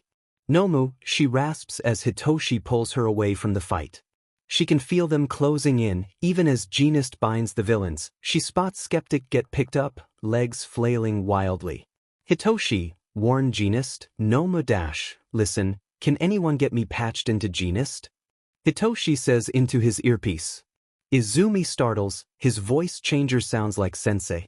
Sorry Izumi. He whispers, pulling it down. I read your notes, the plan. That's why Gigantomachia is stopped here. I've got him brainwashed. Izumi sighs. He really shouldn't have read them, but I'm glad. His earpiece crackles, and Hitoshi straightens to speak into it. This is question mark. Dreamer here says you've got Noma headed in your direction. Also, Gigantomachia has been brainwashed into sleep. Don't shock him, that might wake him up, and then we've got a whole other problem. I wondered why he seemed so compliant. Good work. Gina's voice buzzes. I'll handle him. Watch the fire users. As if hearing that, Dabi and the dragon burst free, barreling into the fray once more. Endeavor still isn't moving, but Shudo rushes to meet his brother, the other heroes focusing their attacks on the dragon. Stop this? Shudo shouts, pushing Dabi back. But why now? Why are you hurting people like he hurt us? What's the point? I'm the opposite of everything he wanted me to be, and yet, I am only a reflection of him. Dabi cackles. But because I'm his son, through and through. I don't care about others. I only care about myself and my own power. Move aside, or you'll burn too. I only have one more purpose here. No. Shudo growls, fire building in his palms. I won't let you kill him. I won't let you hurt anyone else. Dabi grins, one side of his face lighting up. Oh, like who? Dreamer. Your little girlfriend. Hey, Shudo, wanna hear a secret? They're too close to this fight, Izumi realizes dully. She doesn't have the energy to help. Her muscles have given out. She can't protect Hitoshi or Shudo. Not from fists, or fire, or words, or herself. She knew. Dabi laughs. Dreamer knew my name. She's called me to you before. At Kamino. All those months ago. Shudo's fire goes out. She only seemed shocked when I talked about what Hawks did, didn't she? Dabi asks, hands up in surrender, his smile widening. When I asked her to read my mind, she didn't even pause, she knew the truth. Izumi should have told him. But when? The second she got back, a week later, a month. When she went over to his house. She doesn't know. But right now, after the fact, after everything she hadn't told him. Shudo has turned to face her. Dabi isn't moving, watching with glee. She hates him. Todoroki to ya, Dabi, he's become a monster. But then what is she? She didn't tell him. His own brother. They had talked about him in front of her and she never said a word. For almost a year, she's been silent and she has no excuse. I'm so sorry. Izumi whispers. One blue eye and one gray stare at her, betrayed. Izumi can feel his mind. Even if she closed her eyes she'd be able to see it, even as she bows her head in shame she can see it. The denial, first directed at Dai, then at her, melting into betrayal, cutting deep into his heart. Hitoshi, next to her, is no different. His support for her body drops away for half a second, before it's back, but if Izumi wasn't hurt, he'd drop her. Izumi deserves it. Turning his back to her, Shudo clenches his fist, fire building up in his palms, ready for battle, breath rasping through gritted teeth. I don't care. You're the problem standing in front of me now, you're the threat. I'll be angry later. She can explain herself later, and I'll listen later. Izumi closes her eyes, feeling black tears well up. She doesn't deserve that. She deserves anger. She doesn't deserve a chance to explain herself, because she has no explanation. The dragon throws a hero with 3 tails across the battlefield, cackling. My daughter has such a diligent boyfriend. How sweet. Filth squirms in her blackening heart. The villains are losing. Genist has captured all of the Nomu, all of the League members. The fire users have broken free, but they are quickly being overwhelmed by the heroes. Dabi is pushed back. The dragon howls in rage. Izumi can't focus on it. Can't focus on anything. Liar. Monster. Give in. The goop croons to her, brushing against her consciousness lightly, leaving smears across the surface. Gentle touches slowly black out the crystal-clear thoughts. She's trapped again, tied to a Nomu, a monster. Like Kurogiri trapped, no way out, the pollution slowly overcoming her soul. But this time, she can't force herself out because that would mean tearing herself to shreds. Izumi is honestly considering it. It hurts. It's fine. It's killing her. It's healing her. Get out of the way, Shudo. W. She should have told Shudo. Made any indication. Done something, anything. Warned him. Father, please. Help me. Shudo. Hitoshi. He's calling Shudo's name. He sounds scared. Izumi groans, forcing herself back into reality. He may hate her, should hate her, but she has to keep Shudo safe. Has to keep Hitoshi safe. She can't fail again, she can't. She can't. Dabi throws a hero aside, mouth open in a scream of rage, struggling against the current to the frozen, statue-like endeavor. The hero's mind is just as frozen, the words not computing. Endeavor. Shudo shouts, carefully icing down the patches of flame spilled across the ground, trying to get Endeavor's attention. It won't work. Shudo, hush, Izumi. Hitoshi says, and Izumi nearly goes into a seizure with the emotion behind those words alone. Doubt, rage, denial, concern, and conflicted loyalty wrapped up in a voice quirk. But she has to do something. Anything. She can't move. Tia, please. I beg you. Endeavor's voice. Too close. Endeavor is still frozen. It wasn't Endeavor. Begging will get you nowhere, father. Dabi shouts, and then his mind is taken over by a purple haze. Compress is doing something. Izumi tries to rasp out a warning, but it doesn't work. He destroys chunks of his body, over and over, wiggling out of Genus' grasp by squirming into those gaps. Desperate. He grabs his teammates in those marbles, Spinner, Shigaraki, Skeptic, Dabi, tries to go for the dragon but Genus pulls him back. A rush of mental energy, a rush of filth, Nomu, Sensei, Kumo, lights and pain and an overarching flood. Izumi whimpers once more and passes out. So many people fear nothing. Not fearless, but the fear of nothing itself. Solitary confinement, loneliness, falling, the ocean's abyss, nothing touching them, nothing to touch, nothing hearing them, nothing to hear, nothing to feel. Nothing to help or harm, nothing to do, just endless floating. If you feel nothing, how can you feel bored? If Izumi could put a word to the nothing she feels, it would be comfortable. But then again, she feels nothing.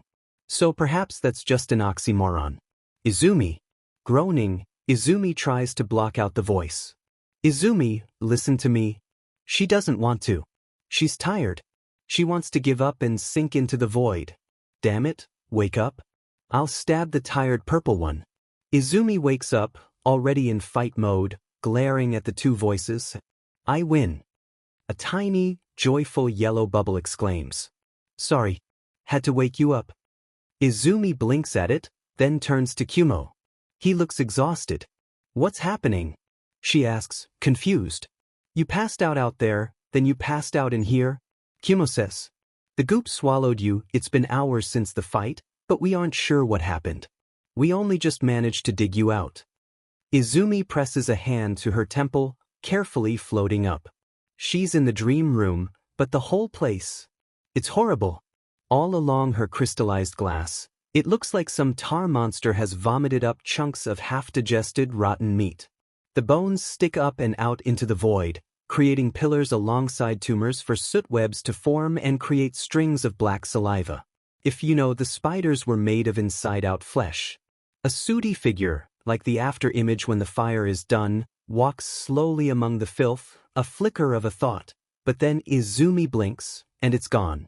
What was? We're trying to ignore them. They like us, I don't think. Kumo says carefully, but the uncertainty of his mind echoes in the wavering clouds along his edges. Izumi turns her back on all of it quickly. She doesn't want to think about that now. The fragments have created a small safe bubble, like how she did with Kurogiri, and none of the lights seem affected. You've been unresponsive for so long, the other two gain sentience? The little yellow one announces, like it's been waiting to get Izumi's attention. Sorry, she tries, looking it over. It's the only new one to have grown eyes. Apology accepted. The yellow one sniffs, before it zooms closer, zipping around Izumi's body. So, you saved me, right? Thank you, I think. Also, watching you rip Sensei apart was cool. Izumi winces, but tries to keep the smile going. Mama. There's one of the other ones. This one is brown, and it reminds Izumi of chocolate milk. It also looks young. Izumi frowns, reaching out and pulling it into her hands. Perhaps it was a childish section of the mind. No, that doesn't make sense. This one, she recognizes this one. She took it from when the doctor injected her with the. She took this fragment out of Mocha. Izumi's BLD runs cold. Mocha's proportions were messed up, so were Johnny's. No head was that large without a gigantification quirk. The eyes looked underdeveloped, the teeth looked wrong. The legs Izumi had thought were just lab-grown, but, Mama, this fragment had come from a child. Izumi feels her heart being thrown into her throat at the realization. A child. A child. Mocha and Johnny were children. From the look of this fragment, Mocha couldn't have been more than 8. They had tortured and experimented on an 8-year-old child. The doctor had used a child's body to make his demented pets. She will kill them. Hunt down the echoes of Sensei loitering in the backs of mines and tear him to atoms. Then she will find his real body and slowly feed him into a blender. Inch by inch. Figure out if the doctor survived and do the same. The fragment seems to sense her distress, wiggling slightly, almost nuzzling into her hand. Mama. 8 years old. Hi. Izumi whispers, struggling to hold her tears back. Hi there. I'm Izumi. Mama. It cheers happily. Sure. Izumi caves, patting the top of the fragment. Do you have a name? The fragment hums, like a computer working with all its might, trying to remember. Izumi winces. Can I call you Mo? Mo. Izumi will take that as a yes. She pulls the fragment against her CST, looking at the other 2 new ones. The little yellow one is watching her with interest, while the other is green, with a swirl of black in the center like a video game icon of a portal. And you over there? It growls. Let me go. Izumi sighs. The black hole Nomu that Maruko had ripped the head off of. I'm sorry, Void, I don't think there's anywhere else for you to go. My body. Void screeches. Izumi flinches back. Void isn't doing it on purpose, she can tell. He doesn't have the practice to, but he's affecting her quirk with his emotions alone. The first or the second, it doesn't matter. I'm sorry, Void. Izumi says softly, reaching out with the hand that isn't cradling Emo. The doctor destroyed your fist body, and Miruko killed the second. Give me yours. I'm using mine. Izumi says slowly, pushing calming vibes towards the fragment. He doesn't seem to be affected. Do you know who I am? I am the dreaded villain, Void. My name is feared among any who hear it. Cousin to 13, I am capable of summoning a rip in space that will swallow you whole. There will be nothing left of your pathetic form. I'm gonna call you Vo. The little yellow one announces. Void goes quiet, spluttering with rage. You dare to mangle my name. I'm making it tiny and helpless, like you are right now, Yellow chirps happily. I wouldn't call a little bubble thing like yourself worthy of such a glorious name as you're hyping Void up to be. Though, in all honesty, Void is a stupid name too. Void or Vo, Izumi supposes, makes several more sputtering noises, but Yellow has effectively shorted out its brain power, so instead it just floats into silence. What about you? Izumi asks the yellow one. It looks at her, orange eyes flickering. Is it confused? Do you have a name? Or anything you would like to tell me? It hums. No, I don't have a name. Yellow says sadly. Would you like one? Izumi asks. Yellow brightens up immediately, floating about a foot higher into the air. Really? Does that mean I will be a she again, instead of an it? Would you like to be a she? Izumi asks the fragment, and its sheet bobs up and down wildly. All right then. How about Hitaru? Hitaru is a girl's name, and it means firefly. You look like a firefly. My name is Hitaru. Hitaru whispers with glee. Hitaru. I am Hitaru. She buzzes about with joy, introducing herself over and over, and Izumi lets her, instead turning to Kumo, who has been watching the small naming ceremony silently. Kumo, what happened? You went insane. Kumo says without preamble, the edges of his clouds flickering. Me and the yellow, Hataru, kept trying to wake you up and snap you out of it. You hurt him. Izumi winces. She remembers. Shigaraki's flesh and bones buckling under her hands, the perverted joy she had felt as black BLD spilled. And Kumo had had to watch that. I'm sorry. I know you still care for him. You had no choice. Kumo says carefully. And he hurt Shoyuda and Hisashi. And you. Izumi bows her head. That's right. Shigaraki might be his charge, but so was, wait Dad. Izumi gasps, looking right back up, heart beating 100 miles an hour. What happened to him? Is he all right? Kumo's clouds fade into white at the edges, but his core remains gray. We haven't been able to sense the outside world at all since the fight ended. The last thing I saw was, Dabi and the dragon being taken into little marbles. Compress. Izumi mutters. He was focused on letting the League escape, and then, Sensei, his presence in the mines. Kumo agrees. I don't know what he did, but it knocked you out. I need to wake up. Izumi realizes, looking into the open area of the dream room. I need to make sure everyone is okay. Can you check the lights? The same thing as last time. None touching the goop. Kumo clarifies, before bobbing into a nod. Of course. I assume I'm babysitting as well. Ho! Mo shouts, shortening the new name in the same way its Envo's name had been shortened. Ho! If you're alright with that? Izumi winces, watching Vo start to cackle and Hataru to start attempting to destroy it. Not Mo. She seems to understand that Mo is a child. Vo has earned no mercy. I'm used to it, Kumo admits. Go. Mo whistles happily. Voho. Izumi wakes up, but she doesn't open her eyes. She can't.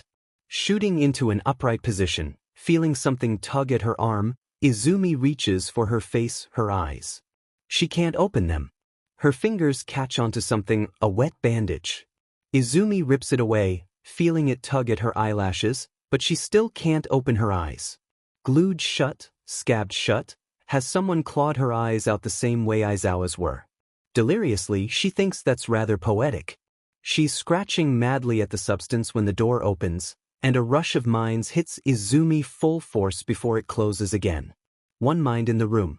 Quirk canceling walls. Easy, you're all right, the mind coos. Mind Quirk. But not a painful one. Izumi finally manages to scrape one eye free, whipping around to see the person. A nurse's uniform, short, plump, light blue hair done up in a bun.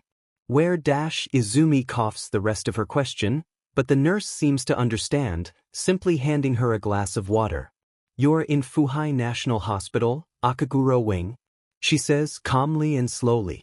It is 10:56 am on April 10th, your fight is over, and you have been unconscious for a day and a half. My name is Yasu. My quirk, as I'm sure you can tell, is a mental one calming presence. If you require a different nurse due to your quirk, please inform me. Izumi remembers this place. She had researched it while looking for the doctor, funnily enough. Akaguro Wing was for heroes with long-lasting effects from quirks or battles. Meant to ease them into recovery. This girl, too, was in her research a footnote about a quirk that would prevent heroes whose last memory was violent from going straight into fight mode. Even now, Izumi can feel it blanketing her adrenaline, like cool water over a burn. It's the only reason she's not screaming, the only reason she's so calm. You're fine. What happened to everyone else? Izumi asks as the nurse comes forwards with a damp cloth, wiping at Izumi's other eye. Much gentler than what she had done in her panic. Many of the heroes were injured, but most who were not immediately killed are stable. No UA interns were grievously injured, and your father is alive and healing. Healing. Not alive and well. Izumi doubts anyone would be well after what she did to him. I want to see him. She blurts, before realizing that she couldn't, she shouldn't, she had done that to him. She doesn't deserve, we want to make sure you're stable first. Yasu says, pulling away, folding the cloth over the substance quickly, but Izumi has already seen it. A crust like a scab, dark like BLD, but not red enough for that. The crust that forms after a long sleep, but far too much. No, this is pitch black cruel. The goop. Leaking through her eyes, even in her sleep. Disgusting.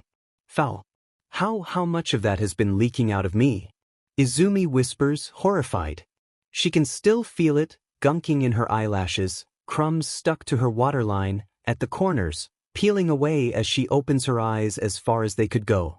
The nurse looks her over, once trying to figure out if Izumi should be told.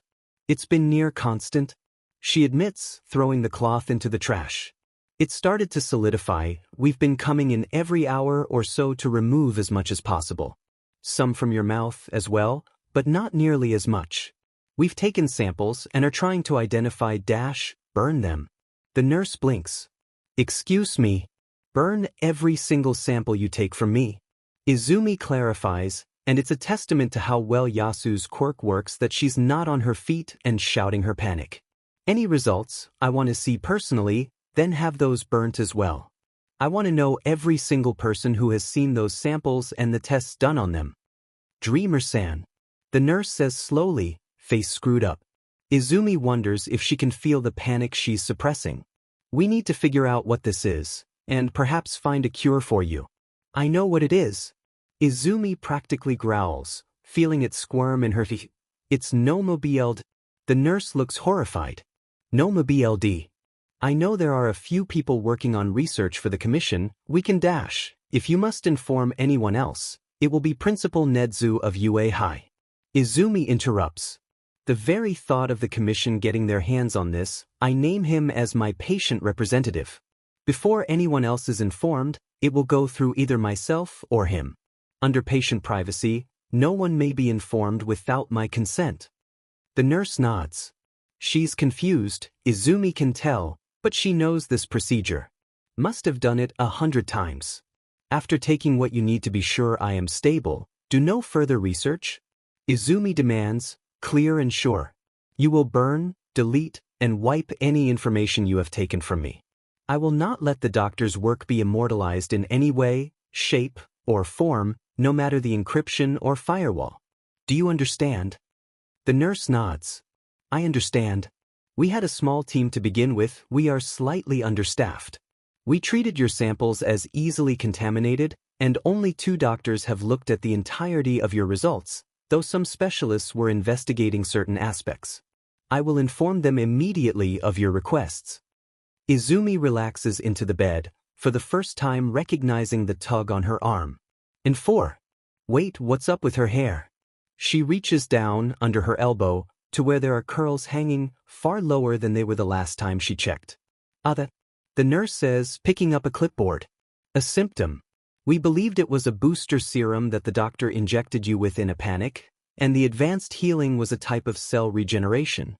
However, it wasn't focused, and instead caused all the cells in your body to replace themselves at an incredible rate. While we had concerns for cancer, it appears the only side effect is rapid hair growth. Izumi almost laughs. What a stupid side effect to being corrupted from the inside out. Would you like a rundown of your results, or would you prefer to rest? A rundown, please. Izumi sighs, dropping the curls.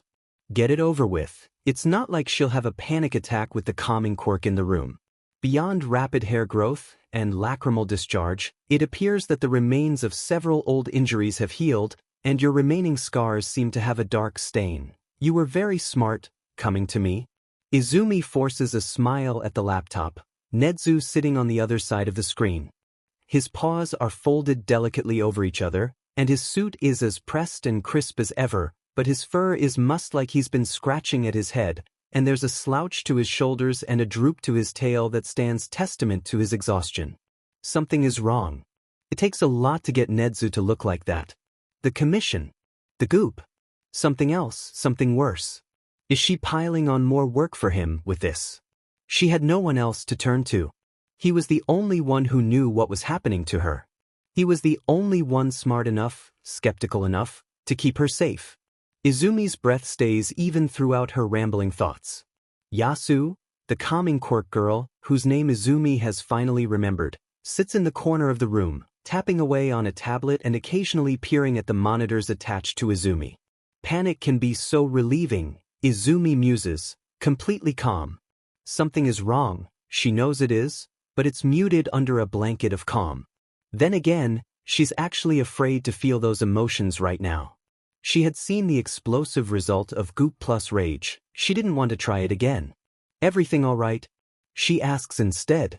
Nedzu hums, unfolding his paws. He's holding something. A chess piece, the White Queen. His queen. Izumi's enemy. No, then it's not all right. Probably the commission. As well as can be hoped, considering the circumstances. Nedzu sighs. Have you read the reports? Izumi bites at the skin on her lips, chewing her words before they come out. No, sir. I wasn't ready. I'm not sure how I'll react. Setting the chess piece to the side, Nedzu's beady eyes practically burn into Izumi's soul. Izumi, what have I told you about information? It is the greatest weapon. She replies dutifully. But the goop. Her emotions. Already dulled, she feels wrong, looking back on horrifying memories like she's viewing them from underwater, muted sounds and images, all that's coming through the blanket of calm. It will hurt. But you must do it. I would prefer you do it now. He tilts the queen, looking for all the world like idle toying. Before what you don't know becomes a weapon to be used against you? The White Queen clatters as it falls to the hardwood desk and rolls away, out of Izumi's sight. Izumi's gaze flicks to Yasu, once, before she's back to watching her teacher. The calming Quirk is in the room with you now, correct? Nedzu asks, paws folding together. At Izumi's nod, he continues, I'm sorry. Izumi, Kayama Nimuri is dead. Crude oil flows alongside salt water, and the scream of grief is strong enough to wake the dead. If only. Izumi gets herself discharged from the hospital. It's rather easy, actually. She names Recovery Girl as a healthcare agent and someone who has dealt with her before, acts sorry for the disturbance that was her grief-stricken screams, and assures them that as far as she can tell, Yasu will sustain no lasting damage. Simply bruised glass and a migraine. The commission as well, puts in a word, and she's free. She reads all of the reports. Incident report of the joint operation, Ghost Hunter, how funny. Paranormal Liberation Army. Gunga Mountain Villa raid leader. Hawks, edge shot goal, arrest the main force of the Paranormal Liberation Front and their leaders. Began at 11:08 a.m. on April 8th, ended 12:24 p.m. on April 8th, when Gigantomachia crashed through the heroes' ranks. High-value target status, Reed Estro, arrested Geeton, arrested Trumpet, arrested Himiko Toga, escaped twice. Deceased Izumi pauses at that line. Dabi wasn't lying. She forces herself to look up the leaked video, now that she's not monitored, forces herself to watch as Hawks drives a feather through Jin's back. She won't cry. She refuses to let herself cry. He's not her first dead dreamer, far from it. But after all that healing, 16,929 members of the Paranormal Liberation Front have been arrested. 132 members of the Paranormal Liberation Front are still at large. Jaku General Hospital raid leader, Dreamer, Detective Nao Mesa goal, arrest Dr. Ujiko Daruma and destroy the Nomo factory. Stop Shigaraki's rebirth. Began at 11:10 on April 8th, ended 1:15 p.m. on April 8th, when Mr. Compress aided in the escape of some of his comrades, alongside a resurgence of Nomu. High-value target status, Dr. Ujiko Daruma, unknown Shigaraki Tamura, escaped Mr. Compress, arrested Skeptic, escaped Dabi, escaped Spinner, escaped the Dragon, escaped Gigantomachia, arrested high-end Nomu, deceased 7 near high-ends, escaped her fault. Shigaraki waking up had awoken Gigantomachia, and it was her duty to keep him under. If she hadn't been such an idiot, hadn't left it to X-less, maybe Auntie Kiyama would still be alive. There are still reports coming in jailbreak at Tartarus. At 3 other prisons. She can assume Sensei is free, along with hordes of previously incarcerated villains, the near high ends that Izumi had failed to destroy doing the dirty work. Dabi's revelation is rushing across the country. The impact is lessened, perhaps, by Izumi's own digging a few years ago, but it's almost like he left her out completely. No one speaks against her online. Had he only told Shudo that she knew? She doesn't know. She doesn't understand. She lets her emotions run wild, lets them curl and rage and slam about inside her head, but they stay there. Izumi has fought for 6 years. This burns and squelches and aches, but it's cathartic, almost, to feel the pain and agony. Like a physical or mental, she supposes, reflection of her mistakes. She's hurt before. This is nothing. She's kept going before. It's just a new kind of pain. Her phone vibrates in her pocket. PSC President, you're out of the hospital. We need to speak about moving forwards and have some confidential information that can be of use. PSC President, you've seen that this is what happens when you disobey us, dreamer. Twice death could have been avoided had you accepted our plan. Izumi takes a deep breath and feels oil run down her face. The commission wants to speak.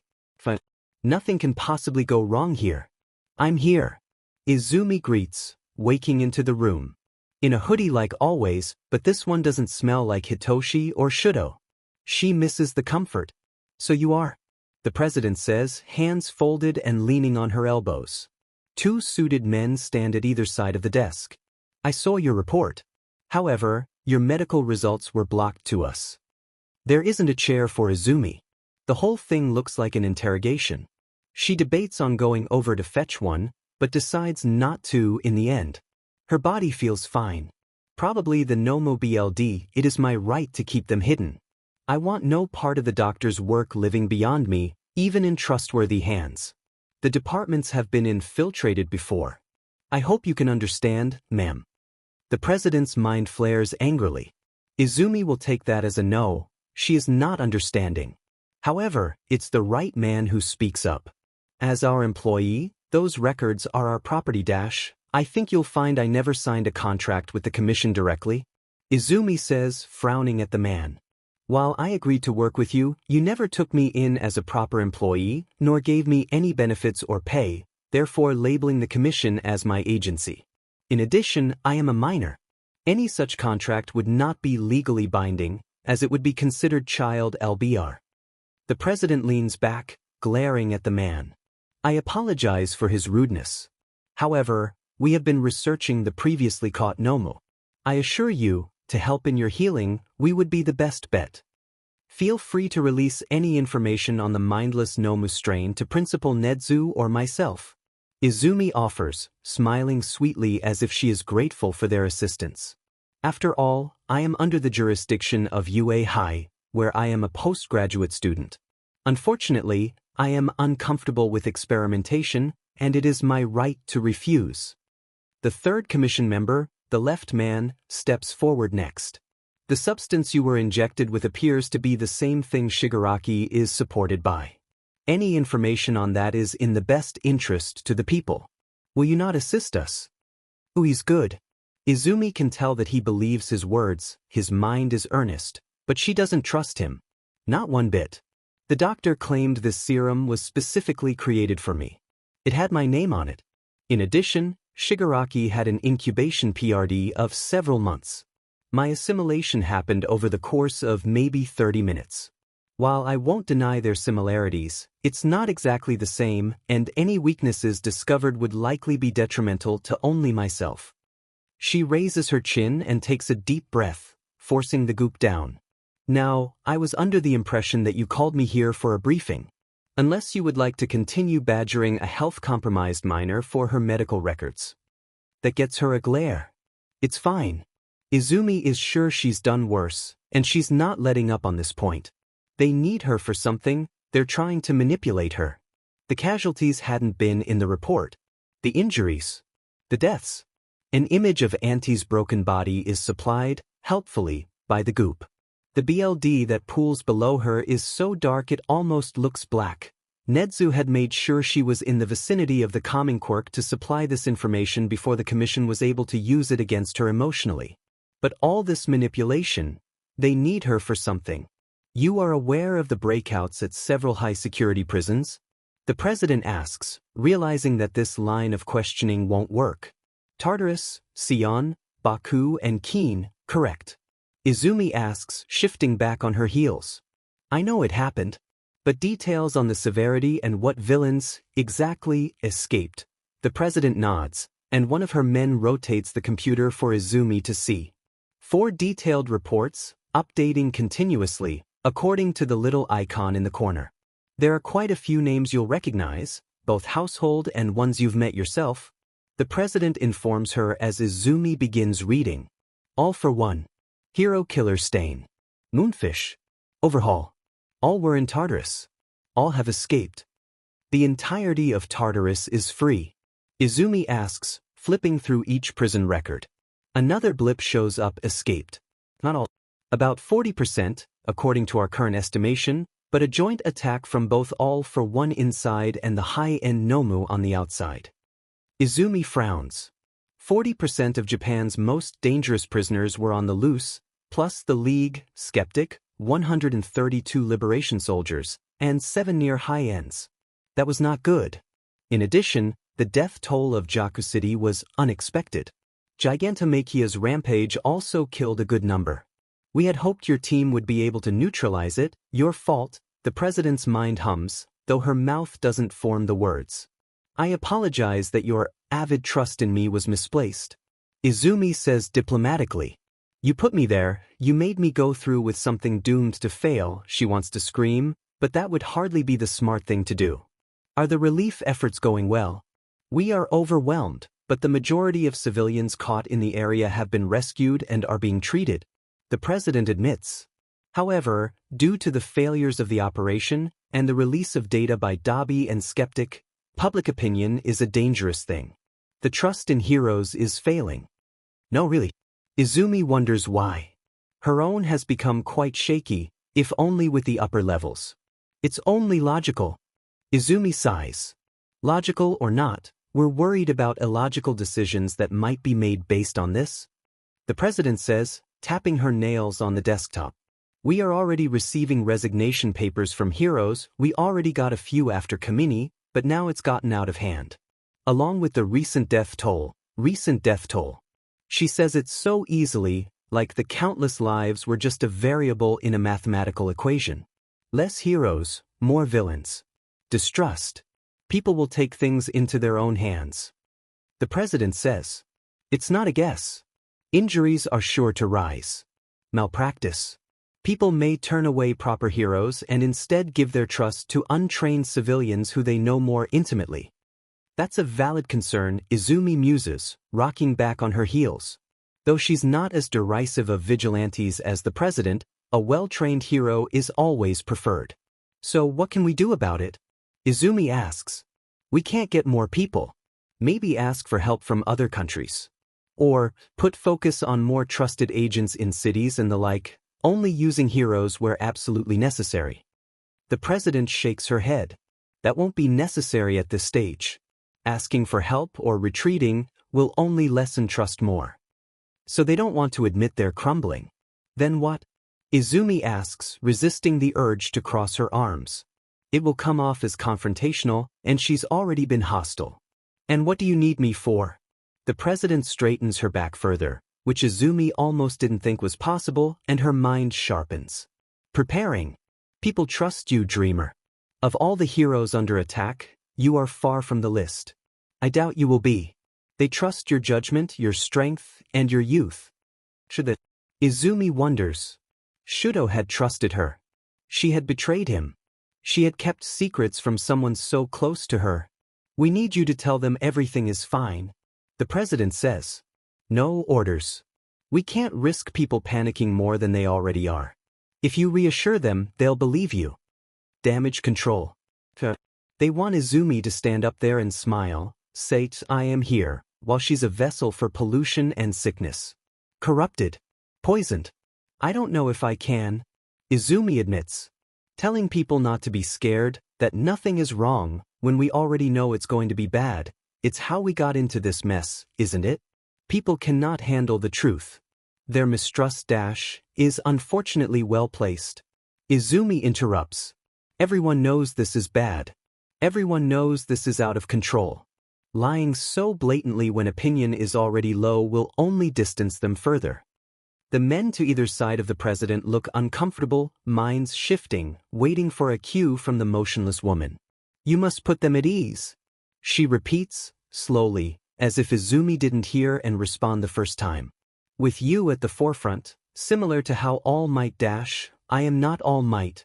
Izumi reminds them. I'm far too short. Well, that didn't come out right. It was supposed to be dramatic and meaningful. What an idiot. Pathetic. Childish. Talks without thinking. To quote Hawks, my back isn't broad enough to put people at ease. Izumi rewords, shoving the goop out of her head. We no longer have access to the kind of hero All Might was. The president raises an eyebrow, motioning a hand to the left man. He takes the laptop and opens a video. The shot is shaky, grainy, covered in dust. The hero this body cam was strapped to was most likely moving. But it's clearly Izumi. Hand to hand with Shigaraki, his touch not doing a thing, throwing him around like a rag doll as he rages. You seem plenty powerful here, the president points out. Izumi remembers. She had felt powerful too. She had felt angry. The blood flowing through her veins, her muscles. The memories rise like the bile at the back of her throat. That's hardly a good thing, she says, swallowing her disgust. I was out of control. Berserk. I wasn't thinking of anything but destruction, even more so than Shigaraki was. I was only pulled out after Hitoshi. She had seen Hitoshi and hadn't wanted to hurt him. To corrupt him. Fat load of good that did for Shudo. After a pretty heavy hit and then a lull in the fighting that let the fragments help me, she corrects herself. It's not safe. And not exactly palatable. Who exactly was going to feel secure watching a teenage girl vomit black sludge like some video game monstrosity? It was disgusting. And who knew what other side effects would CRP up? The dissociative episode from the spar with Ajiru comes to mind. Perhaps brutalism is what we need. The president says.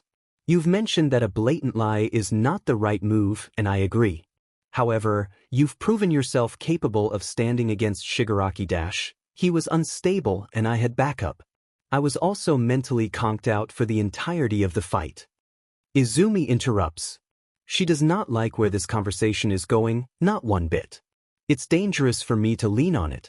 And there's no way people would just take it at face value.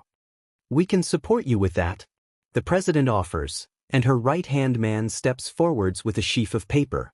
You've said we haven't signed a contract with you, and this is true. So, in light of the new developments, Izumi takes the papers on autopilot. They aren't trying what she thinks they are they? The commission is well connected. The president informs her like it's a surprise. We can support you. Cover up your failure at Jaku. Socially and politically keeping you protected no matter what. We remain the ones with the most knowledge on how the Nomu tick. We can create items that will keep you safe and healthy. We can place you at the forefront and let you lead us through this storm. A new generation, wiping away the sins of the old. It's only logical. They are. Skimming through the papers and suppressing the urge to laugh, Izumi almost can't believe it. A contract like this, it removes her from the protections Nedzu had worked out with Aizawa and Yamada. She would be fully emancipated from her guardians and be placed as a ward of the state. The commission would be her guardian. Therefore, getting full access to her medical records. What a coincidence. You want to use me as an unofficial number one to keep public morale high, she summarizes, reading through another paragraph more closely. They have this down to a science. In cruder terms, yes. In cruder terms, Izumi would be a weapon. A nuclear bomb, paraded before a terrified populace, saying, nothing can hurt us if we eradicate it first, while the bomb is leaking radioactive fluid through the streets. A rabid wolf in a cage that will tear through anything it's pointed at. The goop croons at that, curling against the back of Izumi's skull, whispering to kill, kill, she's strong enough to manage anything. I'm sorry, Izumi says, placing the contract on the desk and stepping away from the pages that reek of a trap. I will have to turn down this offer. Like I said the last time we had a disagreement. I will work for you until this is done and no longer. The president's mind sours, eyes becoming chips of ice. Izumi made the right call. It isn't over. The spying bit is. Izumi points out. I may be good at stuff like that, but I don't like it. I don't like how this organization works. I don't like lying to people. The president huffs, looking down her nose at Izumi like she's a misbehaving child. Are you sure? Your reputation after this? I don't care about that, not really. Izumi shrugs. I failed. People's opinion of me for my failure is accurate, and I don't feel the need to change it when it's absolutely right. I wasn't the best person for the job and people suffered for it. I'm not the right person for this one either. At the thinly veiled insinuation of blame, the president bristles. You're powerful, and you have a good reputation. The only option. Are you really going to abandon the people you claim to care so deeply for? That worked before, Izumi will admit, before BLD at her fingernails and a ragged scream. Why not use hawks? Izumi asks innocently, watching the hackles rise. After all, you insist that it was a proper moral decision to kill Jean. Just explain your reasoning. Use your number one puppet properly. The decision was never meant to be made public. That was an error. So long as you can get away with it, you'll do anything. Izumi rolls her eyes, making no effort to hide her disgust. Heroic. The president slams her hands on the desk and stands, shaking with barely controlled rage. You have no respect? I have plenty of respect. Izumi scoffs. I don't see how your failure to earn any of it reflects badly on me. Shaky breathing. Forced control. The president is pissed. Izumi might be taking this too far, might be poking the bear, but it feels good to finally say. It feels good to watch the president shudder through her words. The commission must take the bigger picture into account. Twice was an unfortunate tragedy, but he chose the wrong side. He was mentally ill and had previously asked for help. You turned him away. Izumi replies. And he's not the problem here. I recognize this kind of contract. It's the same one Hawks signed as a kid. I'm not becoming your next songbird. I'm not signing something that undermines what the entire first section of our conversation was about. I'm not compromising my morals for you, and I'm not going to lie to people just to save my own skin. She swipes her hand through the air. Her aforementioned skin doesn't look right. Watch it. Blackened. She looks down, breaking eye contact with the hero commissioner. Yep. Her veins are black. At her inner wrists, the beds of her nails, scattered randomly like ink stains. Something drips from her eye. You're out of hand. The president spits. You have no right. The right to bodily autonomy. Izumi prompts. Something glints in the corner of the room. The goop flares and whips Izumi around to face it, but she's too slow to catch it with telekinesis. A sting of pain. Needle in her skin. Plunger forcing black fluid into her veins, burning as it enters her bloodstream, rewriting her body to do as it wishes. BLD and violence and filth. Izumi rips it out, barely wincing. The fluid in the hypodermic needle is clear, flimmy blue. Not black. Not filth. Still not good. The chamber is mostly empty and her mind is going fuzzy. Where did it come from? How had she not sensed it? None of the people before her made any indication, no cue, but they don't look surprised either. They knew OT was there, but they didn't fire it. So, did you set up a robot? She asks, turning to the president incredulously, having to take a step when she nearly falls off balance. Did you set up a robot to shoot me? There isn't an ounce of shame on that woman's face as she straightens her suit. You are unstable and violent, dreamer. Rest assured, we will do everything in our power to assist you. I said no to a contract. Izumi shouts, stumbling in place. What was in that thing? What is wrong with you people? You don't know what you're saying. The president scoffs, waving a hand. It's a good thing we studied those Nomu. We can sedate you and fix the levels inside you, and then use the villain's mistake against them. For the greater good. She's lying. Izumi sways back and forth drunkenly, the drag in her system slowing down the goop, but her quirk. The president is lying. That's not where they got this drag from. Who? The hypocrites? She slurs, the dart crunching in her fist. So desperate to get your weapon back, aren't you? Is this how it will really be? A puppet. A Nomu. On a different side but still the same. Izumi can't fight the drag. But she can get the last word in. Can feel the president twitch in shock. What? You had me investigate sections of the Public Safety Commission. Izumi reminds them, standing tall. Oil pours down her face. I see everything that everyone remembers at one point or another. Did you forget why you used me? She steps forwards, forcing a grin onto her face. She doesn't know if it looks right. If some of her muscles are already asleep. You made this? Izumi accuses, lifting a hand to wipe some Nomo BLD off her face, flicking it through the air. A droplet splatters across the pristine pages of the contract. The commission started the research, planned to use it despite the side effects. I know. The president shakes her head, eyes wide with fear. We didn't dash, liar. Izumi hisses. She can sense it. She can hear the goop, struggling to wake but still gasping the ways to rend this woman in two into Izumi's head. I can tell. Did I ever tell you how I found the doctor? I followed that old trail. The survivor's nightmares. The dragon's dreams. He remembers. Wait. Kumokud. She barely has the thought before the fragment is acting on it. He pours himself into existence as white clouds, curling around Izumi protectively, slowly darkening. The commission members panic. Forgot what you first tried to lock me up for, didn't you? Izumi smirks, pouring what little energy she has left over to Kumo. Then again, that was an excuse too, wasn't it? Doesn't matter. You said the commission still had a good reputation. Wonder how long that will last. That gets a response. The president steps forwards, despite her men trying to hold her back. Dreamer, you have no proof dash, says who? Izumi says, tilting her head to the side. You have no idea what I'm capable of. Isn't this proof of that? Hataru and Vo give one final push to a shared quirk and Izumi falls through the portal, leaving behind nothing but a few splattered droplets of black fluid.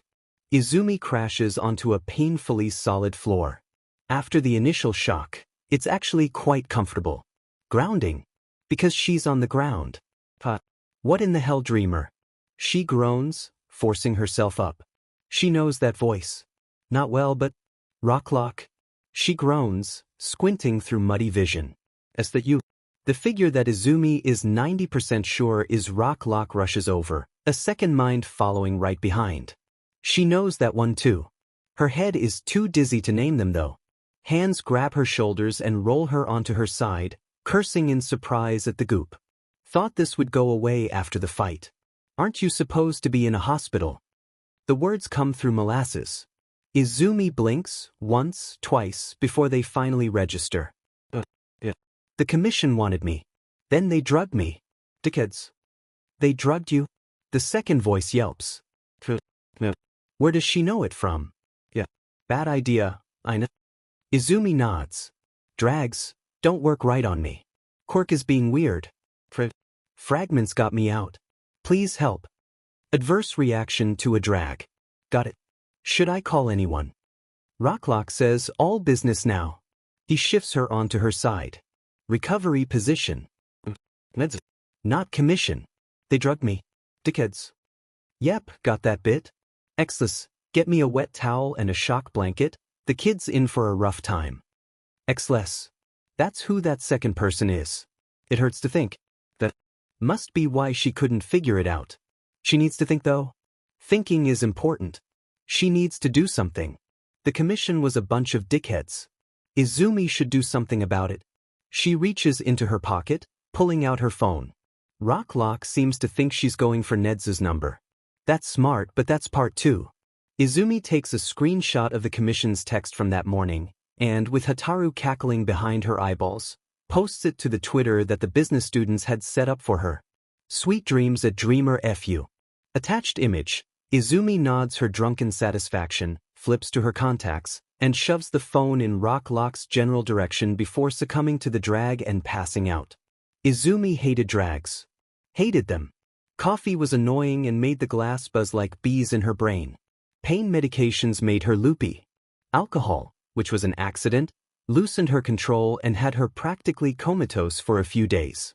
Even antibacterials, Izumi could feel them, whenever she had to take them, under her skin. They gave her rashes. Whatever this cocktail was. Horrendous. The glass rolls like waves in a storm, their safe bubble barely managing to stay together, holding despite its seasick creators. The sound is horrendous, stretching fibers and groaning tendons as the glass grinds together and apart like nails on a chalkboard. The smell makes it even worse. The fragments don't look like they're having much of a good time either. Hataru is shouting at the glass and telling it to quit moving. Mo is pressed against Izumi's stomach, trembling. Vo and Kumo are on opposite sides of the bubble, clearly trying to compose themselves. It's not working. One of the strange half their people out in the goop slips and falls. It looks painful. Izumi keeps ignoring them.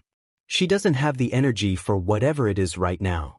She doesn't have the energy for much of anything beyond maintaining the bubble.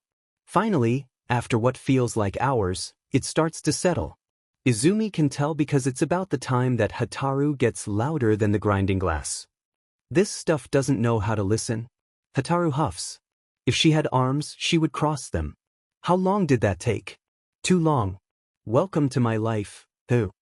Izumi sighs, uncurling and stretching her body out. I can't believe they drugged me. What were they thinking? Did they really just expect everything to be okay? The fragments grumble in agreement, probably less of the fact that they've understood exactly what's going on and more likely that they dislike the aftereffects. Kumo shudders, clouds flashing white and black before settling on gray. You were out though, right? I got us out. Memories float through his head. Needles, electricity, test tubes, vats and pipes. You got us out. Izumi soothes, reaching out a hand to pat the fragment. But now, I've got to do damage control. They won't be happy. I can't believe I was so stupid. What was she thinking, spilling her blackmail so early? Never show your cards until absolutely necessary. That's what Netsu had always taught her. What had she earned? A single moment of smug satisfaction. I need to talk to people? Izumi decides, looking out at the dream room. She would much rather stay in this safe little corner, but I need to warn Blue 8 what happened. Hatsum should be able to get a message to Netsu. You don't seem excited about this. Hataru observes. Izumi sighs. I need to do it. It's just, she looks out at the sea of filth trapped in her mind. Will this affect the minds she enters? While the mind lights floated peacefully through it without ever coming into contact, they weren't the actual minds, merely an image that Izumi could use as a gateway. It was only when she reached out to meet them that her quirk affected them.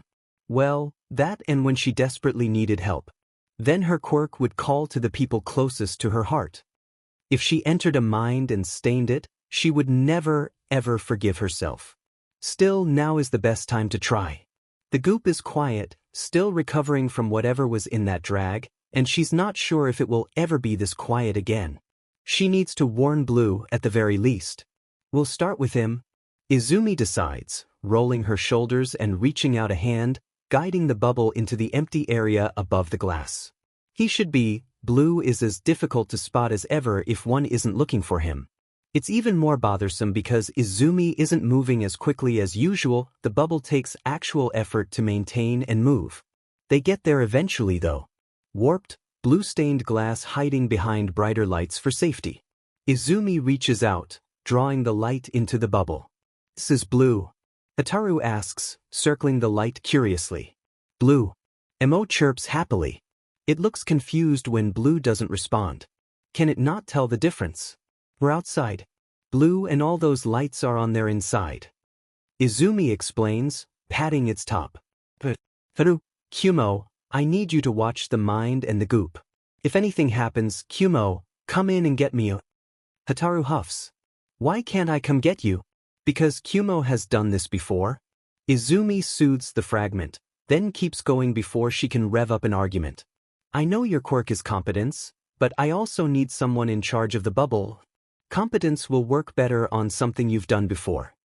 Izumi honestly isn't sure that's how it works, but Hataru seems content with the explanation, so she turns back to Blue's mind. Dreamless sleep. Deep breaths. Even if the goop would attack, they're inside the bubble, right? As safe as they can be. Blue is in danger out there because of her. The least she can do is warn him. She enters his mind the same way she always does, a simple press and easy slide. She almost feels better, but the nervousness isn't letting her enjoy it. One arm held tight, hugging herself, Izumi reaches the other out to shift the dream and being blue to her. He blinks up at her, surprised. Dreamer. I'm so sorry. Izumi gasps, floating down to land on the white floor. She had not been very creative with this dream. It's literally just a white expanse with an even floor and a blurry wheelchair for Blue. I got angry with the commission and dash, they drugged you, I heard. Blue nods. I'm sorry, I was partially responsible for that. I thought it would be used to subdue Shigaraki, not you. When I heard you'd been injected with the serum, I began to suspect. So it was Blue then. That makes this worse. With him fresh in their minds. That doesn't matter right now, you were only doing your job. When I was drugged, I admitted I knew they were behind the Noma serum. I can't even remember, her head is fuzzy. She shakes it off.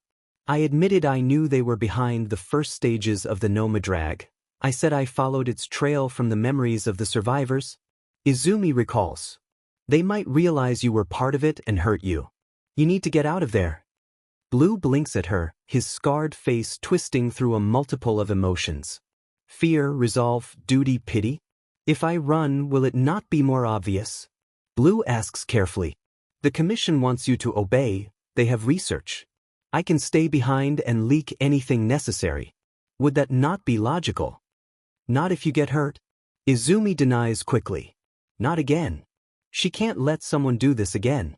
Listen, I know the serum is affecting me, I know I need all the information I can get, but leaving you there while there might be people who will hurt you, they killed Jean. They had basically said it was because of her. All the people that died because she wasn't strong enough to handle Shigaraki. Neglecting to give important information, that froze Endeavor up and hurt Shudo. A different tactic than a trap for the self-sacrificing. Please. I don't know how the serum is affecting me. This mind travel. I'm afraid of cross-contamination. I only came to warn you. I can't risk more of this without knowing the consequences. She wraps her arms around herself, hugging her own body like she's afraid she'll fall apart. Helpless. Terrified. It's incredibly easy to act out. She does feel helpless and terrified. Use me. Blue offers, after barely a moment of silence. Izumi shakes her head, opening her mouth to deny the offer, but Blue is already continuing. Dreamer, this is partially my fault. My creation caused your pain. To experiment on you would make me no different than the commission or the doctor. Not if I consent. It is my duty to make up for my own mistakes. Blue says, determined. I do not believe the serum can translate through quirks, otherwise anyone who touched a Nomu would feel it. Your encounter in Fukuoka, you said earlier that you entered a Nomu's mind then, correct? Yes, but my quirk is mental. Izumi reminds him. It's entirely different? Perhaps not. Blue hums, meeting Izumi's gaze evenly. Please, dreamer. Not mind-hopping will bring your capabilities down a significant amount, and you cannot afford that at the moment. Allow me to take responsibility. For a moment, Izumi returns the gaze even, unbreaking, feeling his determination. She breaks it with a sigh. Fine. But on one condition. I swear it. Izumi smirks, crossing her arms over her sitting victory. Even if it's only a low chance of cross-contamination, I won't have any trace of it in the commission's hands. Get out of there. Blinking in surprise, Blue goes over her words in his head, once, twice, before laughing under his breath and shaking his head. Right? Understood. He accepts graciously. I apologize for worrying you. I want to gather as much information as I can before I leave. Will you allow that? Just don't draw too much attention to yourself. Izumi sighs. Wait for a moment of chaos, I'm sure there will be one, and leave. Blue nods, scientist brain already running. Alright. Now, on the subject of experimentation, tell me everything. Izumi does. From start to finish, how the doctor injected her, the feeling of being overpowered during that fight, Sensei's voice, how she broke away. The 3 new fragments, what Nomu they came from, how they were regaining themselves. The bubble, how that might protect them. Blue nods the whole way through. I see. We've been in here for dream time or real time? Izumi asks helplessly. Timed experiments aren't going to work here. Check how you feel after you wake up. I'll check your mind in the dream room and ask one of the fragments to monitor you. Though, maybe not Vo. That would be preferable. Blue agrees. I promise as soon as I get the chance, I'll leave. Should I head to UA? That will be the best choice. Izumi nods. They'll be expecting it though, so be careful.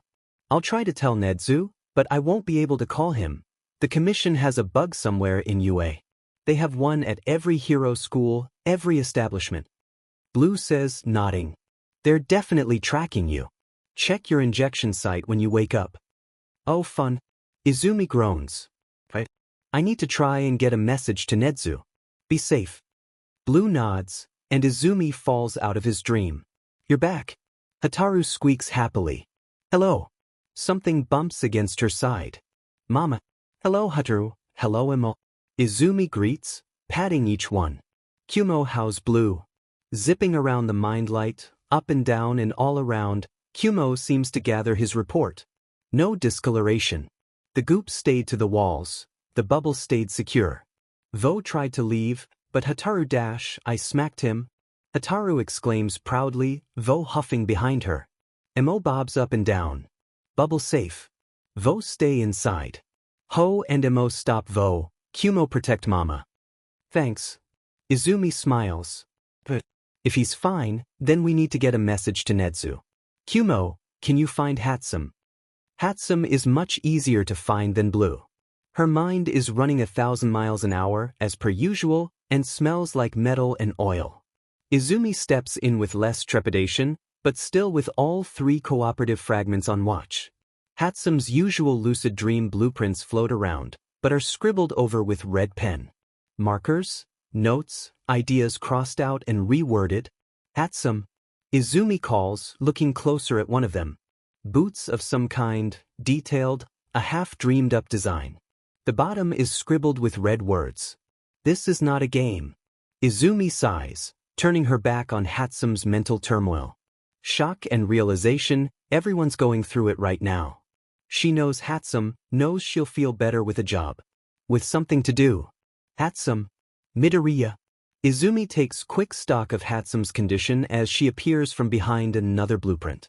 Even in dreams, she looks tired, but she lights up seeing Izumi. You're all right. All right as I can be. Izumi soothes, smiling sadly. I saw some stuff back there. Hatsum shrugs. You're the one on the front lines, brainstorm buddy. I just feel a bit useless. Would you like a job then? As expected, Hatsum straightens and her mind sharpens, accepting with a quick nod, ready to put her mind to work.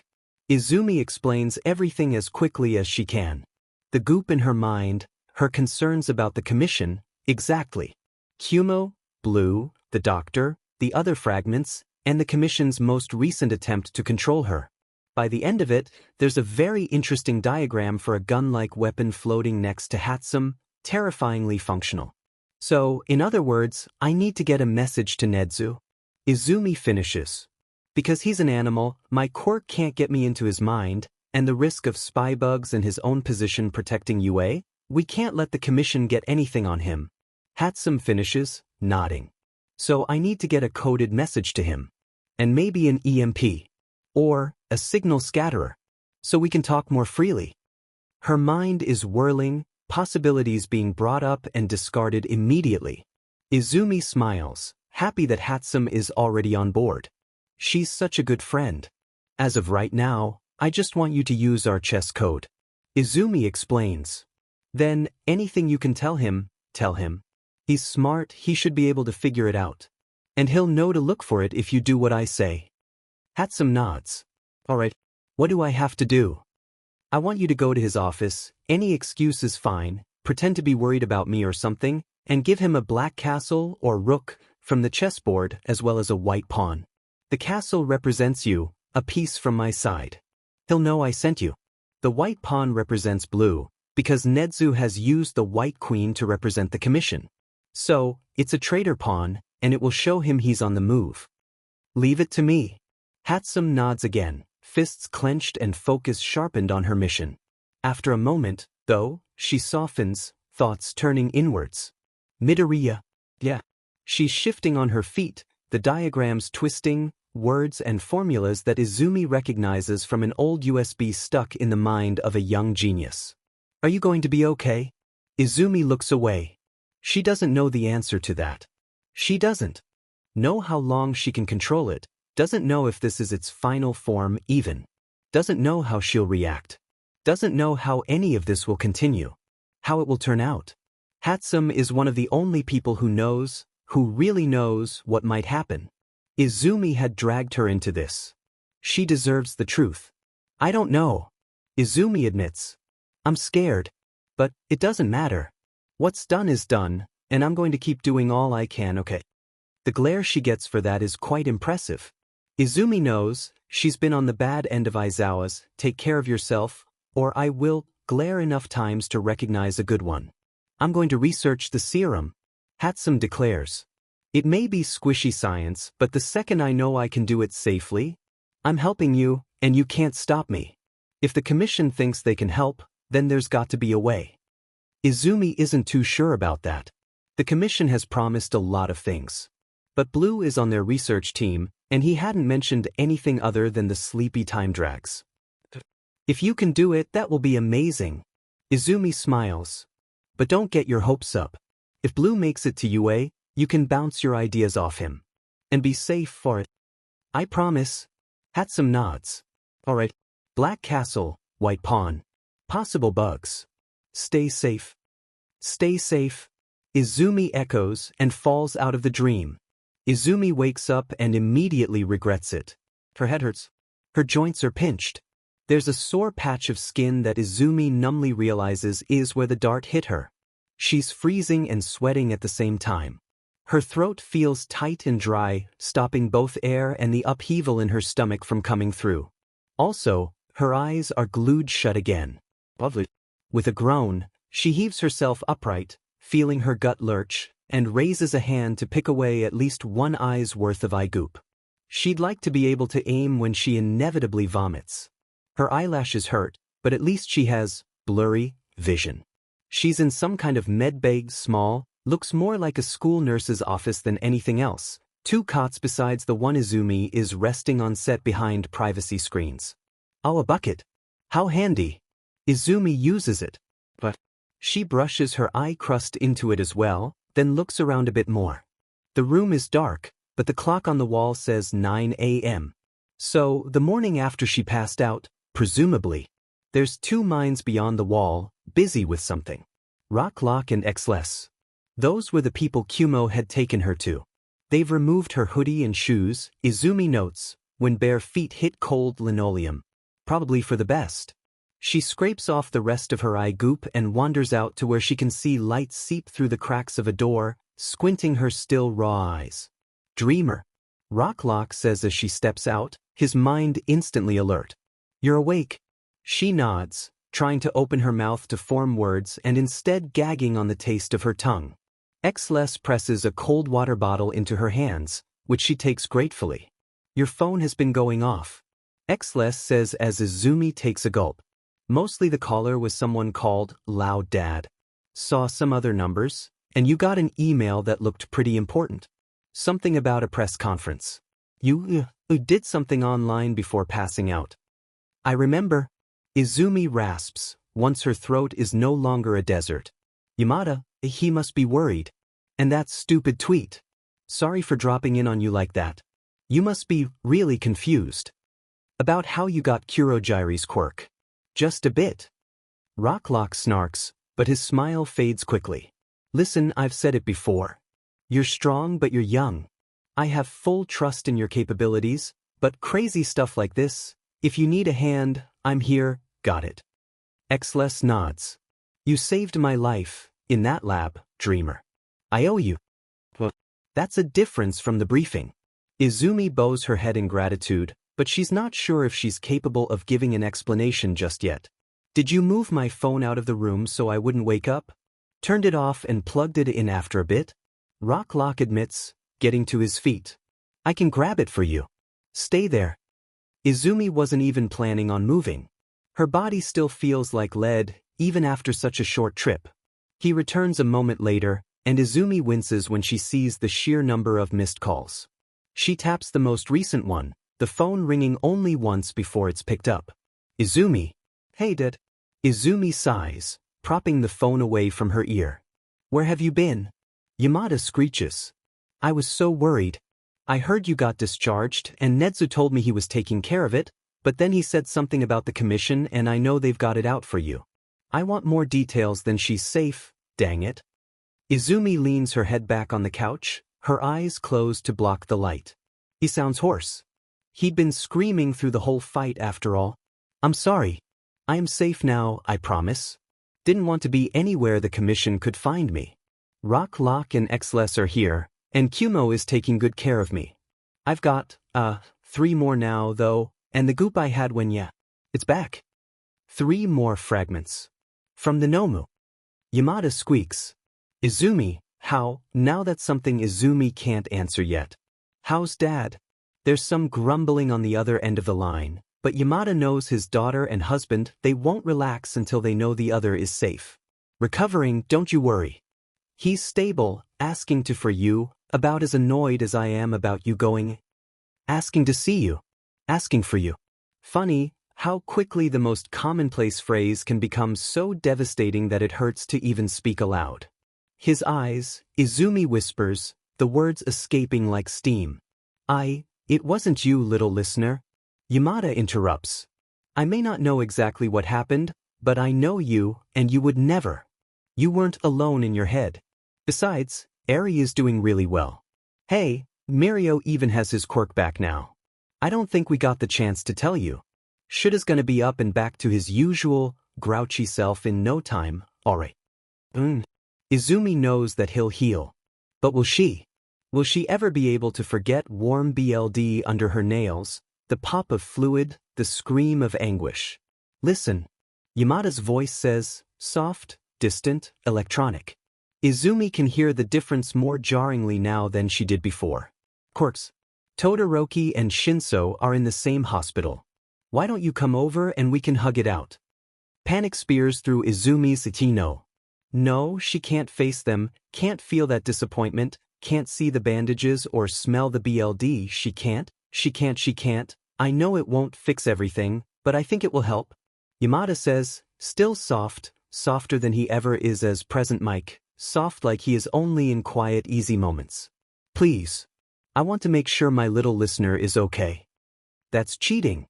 It's cheating. Manipulation. I'll come. Izumi promises before she can really think about it. Good. I'll see you soon, little listener. Izumi already regrets this. These guys are your dads, right? Ataru asks, hiding in Izumi's thoughts. And your boyfriends? Why don't you want to see them? If I had boyfriends, I would want to see them. The hospital is loud. Cramped.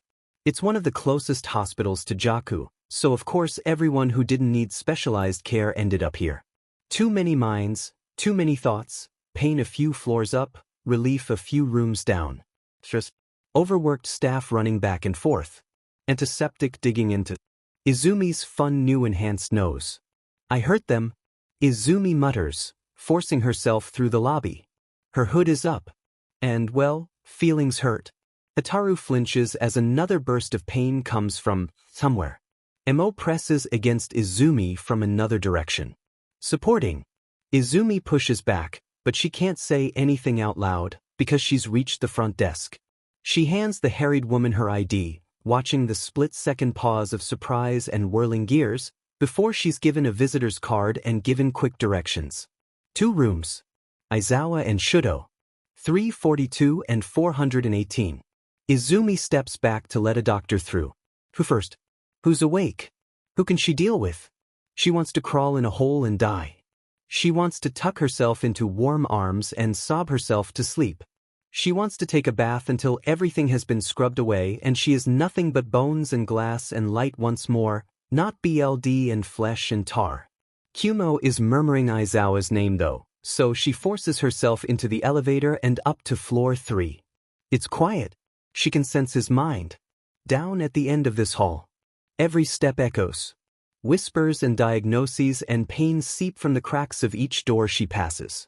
She recognizes some of the minds inside from the raid. From her dreams. Anisoptera is here. They seem okay. But still here.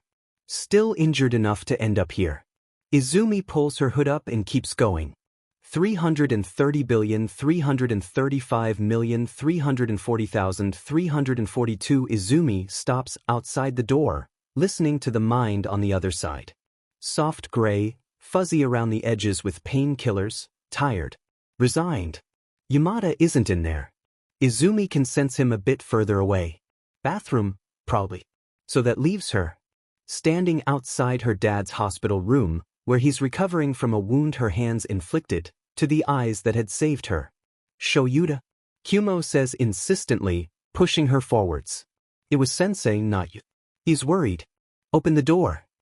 Izumi takes a breath and stretches out a bloody hand and opens the door to hospital room 342. Izumi has seen him in a lot of hospitals. The one from her childhood. She's seen him covered in bandages and casts, vulnerable without his capture weapon. She'd collapsed the first time he didn't come back from patrol, crying and pulling on her hair as worry and fear had broken her younger self. But even that didn't dig so deeply as this. His hair is mussed, half trapped under white bandages. Cotton pads fill out the gaps and put pressure on his eyes, covering up the damage that Izumi caused. Aizawa is sitting up. Izumi doesn't know if that makes it better or worse. He's not languishing, but he has the energy to be up. It's her influence that has him trapped in bed. It's her fault. If she had been smarter, more controlled, hadn't been distracted, who's there? Izumi flinches. He's facing her, not to look but to hear. Clenching her fists, trying to refocus, feeling the sting of pain in her palms as her nails, sharp. Nails sharp enough to draw BLD.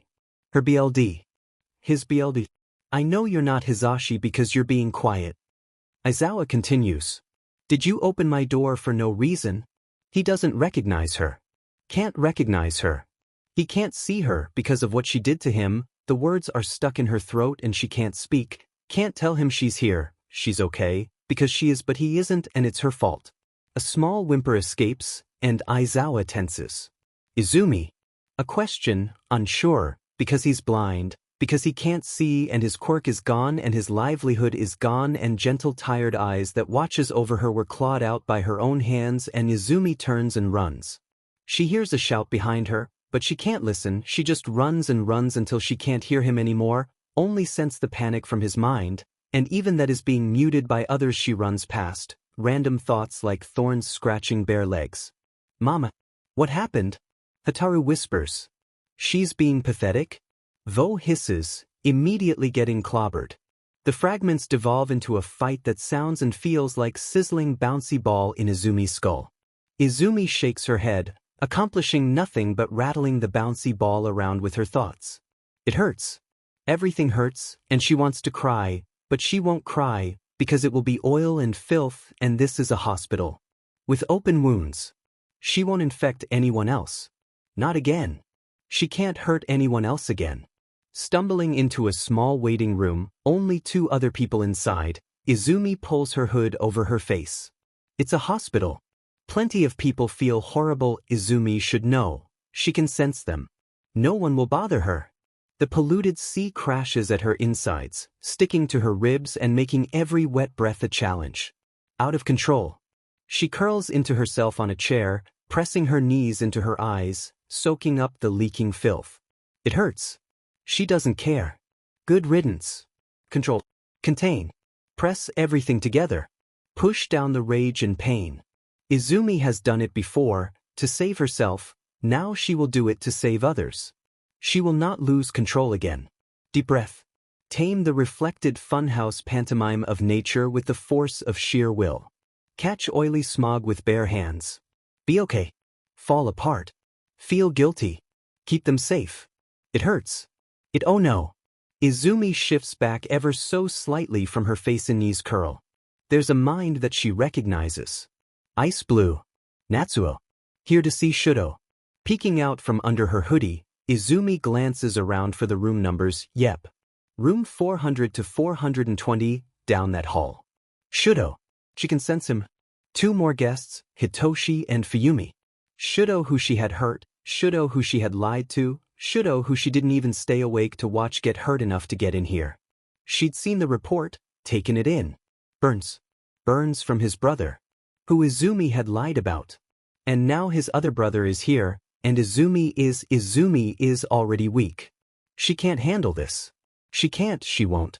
She won't break down when Shudo is the one hurt. She won't do that to him.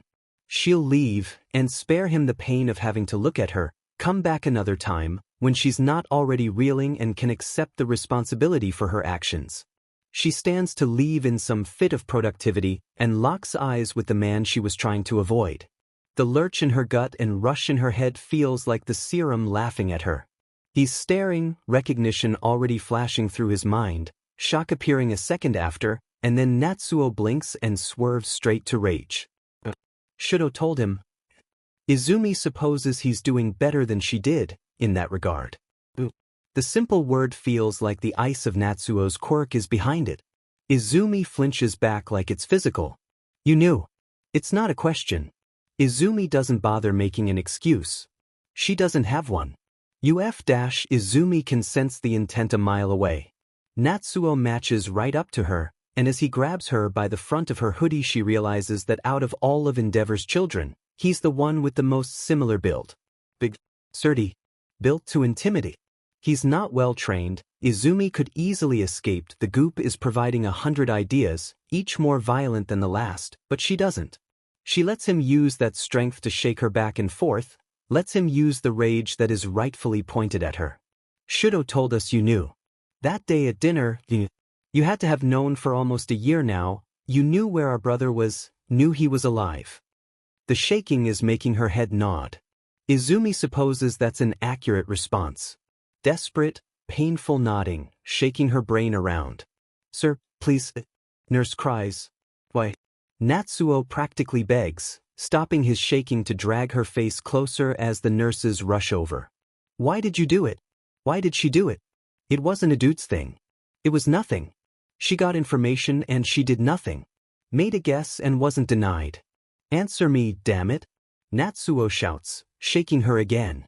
Why didn't you say anything? She owes him an answer. I don't. Izumi croaks, then swallows and tries again. I don't know. Natsuo's fists clench tighter, before he shoves her away in disgust. Izumi is disgusting. The goop is roiling in her gut and mind. She's a liar, a monster. Natsuo, what are Hitoshi's voice. It cuts off as Izumi makes panicked eye contact with her boyfriend, feels him light up, then fade, confused how to act, what to do. She shakes her head and faces Natsuo again. She won't shy away from it. There's got to be some reason.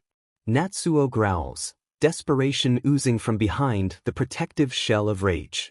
Come on, tell me what it was. There has to be a reason you didn't tell me where my brother was. Do you know how many runaway kids I know the location of? Izumi interrupts, swallowing black bile. Words. Words, not action. She will offer words because if she doesn't offer words then the goop will force action. It's not. He's the one who left. They all left of their own volition. For all those people, it's just one more thing I knew. Natsuo punches her. Pain flashes through Izumi's skull as she goes crashing into the seats. Shouts from the nurses and Hitoshi, a shocked squeal from another visitor, chatter of fragments. Izumi can barely hear it over the ringing in her ears, the call to BLD, the rush to fight back. She was attacked first, rip his arms off, claw at his face. She knows how to do it, knows how it feels to crush and kill. I thought he was supposed to be important to you. Natsuo shouts, struggling against Hitoshi and a nurse. I thought Shudo was supposed to be different. Shudo was supposed to be different. He was. Shudo was everything. She loved him. Being by his side was easy, and seeing him smile made her happy, and seeing him hurt her like 1,000 shards of glass stabbing her heart. Izumi pulls herself to her feet, clutching at her face, oil spilling down her cheeks as she glares, and the goop roars and yet she hurt him. Hitoshi is staring, eyes wide, mind unsure of her. Natsuo is afraid.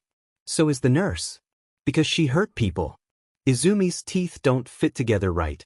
Her jaw hurts as she opens it, rasping out a single word, Kumo. Black tears, black BLD, black clouds wrap around Izumi, and she falls away from them into nothingness, even as Hitoshi reaches out for her. Nothingness only happens for so long.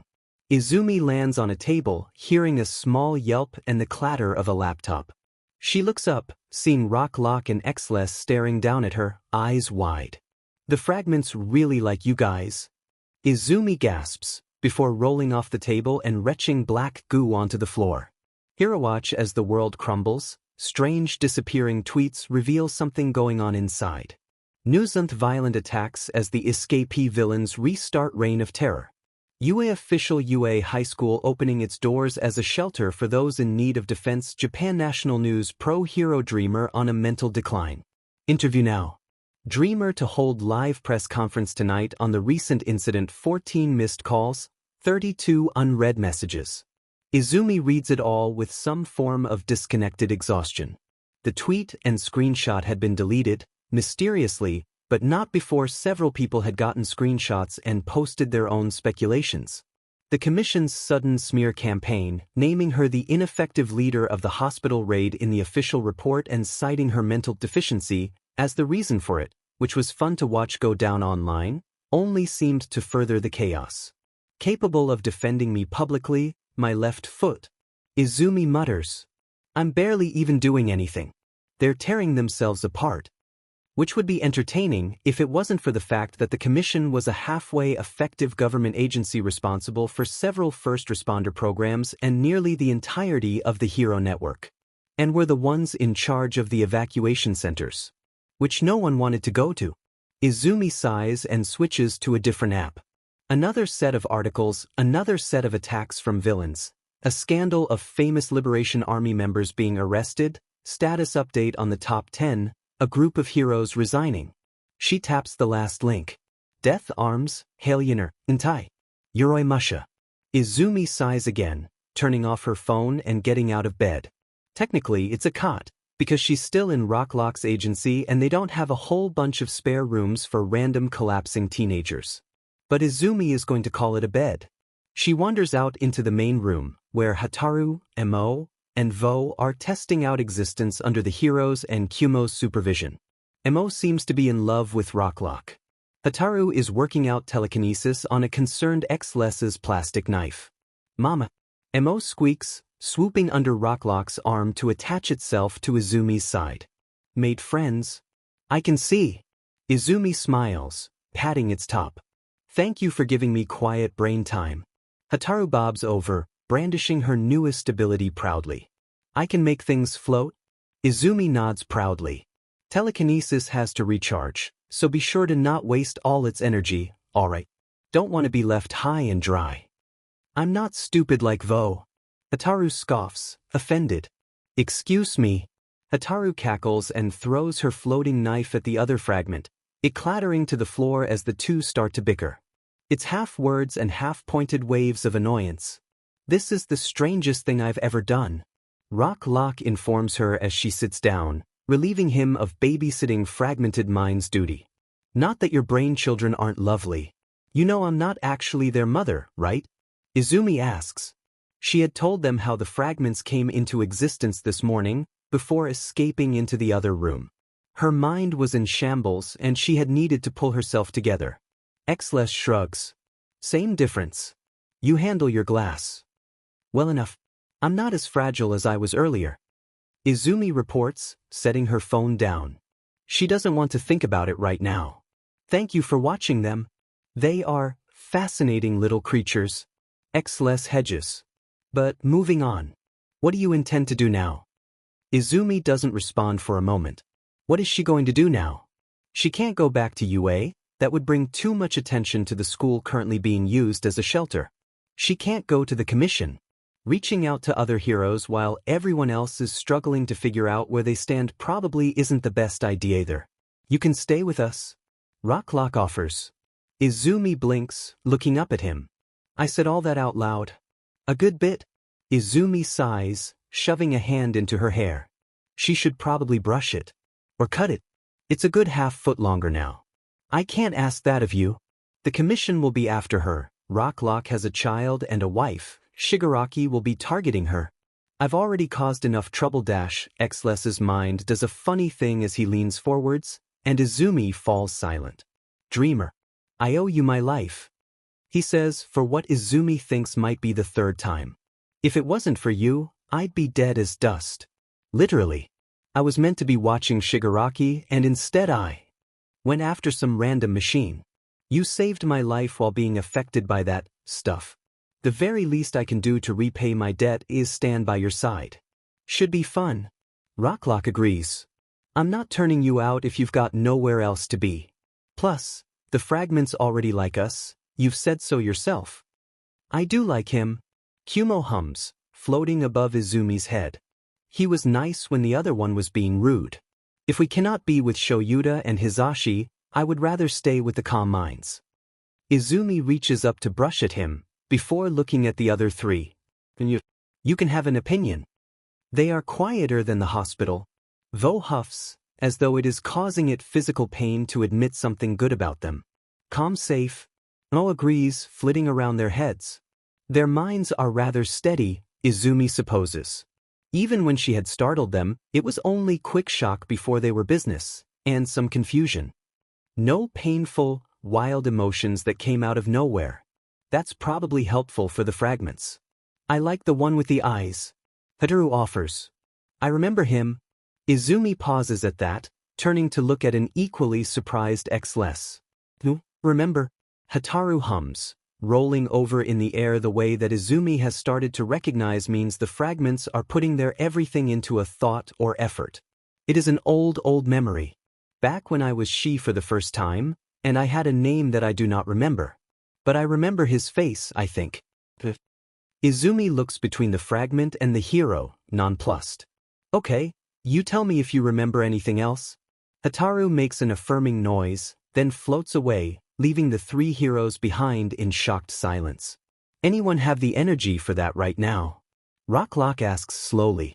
When both Xless and Izumi shake their heads, he nods decisively. So, the fragments like us, Xless has some sort of connection to one, and you need adults.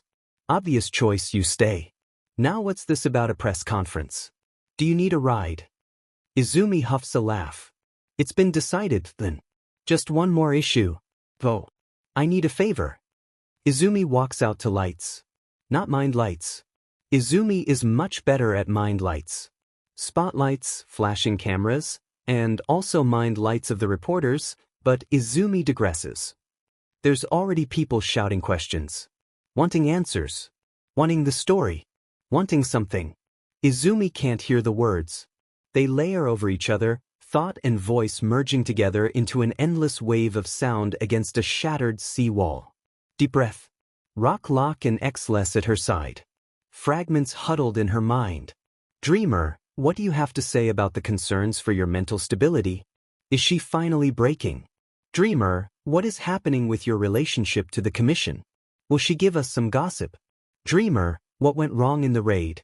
The people deserve to know. Izumi raises her hand for silence, feeling more like a kid in class than anything else.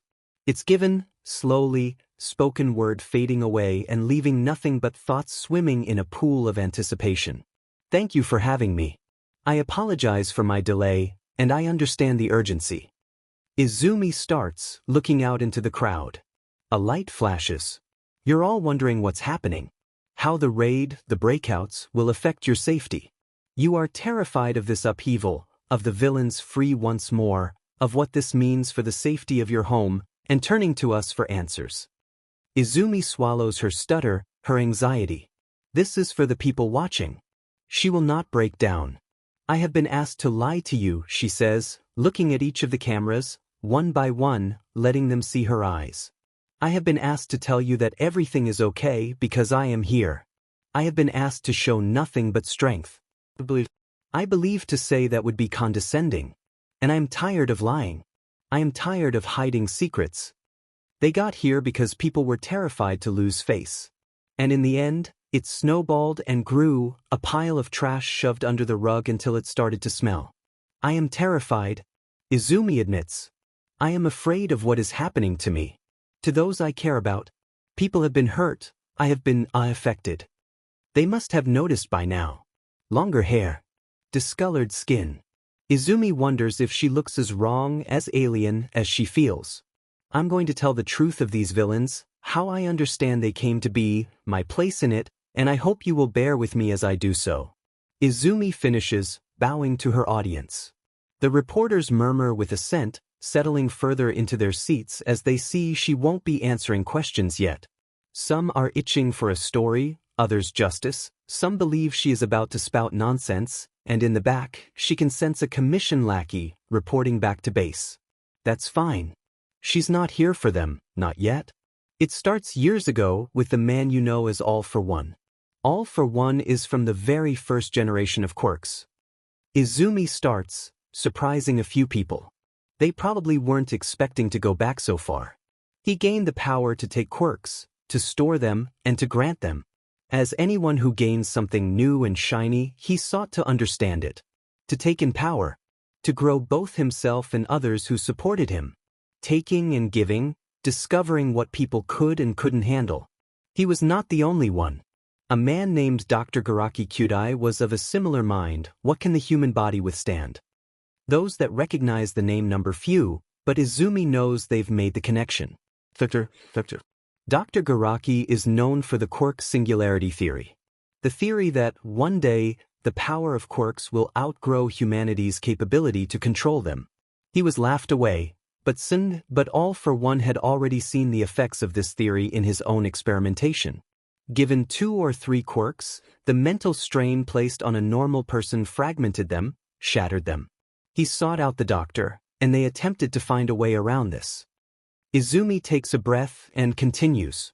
Between the two of them, they discovered how to achieve immortality, genetically copy Quirks, using All for One to transplant them to gain power in the criminal underworld. Experimentation under secrecy, stealing information and research and putting their own, darker ideas to it.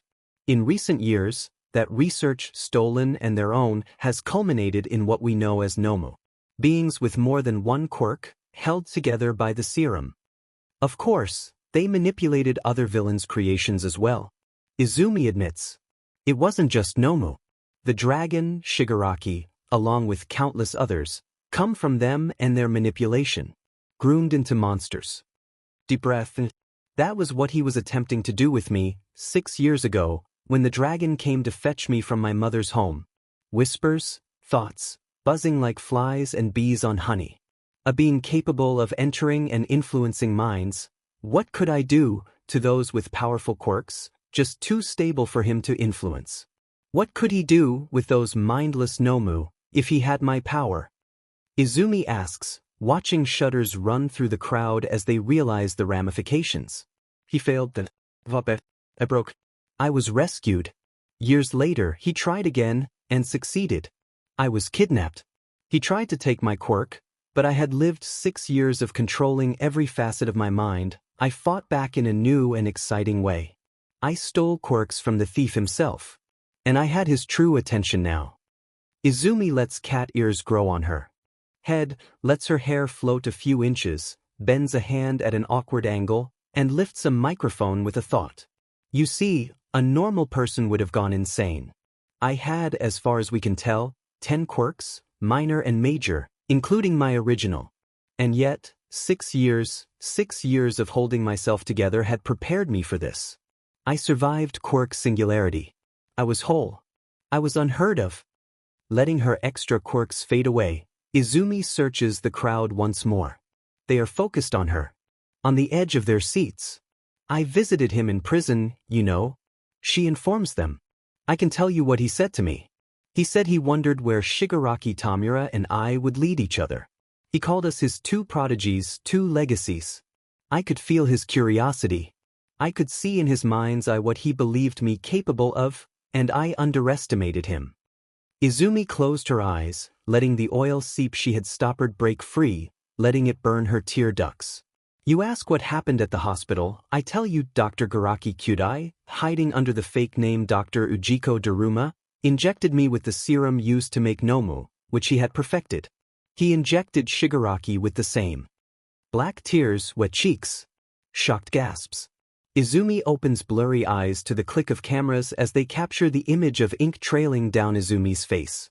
Where will we lead each other? Who will come out on top? Curiosity led to manipulation and experimentation. His perfect specimens placed on a chessboard of war, he set up with corruption and the failings of a failed system. And so, I have a message not just for the people, but for the freed villains, for the League, for Shigaraki. He is using us as he has used countless others. And if you don't believe me, Rock places tissues at her side, which Izumi takes gratefully. As she wipes at her face, she nudges the fragments, ever so slightly. I mentioned earlier that Nomu are a byproduct of attempting to stabilize fragmented minds. This is true. The fragments of those minds, however, are still stuck within these beings. Alive. Unable to speak, to breathe, to think, trapped in an array of gunk, but alive. Fragments of minds, those I can sense. Those I can support. The fragments blip into existence. Kumo easy as always, a puff of cloud. Tataru, her competence Quirk letting her get the hang of everything. Mo, eager to please, and finally, Vo, who is the focal point of Izumi's plan. These are fragments from these Nomu. Izumi informs the reporters as they gasp and click their cameras. Their stories are incomplete, but each shred I get disgusts me more. A hero student, a child, a yet unnamed woman, and a villain. Vo shifts. The thing about existing without requiring a form is that what you believe of yourself to be true will be true. Izumi exists in the dream room as herself because she knows her body, she knows what it looks like, feels like. Kumo remembered clouds and smoke, so that is what he was. Mo remembers being larger, so he is. Hataru remembers little, so she is bland everywhere but personality. The fragments take on the form that requires the smallest amount of mental energy to maintain. But Vo remembers his body. And astral projection, what the fragments are made of, reacts to that.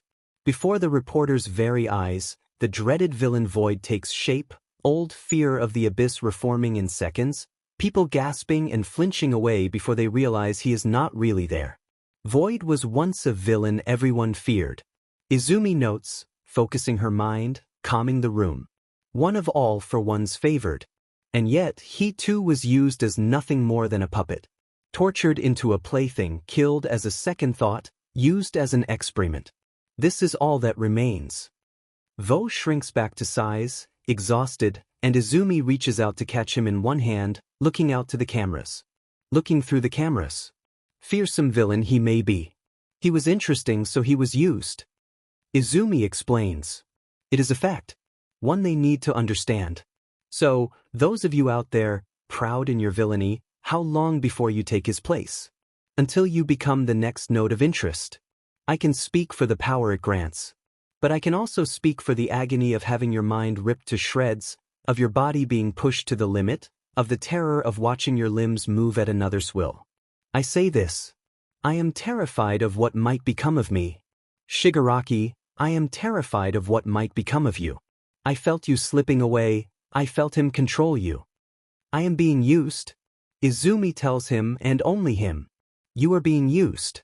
How long until he decides he wants that power for himself? How long before the loan garners debt? He cares for nothing but growing power. Shigaraki, what makes you think he will allow you to keep it? I have proven myself capable of resisting him, my quirk allows it, even as I can feel his voice in the back of my head. Can you? She lets the question hang. Lets the reporters murmur unceasily. This is the end of her message to Shigaraki, let it stretch, let him question, if he ever sees it. To the people who see a bleak future ahead. Izumi says next, slow and careful. I will admit that this will do little to ease those fears. I believe you deserve the truth, and so I will not sugarcoat it. I cannot promise you the world, because I am unsure of it myself. I can promise you this. There is a reason that all for one knows I will fight. A reason I have always known. She bows once more, to the people, to her friends, to her family. To those she failed once. I swear to you, that with every fiber of my being and every scrap of power I have, I will defend you with my life. It is my duty to help, to protect, A duty I began as a child with a nightmare, a duty I continue as a hero, with power I never asked for. This is my I am here. I am here, and I will not stand down until the last breath, until the last thought has faded from my mind. Izumi straightens up, inhaling, pressing back tears she will not allow to come. She will not cry here. She will be as strong as she promised to be. The quiet is broken by a shouted question, and Izumi digs sharp nails into her palms and responds. She will not cry. She will not cry. Rocklock and Xless are fielding questions as she flounders at the end of her stream of thought. Random things, did you know? How has the serum affected her? Are you three teaming up? They glance at her and see her nod before telling the truth. Dreamer. Someone shouts as Izumi reels herself back in. You recently posted an image that appears to be damning texts from the Hero Commission regarding a villain's death. What happened? Izumi grits her teeth. There was an attempt to assist me when it became clear the serum was staying within my system with an experimental drag. My quirk causes me to react badly to most drags, as they affect my mental state. For lack of a better term, I was drunk. The reporter raises an eyebrow, and Izumi can see a few others latch onto that line of questioning as well. If you react badly, why would you? There was an attempt to assist me. Izumi repeats. At her side, Rocklock makes a face of disgust, but Izumi is too focused on what her next words will do. She has to say as little as possible while appearing transparent, yet polite, and let people make their own conclusions. My relationship with the Commission is already strained. I can only hope they will forgive my mistake as I've forgiven theirs. Several reporters flare with interest, taking pictures of Izumi's careful poker face and Rocklock's less than poker face. Izumi quickly notes what networks they're from. She can already see a speculation forming from the one that posted a lovely little piece last year, what heroes are and aren't allowed to say. No. What a tragedy. Moving on. The death of the villain twice has been televised due during Todoroki Tsuya's reveal. A completely different reporter asks, the look on her own face carefully innocent. He is said to have held mental issues. Were you connected with him in any way? She's trying to see how far the rabbit hole goes. Twice death could have been avoided. Jean twice? Izumi corrects, she should speak with a name they will recognize. Was a split personality schizophrenic, with trauma related to his quirk. I had been dreaming with him from long before the kidnapping incident. He was getting better, but that meant he was capable of using his quirk more effectively. I can't help but feel as though I failed him. Izumi wonders exactly how many screenshots of that tweet are flying around. Wonders what that will implicate. Especially since it's the truth, the Commission claimed twice death was meant as a punishment. The Commission is, well connected, Izumi's sure they can deal with the consequences of their own actions. On the same note, another reporter says, raising a hand. Todoroki Tsuya. Were you aware of his identity? Izumi winces. She can practically see Natsuo watching her. Shuda watching her, wrapped in bandages, Fuyumi and Hitoshi at his side. I had some idea. I never confirmed it with him. I never told anyone my suspicions. More muttering. What do you think this means for the future of the hero industry? Izumi pauses for a moment, forcing herself not to speak aloud. Muttering habit, muttering habit? I believe that a world that abandons people will be abandoned in turn, and it is all I can hope for that we take this opportunity to change. Someone else stands up now, one that hasn't asked anything yet. Do you have hair extensions in? Izumi pauses, staring at them incredulously. I'm sorry. Your hair is longer. The reporter states, deadpan. Did you put in hair extensions? Now's not the time to look pretty. You're a combatant. Izumi looks over her shoulder at Rocklock and Xless, who look equally flabbergasted. No, I did not put in hair extensions. As far as we can tell, the Nomu BLD in my system accelerates all cell growth when healing me. My hair appears to grow in proportion to the amount of damage I regenerated from. I simply didn't have time to cut it. The reporter scoffs. 2 whole feet. Xless steps forwards, glaring at the reporter. Dreamer went hand to hand with Shigaraki and broke several bones. Now, are there any other questions? Or shall we move on? That gets the reporter pulled away by several others waiting their turn, each wanting their own question heard. Izumi settles in for the questions, watching the reporters take her words and shape them into the message that will be sent over Japan. Idly she wonders if she's just doing exactly what the commission wanted. She is, technically. But this time, it is on her own terms. She'll play the straight and narrow with them on the surface, and watch them crumble in their own deceit. But then again, she's not the only one who cared for Jean. You look uncomfy, Hataru notes as they float in the dream room. Do we not like this one? Izumi smiles at the collective, bringing the light into their protective bubble. BLD red, hurt, angry, tired, confused, grieving. I recognize her. That's Toga, isn't it? Kumo asks, looking down at the light. Why are we here? I thought Izumi isn't quite sure if she's being honest. It's arguably a horrible idea. She's always been uncomfortable around her, always felt that bloodlust and wanted to run for the hills. But then, there's also the reason that makes eels squirm in her gut. Nujin, Izumi says carefully. And she cared about him. She's probably hurt, right? And looking for revenge. I can't see her stepping down. Kumo shakes side to side. Oh, I can't either. So, Izumi says, like she can convince herself. So, if she's going for revenge, she'll be after Hawks. I may be angry at him, but that's not his death wouldn't. Oh, God, I'm a horrible person. Trading lives. Redirecting weapons to suit her needs. The goop sings, and Izumi plays along helplessly, wondering if that's really who she's becoming. Manipulated, manipulator. Izumi whispers, the words sick on her tongue. Hawks, for all his faults, protects. He tries to do the right thing. The commission, she sighs, reaching out to the light as a sick sense of anticipation rises. I'd like to point her in the right direction. She falls into a dream of gray and red. BLD and sludge. I thought, you liked BLD, a man's voice asks, mouth melting around the words. Don't you like mine? Not like this. Not like this. Toga is on her knees, crying, red and gray leaking together as clones fall apart around her, wax candles on their last legs as fire and feathers snuff them out. Izumi stands there, for a moment, watching her own feet sink into goop. Lighter than hers in color and texture, not real, but still.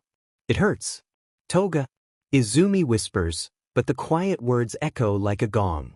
The blonde girl whips around to face her, eyes wide and crazed, BLD on her hands and chin. She's on her feet in seconds, silver flashing. Izumi lets it happen. Why shouldn't she? The knife sinks into her feet, and it hurts, sure, but it's a numb sort of hurt. Nothing can touch her in a dream. Toga backs away, panting, the knife still sticking out of Izumi's, no red welling up around it. Izumi won't let it. She doesn't want to look at red-black BLD. You're really here. Toga whispers, cold, angry, covering up her tremors.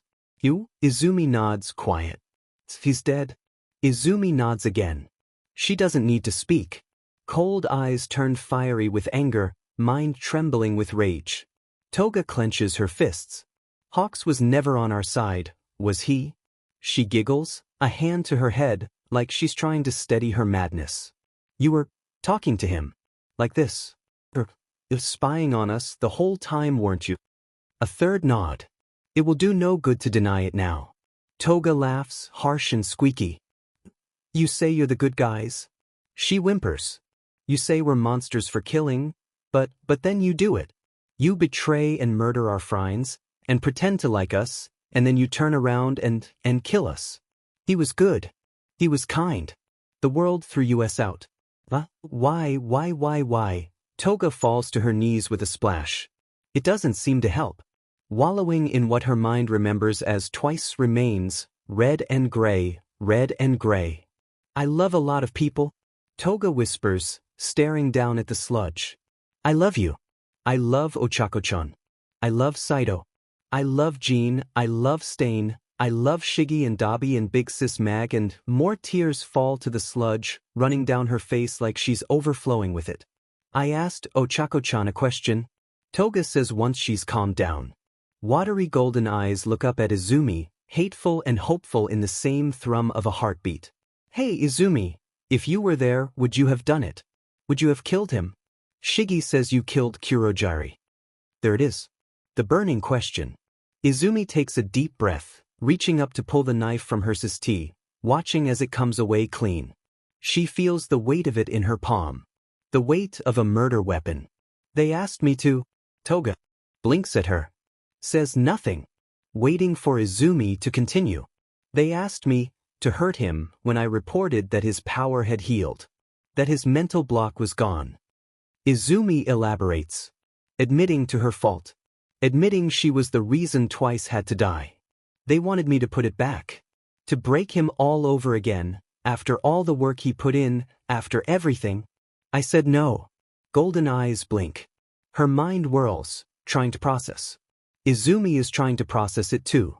She holds up the knife, watching the edge glint and reflect smears of gray and red. I keep thinking, you know, Izumi whispers, feeling her own eyes well up. Don't cry. Don't cry. In a dream, she is exactly what she wants to be, and she doesn't want to cry. If I had done it, if I had broken him, would he still be alive? Is it really, truly her fault after all? If she had done something different, if she could, Ooh. Toga hisses, voice interrupting Izumi's thoughts. Who ordered it? Who asked you to do it? Who told Hawks to? Izumi wonders if this is really the right thing to do. And yet she's come this far. You've seen the news recently? She asks, quietly, offering up the chance for Toga to hunt for herself, to realize for herself. I've been having a conflict of interest with the commission. President Daitorio Minami, to be more precise. The thought of that woman's face brings her into the dream in jarring detail. Toga's mind grabs on, highlighting the details, trained as it is in copying and hunting. Her thoughts sharpen like the knives she wields, hunting for the BLD she craves. Already, Izumi can feel it welling up, a crime of passion being born, except rather than love, this time, it is hatred. Toga reaches out to the face before her, hand digging through the false form like a blade through warm butter. Why are you telling me this? Toga asks, eyes narrow as she meets Izumi's gaze. You're supposed to be an upstanding hero or whatever. Because the commission has taken Izumi and Hawks and Dabi and Blue and so many others, and used them like they were paper towels, used to wipe up a problem and then thrown away, uncaring of the damage. Because Izumi despises them and their methods and their underhandedness. Because if she went after them publicly, she'd be branded as a villain, out of control, falling into the goop and probably being carted off to whatever prison they still had. They had to mess up first. They had to destroy themselves before Izumi could take out those last supports. I can't take revenge for him myself, Izumi says quietly, though every fiber in her being longs to. I have people to protect. But you're going after someone no matter what, right? It may as well be the right person. Toga huffs a small, pathetic laugh, red feathers coated in BLD in her mind's eye, a pressed jacket viciously torn to shreds. Planning revenge. For Jean. He really did care about you guys, you know? Izumi tells her, suddenly needing Toga to hear it. You were the first person to see him, to really see him. To help him. He broke through that barrier for you. He was better with you. You were the support he never got a chance to enjoy. You were there when I could never be. Thank you. For Jean. Thank you. Toga's eyes go wide, clenched hands trembling as she stares up at Izumi, the words processing slowly as she kneels in a puddle of remains. Then, with a choked sob, Toga curls into herself, BLD and sludge streaked across her form like physical representations of her guilt and pain and loss. Breaking down. Izumi watches. It's almost freeing to watch someone else do what she can't. She can't break. She can't cry. She can't give in to the goop more than she already has. She wonders how long it will take for Toga to make it into the commission. How long it will take for that sharp knife to find justice. She wonders if it wasn't for black BLD curling around her thoughts. Would she feel guilty? As she exits Toga's dream, Izumi realizes she has run out of excuses. Her message to Nedzu is sent, Hatsum is awake so she can't check in. Blue is also awake. Toga has been pointed where Izumi needs her. And Izumi needs to do research. She groans, curled in on herself. Could she just focus on dreams? Taming people's thoughts. No, she can't. She doesn't know what the long-term effects would be. Maybe she should contact Tamashi. He could see energy, he could see the goop. He'd be useful. But he was also an employee of Tartarus. Who knows what he'd been through recently, who knows if he was still alive. Izumi shakes that thought right out of her head. That doesn't matter right now. She has to do this. She can't let this problem fester. Hey everyone. Izumi calls, turning to face the fragments. They've taken to rotating who kept the bubble maintained. It was almost entertaining, watching them swap off without a hitch, reading each other's intentions. Mo was in charge right now, under Kumo's supervision, and it was very proud of itself. Remember those shadowy figures from earlier? The creepy ones that are like us, but not like us? Tataru chirps, zipping over. What about them? I think we're going to have to investigate. Izumi says. They're concerning to me.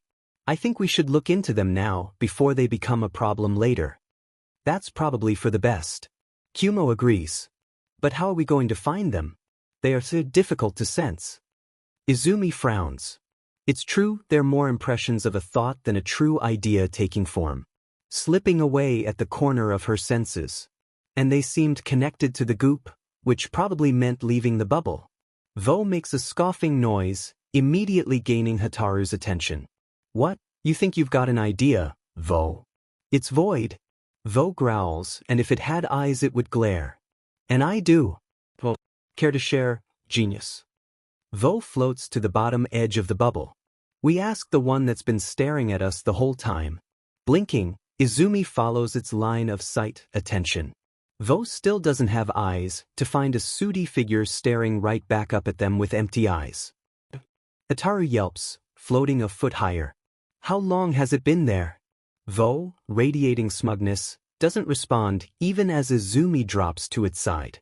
The figure tilts its head, slightly, but doesn't stop staring. Thank you, Izumi says, patting the fragment, which goes quiet in surprise, but Izumi can tell it would only be embarrassed if she paid it more attention. So she devotes herself to the mystery in front of her. The figure seems connected to the goop. It's mostly see-through, foggy, like the afterimage left behind when something moves in a long-exposure camera shot. But its edges are almost tied down, made solid and visible by the serum running across its surface. But what could it be? A fragment, like the four she's surrounded by. No, there's no glass within it. It's not a mind, it's an impression of a thought, a remnant. Has it just been standing there? Izumi asks Vo, who makes an unsure wobbly noise. Vibration. Izumi supposes that's its best appropriation of a shrug. Izumi looks back down to the figure, which is still staring at them. Its mouth opens and it speaks. Izumi can't hear it. Either it's not very loud, or it doesn't have a voice, or she just can't hear it through the bubble. The bubble. If the figure is a part of the goop, then don't. Izumi blinks, looking back at Kumo. Don't do it. I can sense the idea forming. Don't. Kumo says, eyes flashing yellow. Izumi flips onto her back, eyeing the fragment carefully. She really wants to listen to him, but I know the bubble is protecting us, but it's also isolating us. She tells him, all that outside is mine too. It's affecting me even if we ignore it. I need to find out what these things are, and how they're going to affect me. But what about what happened when I was in my own body? Kumo begs. The bubble was gone and the filth tried to devour us. But this time it will be there. You'll be there. Izumi says, trying to reassure herself. It's making it easier, somehow, to see someone else afraid. It means she doesn't have to be. It means she has someone to fight for. The second something goes wrong, you'll come get me, or I'll come right back. Right? We'll be here, Hataru assured her. Vo grunts. Keep Bubble happy, Mo exclaims. Kumo, your turn. Mama stay safe. Mo will watch over me, Izumi says, reaching out to pet it. Mo practically vibrates with excitement. Izumi turns her back on the fragments, all four watching her with nervous excitement. She feels like an astronaut about to enter a poisonous world. Or, perhaps, a nuclear engineer about to jump right into a meltdown. Either way, thinking about it isn't going to help. The bubble sinks lower, carefully, stopping a bit above the figure, which stares at her, unblinking. Focused on Izumi. First contact? Izumi whispers under her breath, the spaceship metaphor having caught in her brain, before floating gently through the warm, protective light. Oh, the bubble filth. Immediately gagging at the stench, Izumi tries very strong not to turn around and dive right back into the bubble. She can't, she won't, she has to press on. Don't let it fester. At least find out what she's working with. Get to the figure, find out what it's saying. The figure looks almost excited as Izumi gets closer. More details come into focus. Dark, curly hair, just beginning to gray, braided away from her face. White eyes. Freckles. She looks familiar. Izumi moves closer, those final few feet, and finally catches what the figure is saying. Mago? I'm sorry. Izumi replies, even as the figure shifts closer. Who dash Mago? The woman raises a hand as though to slide Izumi's cheek. Mago. Hisashi. Mago. Hisashi. Mago means granddaughter. Izumi stumbles back. Black curly hair. White eyes. Freckles. This woman is a slightly darker version of Izumi, or maybe Izumi is just a greener version of her. Grandmothers come first, after all. Her grandmother. The dragon's mother. She's here. A fragment. A memory. This doesn't make sense. The goop around her shifts, as if reacting to her shock, reaching for her while she's stunned. Izumi stumbles back, even as the figure, her grandmother, looks down at it with a frown. Mago. Leave alone. The whisper doesn't carry, fading from Izumi's senses as she flies back to the safety of the bubble. What happened? Mama. Why are you running from a ghost? It didn't touch you, did it? Izumi holds a hand up, gasping for air, trying to reorganize her thoughts, but they're all jumbled up in her head, logic being drowned out by how, what, why, how, what, why. That's my grandmother. She gasps, looking up at the fragments, who immediately start tilting in confusion. I don't understand. I've never met her before. She's not a memory, she's not a fragment, I don't understand what she is. Mo dips down, nuzzling into her side, Hataru joining it with calming vibrations, but they do little to settle Izumi. My only connection with her is BLD, separated by a generation, and her quirk. My quirk. Now, I guess, mind fuse is hers. Izumi groans, pressing her hands to her face as the fragments flit around her. Why me? Why does all this strange stuff happen to me? Isn't he in here? Vo asks suddenly. Sir. Maybe he's just trying to drive you insane. But then how is he here? Izumi asks the fragment, lifting her head. It falls silent, and the five of them float in uncertainty. All for one, his voice echoing in Izumi's head alongside the goop, egging her on, taking control, affecting the battlefield. Still here. A ghost, one that Izumi had never met, trapped in the goop like a creature in tar, whispering the word Mago. Izumi had seen others while she was trying to ignore them. A tall man, a chubbier woman. She definitely didn't recognize them. Maybe. Izumi turns to Kumo, whose clouds are flickering gray with yellow eyes, slowly turning darker. Kurojire's memories. Maybe it is like us? Kumo tries. We are fragments of minds that took bits of quirks. Could they be the other way around? I remember Sensei saying something about that. Quirks that took parts of the mind, Izumi murmurs. That might make sense. Like cellular memory in organ transplants. My DNA has changed, so logically, the theory applies, especially when you consider the theories about how personality and quirk coincide. It's been way too long since Izumi's done research. But why now? Izumi asks, turning to look through the shimmery surface of the bubble, down at the figure of her grandmother, caught in tar. Do you think? Izumi muses, floating down to look closer. The serum enhances quirks. If Kumo is right, they're a part of the quirks I stole. So, logically, they were already here before the goop. It's just goop fills them too. Vo finishes. That's my hypothesis. Big words. Mo hums solemnly. A small smile forces its way onto Izumi's face, and the pets its head in acknowledgement. If we're right, there should be 9 of them, including grandmother. Izumi decides. Because I have 9 extra quirks. Can I ask you 4 to scout them? The bob up and down, each determined to assist in any way necessary.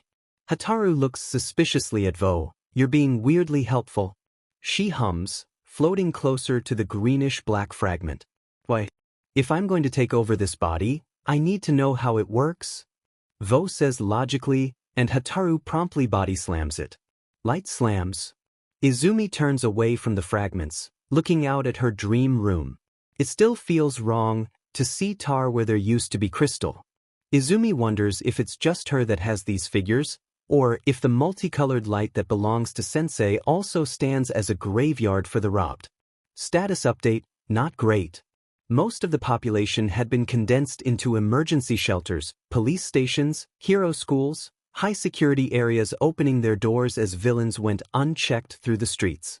Izumi has been hunting for hours. They had already captured a slew of minor villains, dropping them off at police stations that looked more like fortresses, only to be sent out again as new info poured in. Trapped pockets of refugees here. Sighting of a Tartarus villain there. A looting that turned out to be opportunistic civilians. Rocklock and Xless were steady at her side, at least, both had solid poker faces and their minds didn't hop and jump around, which was a blessing on Izumi's tired senses.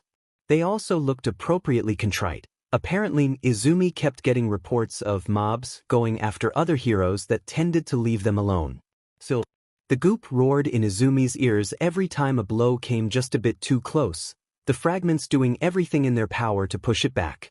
Her quirks strained to rip free from her control and tear into anyone who stood against her, anyone and anything, especially when there was so much rubble on the damned roads. Cars. Xless huffs as they're forced to stop again. Dreamer, can you handle it? Or is telekinesis getting low on charge? Depends how much there is. Izumi replies, already popping open her door. She walks up the air like it's a staircase airwalk, not telekinesis. One change the goop had brought was being able to feel the differences in each quirk and see each ghostly figure more clearly, now that they weren't crammed into a normal-sized quirk factor. Which was, handy. What wasn't handy was the sheer amount of rubble on the once smooth asphalt. Izumi sighs and drops back down, shaking her head at Xless. It's just as well we've got another ping. Rocklock says, head poking out of the car. They need backup, now. Other way. Izumi and Xless hop inside without a second's delay. Dreamer, it's about 10 o'clock from your position. You sensing anything? Rocklock asks as Xless turns the car and speeds back down the highway. Left, X. Izumi closes her eyes, reaching out, while Rocklock continues listing the details. Apparently, there was a group of civilians with support items defending themselves. Probably who the property damage is from. 2 hero students were attempting to convince them to evacuate when a villain from above their pay grade dropped by, and now the whole lot of them are stuck. Hurts. A small hiss escapes from between Izumi's teeth, and Rocklock looks over his shoulder in concern. You good? I'm fine. Izumi reassures him, opening her eyes. But they might not be. I'm getting nothing but pain and panic from over there. Fun. Xless mutters, muscle memory making him flick a blinker on before taking a final turn. It's bad. There's a group of people in the road, some collapsed, others being dragged down the street to them. About 20. Izumi can sense a few more minds up the road. One is closed with focus, the other's writhing in pain. Izumi and Rocklock are out of the car before it fully stops, running forwards. Are you alright? Izumi asks, ignoring the buzzing in her skull and a twinge under her skin that grows the closer they get. You're in pain, what happened? Our friends? Someone gasps, looking up at her. It's a reasonably tall, dark-haired man. They're in there. We thought if we got close, we could take him out, but it's just getting worse. What's getting worse? Rocklock demands, but someone else jumps up. Those hero brats led him to us. They shout. That's not what I Dreamer-san. Izumi looks to the unfamiliar voice. No, not totally unfamiliar. The hero brat running towards her was at the license exams. One of Joke's students. It's Turtleneck, correct? Izumi asks and she nods. But what's happening? Do you remember those old villains, SDST and E? Turtleneck asks, breathlessly handing her civilian over to his friends. Izumi does, actually. It's one of Eraserhead's most famous fights. SDST and SST were a villain team, who worked together because their powers merged so well. SDST's quirk allowed him to cause pain in an ever-decreasing radius around himself, by attacking the nerves of the body. The closer you got, the worse the pain became. The reports indicated that once within 100 meters, people passed out from agony and even suffered nerve damage. CC, on the other hand, grew more powerful the more pain he was in. So long as he stood in the radius, he was constantly charged up and ready to defend his partner. Once their victims were paralyzed with agony, he took them out. She can feel the effects of Sadist's quirk running under her skin. It's bearable for now, but he's clearly getting closer. SDST is here, but I think he's alone. His radius is massive. Turtleneck continues, wringing her hands. Grand is in there and I can't get close enough to get them all out. The villain is coming closer and it's getting worse and they can't move. Grand is your partner. Shindoyo. Izumi checks and Turtleneck nods. Izumi closes her eyes and reaches out again. The closed mind, SDST. He's putting everything into his quirk. Even if Izumi wanted to possess him, she wouldn't be capable of it. Shindo is some distance away, trembling, both his own quirk aftershock and the pain. For others, presumably civilians, also immobile. I can sense him, the villain, and the civilians. Izumi reports, opening her eyes. They're pinned down. I won't be able to possess SDST, he's too focused, but MSCST definitely isn't here. Turtleneck makes a small noise, unsure whether to be concerned or relieved. Then what can we do? Give in, whispers the goop, give in and gain strength. Tear through the pain, once you kill the quirk user, it will be gone, momentary discomfort, alright? Izumi says, interrupting it. She's a strategist. She can figure this out. SDST's range was said to be about 300 meters before it got serious. I'd say we're 800 meters away. Has anyone laid eyes on him? I did. One of the collapsed people says, raising her trembling hand. Was about 400 meters. I had a long-range weapon, I thought I could take him out, but my vision went blurry. I was on top of a dirt pile in a construction zone, fell away from him, managed to crawl my way to a friend. Lock drops to his knees, checking her leg. You broke your ankle.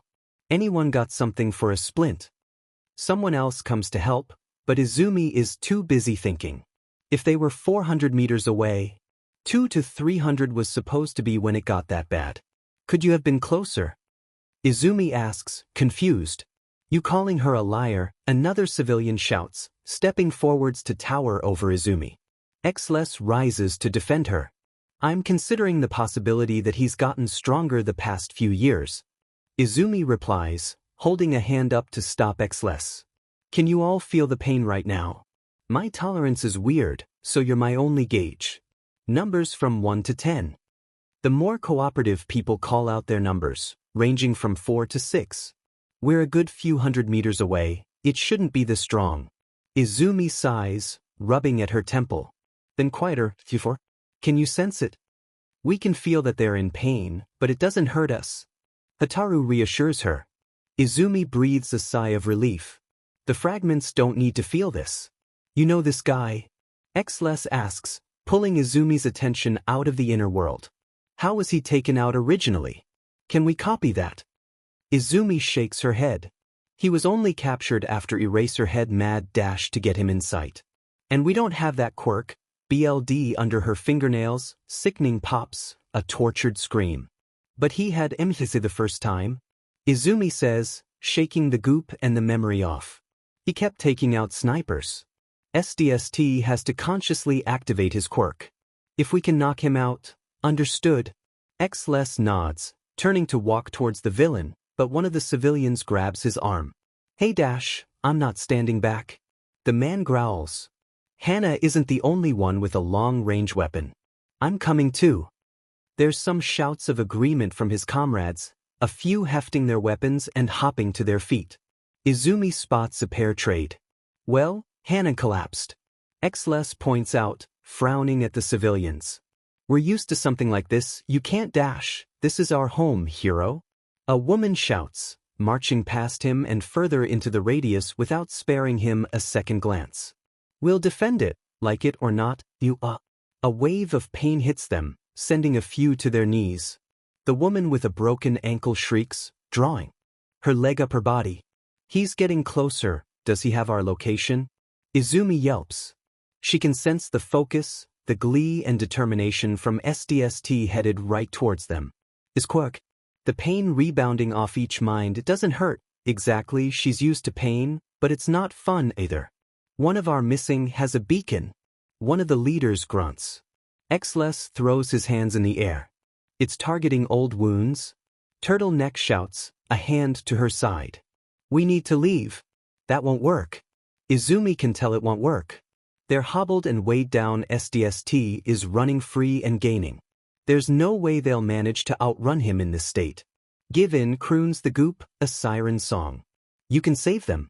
Momentary discomfort, everyone around her is whimpering and hobbling away, pain dripping through their muscles, but Izumi is fine. She can feel it, of course she can, but it doesn't hurt Izumi. She's used to pain like this, they aren't. The decision is easy. Dreamer. That's towards the villain, damn it. Rocklock shouts, aghast. Get them out of here. Izumi shouts over her shoulder, hopping over a fallen light pole. It's getting worse. Fire runs up her legs, agony circles her wrists, old scars. But it's not on her level. Izumi laughs, short and bark-like, pushing her legs harder. A new kind of pain, but pain all the same. She's felt pain for years. This is no different. Before long, SDST comes into view. His hair is longer than it was in the mugshot. He looks surprised to see her, step faltering and slowing. The others can escape while SDST stands there, 100 meters away, something flashing in his hand. 100 meters away. And she's still standing. Even her fingernails hurt. Breathing hurts. Blinking hurts. Black tears hurt, like the oil dripping down her skin is on fire. But she's standing. SDST blinks at her, before his face splits into a mad grin. We hell. Aren't you a tough one? Turn off your quirk and stop torturing these people. Izumi shouts, taking another step forward. My friend is behind you. Ooh, who is it, Earthquake Boy? He asks, bouncing excitedly as he meanders closer. His mind is shivering with excitement, and it would be nauseating to a younger Izumi. The Izumi of now has greater concerns. He was fun. He was in pain, but he looked so mad about it. She can sense Shindo Grand. He's further away from the origin now. He's still not moving. Quirk aftershocks, probably, but he won't be in as much pain if she holds SDST at this distance. SDST tilts his head to the side, looking Izumi up and down. But you might be even more fun. How close can I get, I wonder, before you're screaming in agony too? It gets exponentially worse, I'm told, the closer you get. My old partner used to love it. Tell me, where is that crazy emissist? Is he hopped up on painkillers in some prison cell? Or is he free like me? Don't know. Izumi admits, shifting uncertainly. If it increases exponentially, how bad will it get? Will she collapse in the final stretch? Should she distract him? Go for the hit? Is he fascinated enough by her to open his mind? Can she possess him, knock him out? Or will trying it just leave her unconscious and vulnerable? Would possessing him leave behind the serum? Izumi sets her jaw. She has to do this physically. She'll knock him out, stop the quirk. She has cancellation cuffs too. She'll need to be fast just in case. Izumi can do fast. Flexibility and strength. Energy from the goop. 100-meter dash through minor discomfort, get through it, and put him to sleep. With a burst of energy, Izumi rushes in, SDT letting out a mad cackle of glee. Look at you. Running the wrong way. How fascinating. He's coming to her as well, pain ramping up bit by bit, but that's fine, it just means this will be over faster. Izumi can't feel the impact of her feet on the ground through the pain. Muscle memory, not awareness, keeps her going. 80 meters. 40. 20. At 10, a sliver of doubt squirms into SDSD's mind, but by the time he has a chance to act on it, Izumi is right in his face. Go to sleep. Izumi gasps, palm against his forehead, forcing her will through her quirk, forcing sleep the same way he forces pain, and they both collapse to the ground. The pain is gone. Euphoric release, absence of artificial agony, flooding her mind with endorphins. Izumi rolls onto her back to open her lungs as she gasps for breath under the familiar feeling, she's felt it before. The pain is gone. Izumi is safe, held against a warm body, stable even though she's floating under red eyes that Izumi can sense care and concern from, even though her quirk is gone. You did it. Izumi shoots straight up, gasping, clutching at her head. No, strong, cold asphalt, not warm arms. She wants to cry. She won't cry. Grand. The civilians and heroes had caught up as Izumi put the HNDCFFS on SDST. Rock Lock had bopped her on the head, demanding she never do that again, which, honestly, isn't a promise she'll keep. Turtleneck drops to her knees beside her partner, reaching out to cradle his head in her hands. Grand. Can you hear me? He blinks up at her, trembling hand reaching for her wrist. Tammy. Yes. Turtleneck gasps, stroking his hair. You're alright, everything is okay. Dreamer-senpai came and saved us. Shindo blinks, looking slightly more lucid. Dreamer, is here. Izumi steps forward, leaning down to tap her fingers against his skull.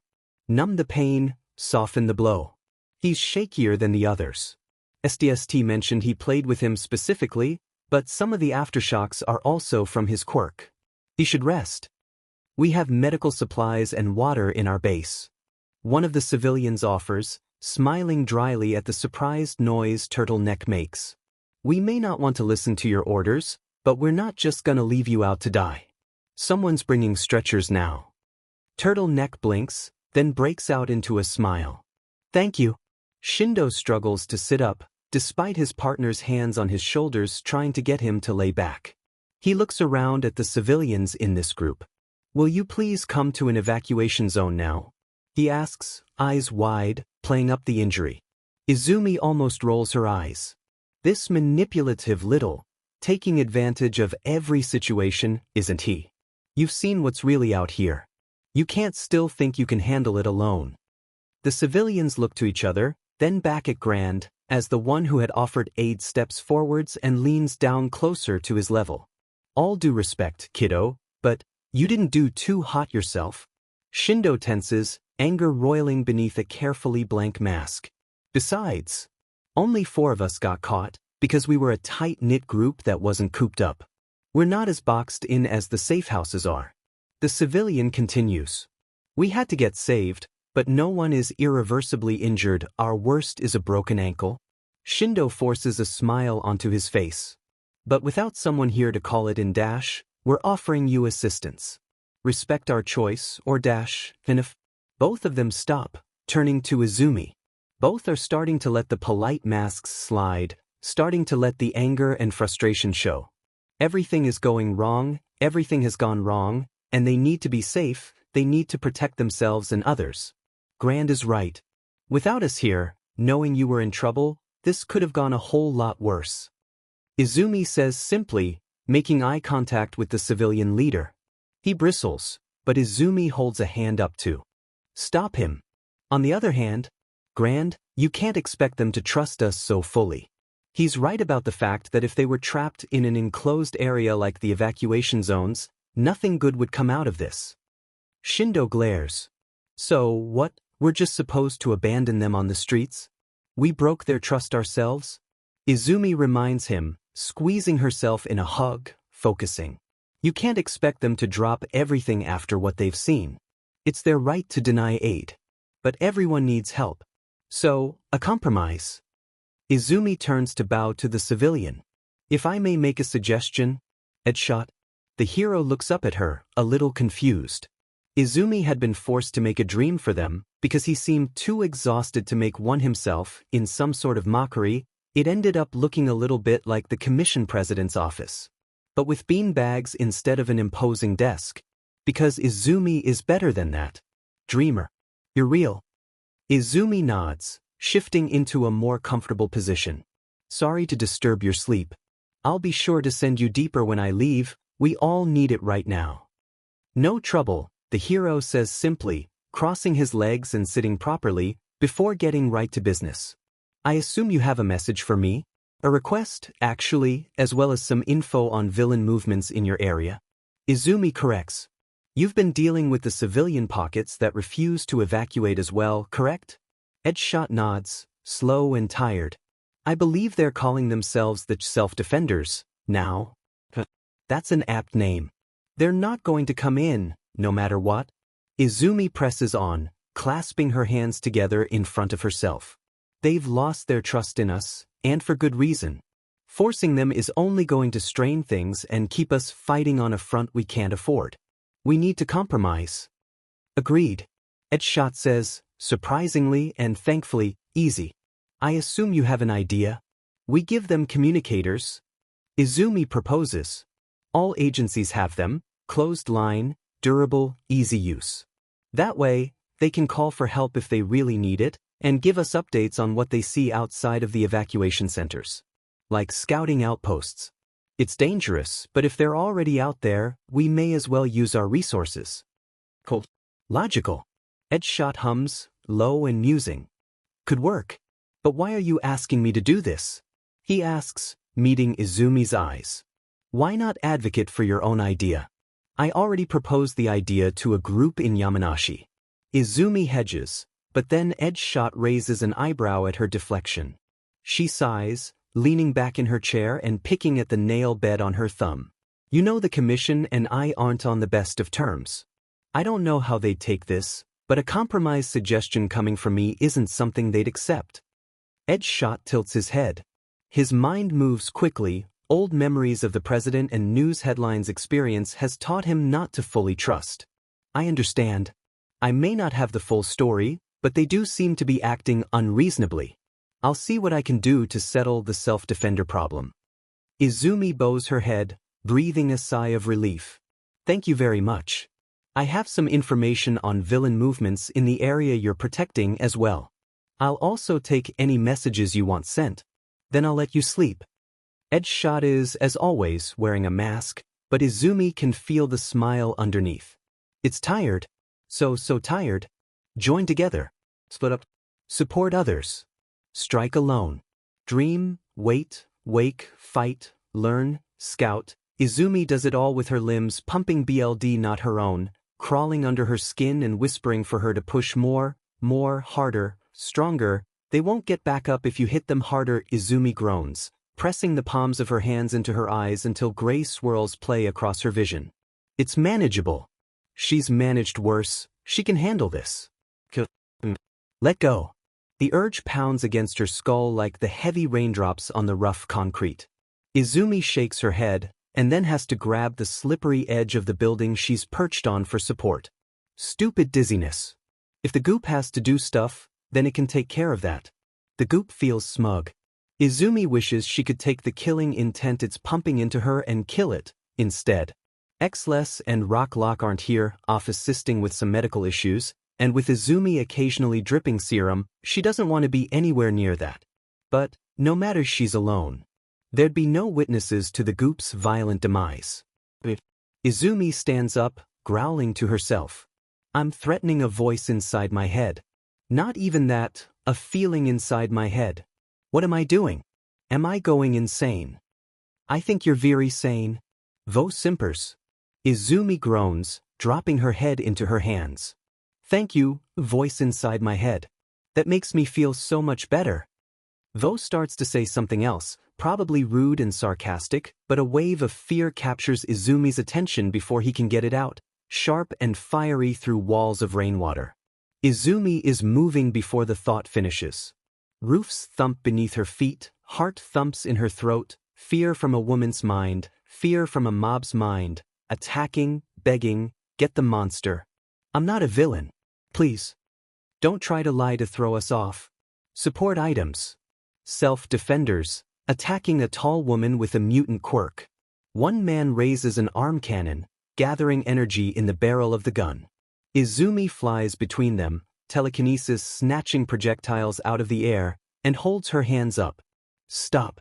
It's a rainy night and we're all nervous, but this woman is not your enemy. The self-defenders pause. Even with the low visibility, Izumi can feel them recognize her. A few step back in realization and shame, the panic fading away. Why is she wandering around looking like that? One shouts, raising his weapon. Monster. Anyone would be afraid. The same reason you're wandering around looking like that? Izumi snaps, glaring at him. If you are so trigger-happy and easily frightened by innocence, I suggest you find a safe space for yourself, just as she is attempting. Good night, gentlemen. There's a flare of outrage as Izumi turns her back on them, but the mutist is dragged away by his allies before Izumi has to do anything about it. I'm sorry for the ruckus, the frightened woman whispers, ducking her head. She's quite tall, with what looks like a mouse mutation. I didn't mean to scare anyone. Izumi steps up onto the air to hold the woman's umbrella over her head, smiling softly. No apologies necessary. Are you all right? I'm fine, she whispers, squeaking slightly. I'm late for evacuation. This place was one of the safer areas when it all started. I thought I could stay at home until it all blew over, but then the casualties. Hey, easy. Izumi soothes, pressing a gentle hand against the woman's shoulder. I don't think anyone expected things to get this out of hand. No, no one ever did. The woman sighs, taking her umbrella back. With All Might, this would be a distant nightmare, but then he retired, and everything went so bad so quickly. She looks down at Izumi, eyes wide. I didn't mean.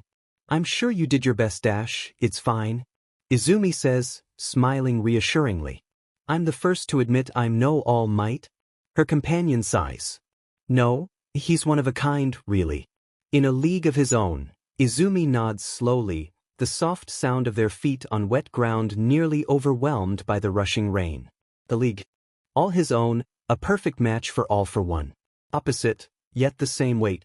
Izumi stops, blinking. One for all. How was it described to her again?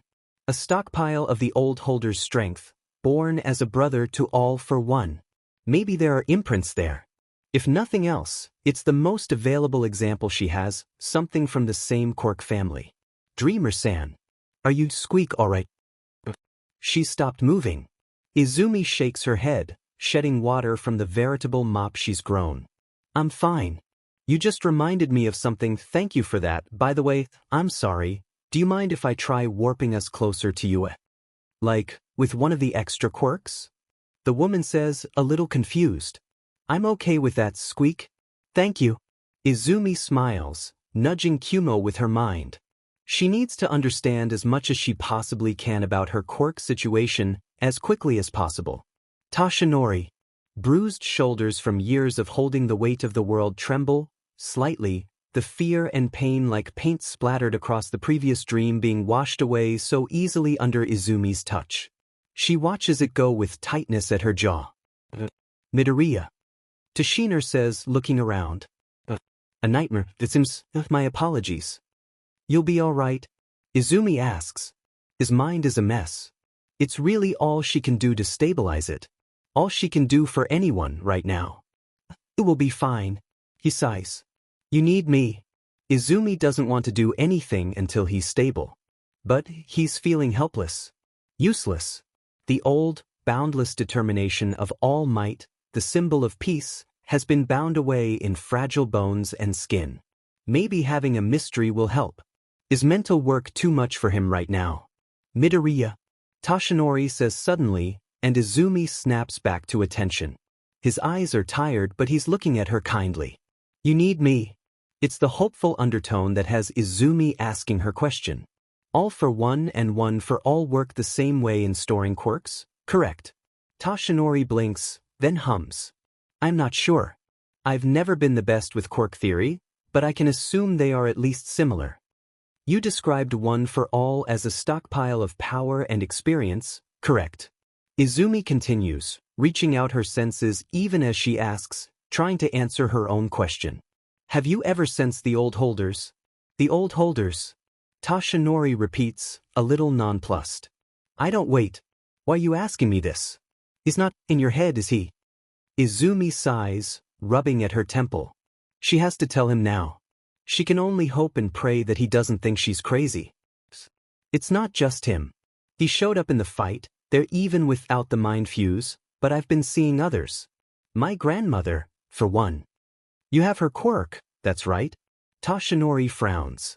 And you're sure it's not just a side effect? Of the serum that's already affecting you, he doesn't say, but his eyes are caught on black scars at Izumi's wrist. That's why I came to you. Izumi admits. See, my current theory is that it's something like cell memory from transplanted organs.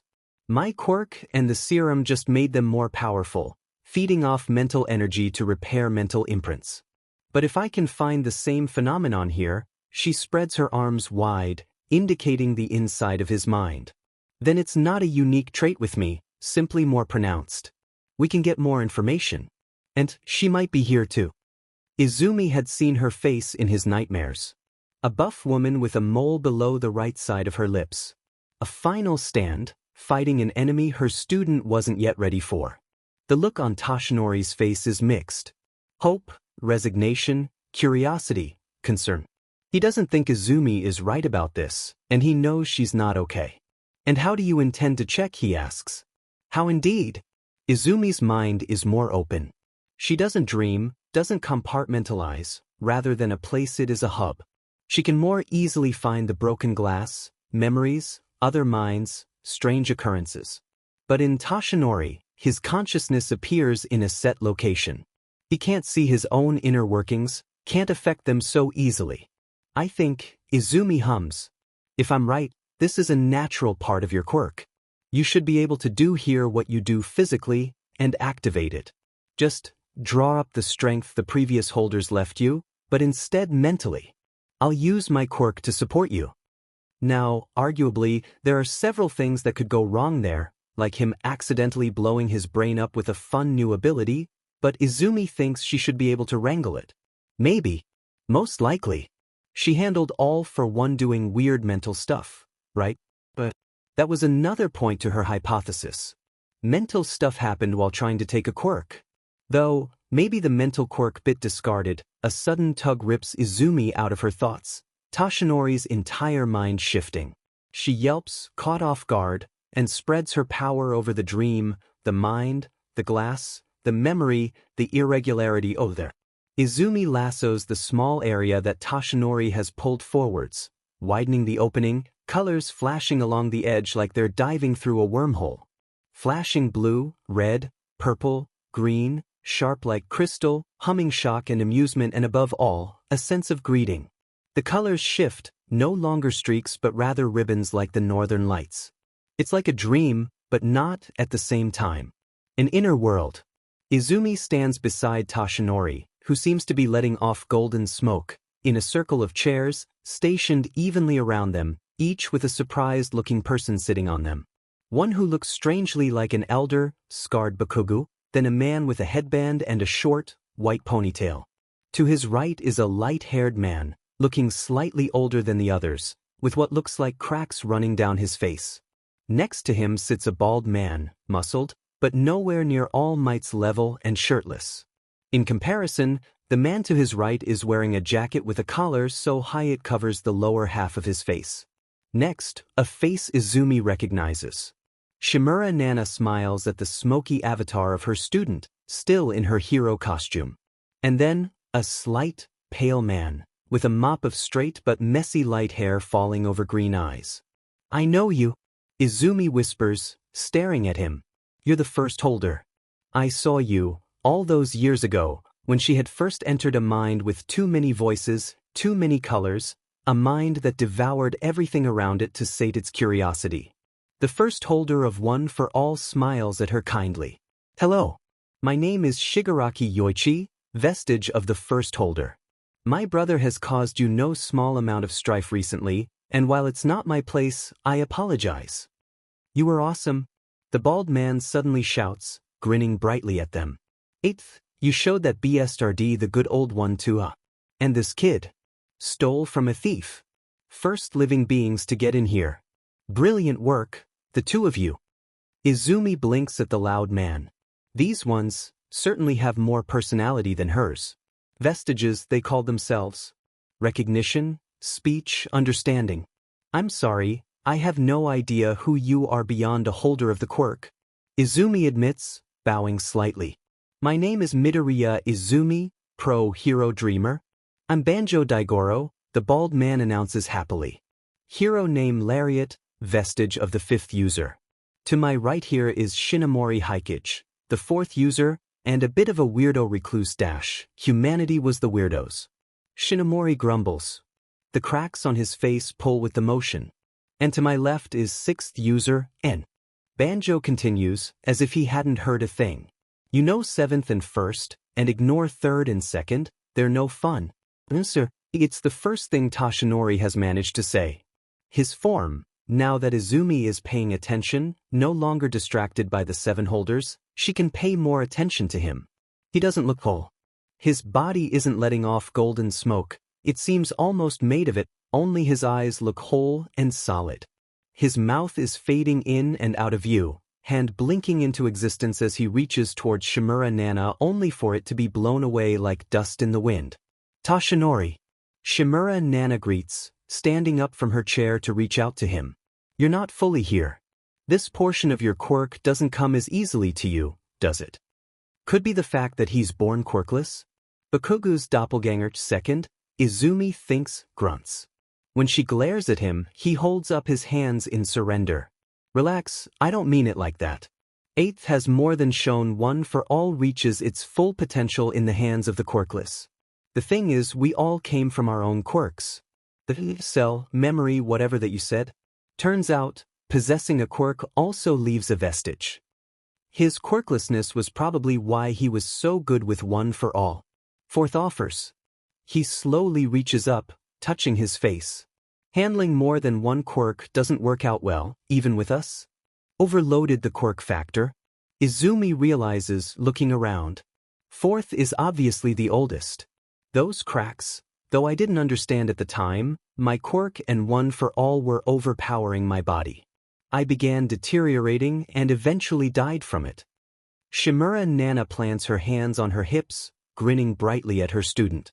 In other words, you were the absolute best choice I ever made, Yagi Toshinori. She gets up off her chair, walking towards Teo Hinori as his eyes well up with tears, and floats into the air to grip the sides of his half-formed face. You've done so well, kiddo. So well. Better than any of us ever did. Your best and beyond, all might, symbol of peace, my student. The tears fall, Isunji through the smoke like sapphires in gold, falling into the lights below them and shining like stars. As they fall, he seems to become clearer, more solid, arms slowly rising to wrap around his mentor. Toshinori whispers, trembling. I've done my best. And no one in the world could have done better. She replies, patting his shoulder. You took one for all to new heights. You beat all for one not once but twice and never stopped smiling. She backs away, pushing her thumbs into the corners of her mouth. Come on, hero, let's see that smile. Half solid now, white teeth and sunken eyes smile to the he lost all those years ago. She nods proudly and backs away. Good. Now, let's see what we can do for you too, right? She continues. The little one needs guidance, and you need something to do, right? Toshinori nods, turning to his other predecessors. Apologies. No need to. You deserve your moment. First says, smiling at him. But, 7th is right. No matter how many times my brother has failed, he's back once more. And this time, he's gotten even further with his experimentation on quirks. Including, if I'm not mistaken, the phenomenon of vestiges. You think he knows about you guys? Izumi asks, reaching out a hand to pat Toshinori's arm as she does so. Almost undoubtedly. First nods. We believe he became interested in this phenomenon, rather recently. For him at least. Sixth. Sixth, or N as Banjo introduced him, sinks a millimeter into his jacket, but begins speaking anyways. Late in my time, there was a surge of psychological research. Then, during sevenths, he began going after mental quirks. We can assume he discovered the phenomenon around then, and became endlessly curious about it. He never seemed to make any progress, though. Shimura huffs. Kept up with the fascination. Your grandmother was a late example. Izumi has a sudden, very sharp memory of her grandmother's vestige. Whispering the word mago to a granddaughter she somehow recognized. Mind Fuse would allow him to see into others' minds, if he had another ability. Izumi realizes. Not just break them. Bingo. Banjo nods. We think it was a before and after look. You know, he needed a before he put the vestige in. Before. Izumi repeats, looking around. They all look uncomfortable now. What do you mean? All for one used to track us, the second user says, crossing his arms. He had hunches on where we'd be. And me and First survived for a little while after he passed on his quirk. Said he dreamed of what I was doing. I thought he was crazy until I started seeing the same with Third, just before my death. I died knowing with certainty he got out safe. And then, to put it delicately, Third says, with the air of someone who is in no way going to put this delicately, he knew things in Tartarus. Things he shouldn't have known. Kurogyri capture. Your fight with the Shai Hasaikai. Izumi's BLD runs cold. How much classified information did she have? How much could he see? How much damage could he do with it? Wait, Tashinori says, stepping forwards. Then, the traitor is me.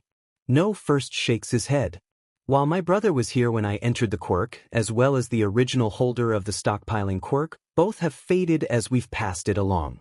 The components of One for All have melted together. He can't see anything from us.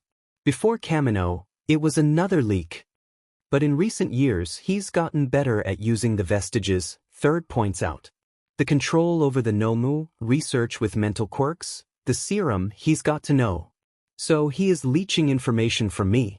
Izumi confirms, feeling bile in the back of her throat. Even after he was captured, even after she had won, pulling quirks away from him, he still one-upped her. Weight slams into her side, and Izumi yelps as Banjo slaps her shoulder. Probably not as much as you think. Kid, he's wary of you. Izumi rotates her shoulder. This place is strange. Not quite a dream, she doesn't have full control here. What do you mean? My brother has never once been bested by anyone other than us. First reminds her. You escaped him not once, but twice. A powerful mental quirk, against a part of his power he does not fully understand. My brother is insane but not foolish. He'd take what he could get, but be careful not to grab your attention. Shimura nods. We aren't blaming you for anything, you had no idea. We are warning you, though. Second interjects. You're a goldmine of information. You have 9 Forgin quirks, which means 9 vestiges from All for One, and 9 from original holders. He wouldn't have had the time to make them powerful, but the serum has probably pieced him together. And then, during that mind fuse, 8th has been re-watching the videos of your fight. 6th says softly. We can't see everything, but both you and Shigaraki clearly have a vestige capable of connecting with the whole, and he is fully aware and unsurprised by this fact. Izumi grimaces, then raises her hands. I'll see if I can show you the memories, but I think you're right. He knew. He used it to control me, BLD eyes, claws. Izumi shudders and shoves the memories away, the image she was trying to form fading. Banjo pats her shoulder again, much more gently this time. The point is, First says, gently. I believe you were right at your press conference. Experimenting with the serum to expand quirk factors, training with mental quirks, trying to get his hands on you, most likely to smooth the way, and naming his successor Shigaraki. Shigaraki Yoichi. Shigaraki Tamura. Shigaraki. Izumi shudders, unsure if she should dive into past horror, future fear, or present speculation. None of them are good options to tame her head. We're extra bodies. New chances. A blank slate. He's going to use the serum and the vestiges, and the feeling of her body not being her own, glass crackling under Forgian invasion, the feeling of a black hole sucking away her power, unbreakable, unbendable.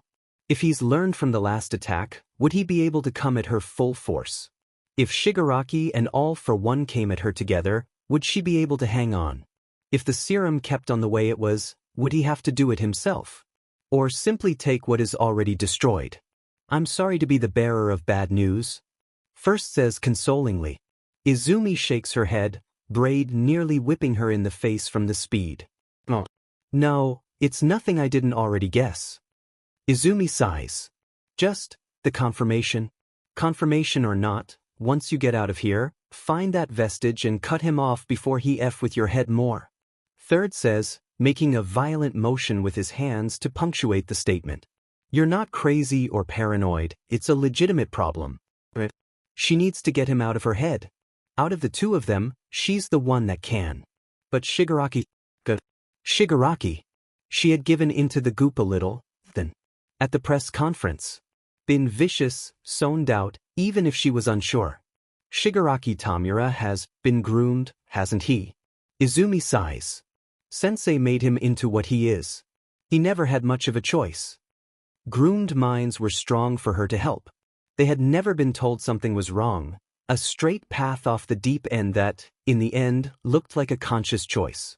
But Izumi had seen Shigaraki's mind. No barriers, nothing but dust. Pulverized, vulnerable, tended to like a prize rosebush, but rather than petals the thorns were what was cultivated.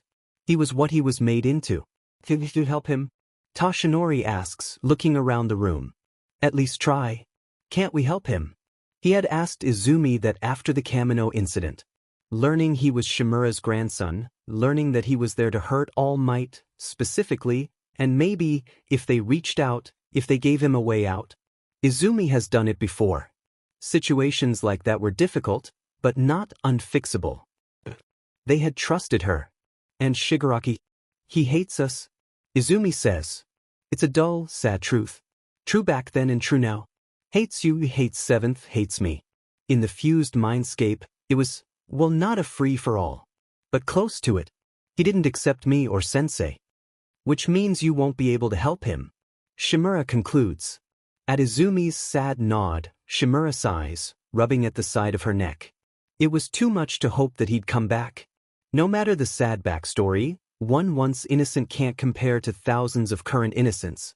Second says gruffly.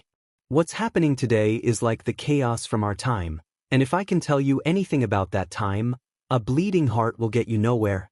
And yet, First says, smiling at his successor.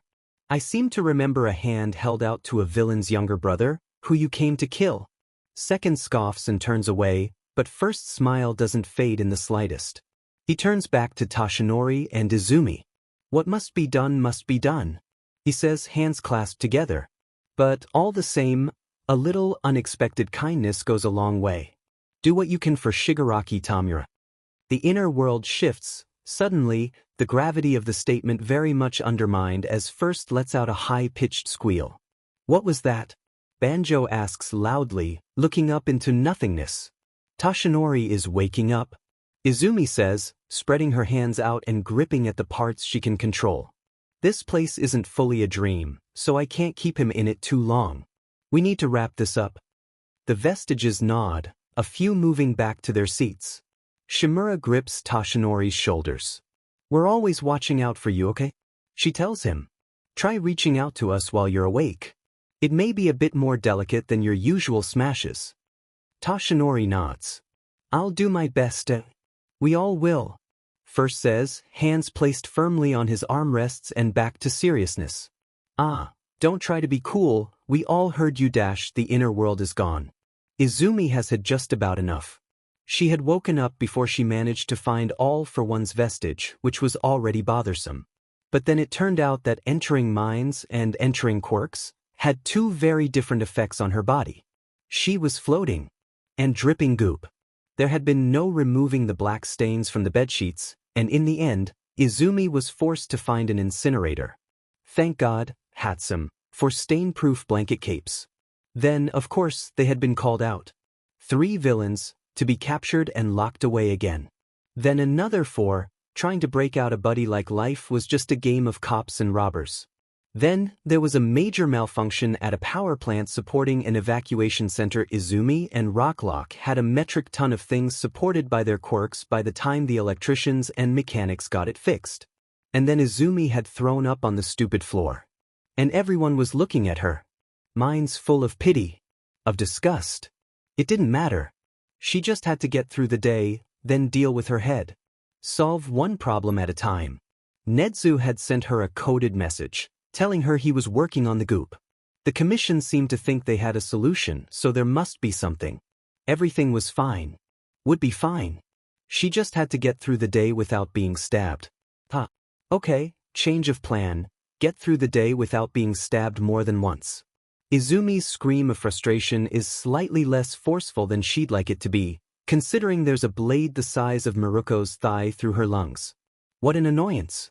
The silver lining of this, at the very least, is that the blade is attached to an arm of a very self-satisfied villain, who doesn't seem to realize that by sinking their arm into Izumi's ist, they've successfully brought their head close enough for Izumi to touch.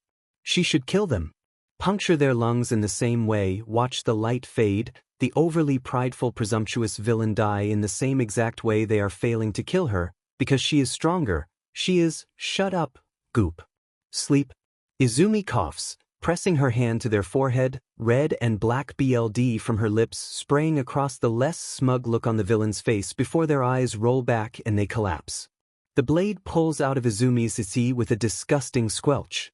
Dreamer. Izumi stumbles back. It's strange. Muscles disconnected, her core strength isn't working right, it doesn't matter. She won't die. She can tell. Even now, the goop is slithering across the gaps in her flesh, rebuilding torn fibers and snapping cracked ribs back into place. I'm fine. She gurgles, mouth full of BLD. She spits it out, then turns to a horrified Xless. I'll be fine. Just gross. She could handle more. She knows she can. The adrenaline in her BLD is being whipped into a frenzy. She wants to tear into the villain laying prone before her, the idiot who has her BLD drying on their arms, a pointless blow. But she will not. The goop can shove it. It twists angrily. In her cysti, something not correcting right, before it heals fully. Izumi pushes her shoulders back, testing the new flesh, before turning fully to Xless. This is the last one, right? She asks, trying not to let a pleading tone seep into her voice. Xless nods, slowly. Yeah. The last one. We can rest. Good. Izumi sighs. Her head feels heavy. Her hair is down to her knees. Hand over the scissors. Izumi glares at Rocklock, the bright orange pair of scissors she had borrowed from a police officer held tight in her hands. Oh. It's getting ridiculous. It's a tripping hazard, Rocklock. Is getting quite long. If she takes another hit like earlier I'm not saying it shouldn't be cut, I'm saying she shouldn't be the one to cut it. Rocklock interrupts a slightly green Xless, holding out his hand for the scissors. This isn't some melodramatic turning point in a bad TV drama, and you're not cutting your own hair in an agency bathroom like some moody teen. Izumi scrunches up her face at him, but hands over the scissors. I am a moody teen, she grumbles, crossing her arms in a very moody teen way. And honestly, I think I've earned the right to be a bit melodramatic. Not saying you haven't. Rocklock admits, gently taking her shoulder and steering her into the bathroom. Doesn't mean I have to buy into it. Now, how short are we going? Does it matter? It's just gonna grow anyways. Izumi sighs, letting him pull the whole mess back. Short. If I don't like it, I'll just go fight a villain now. Sorry, it was an accident. Rocklock hums, mind completely unapologetic though Izumi can tell he yanked her hair on purpose. The scissors start clipping next to Izumi's ear though, so she lets it slide.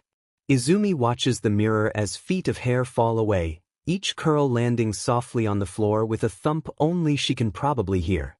Besides the chiding hair tug, Rocklock is being exceedingly gentle, and she can tell he's forcing down mixed emotions for her sake.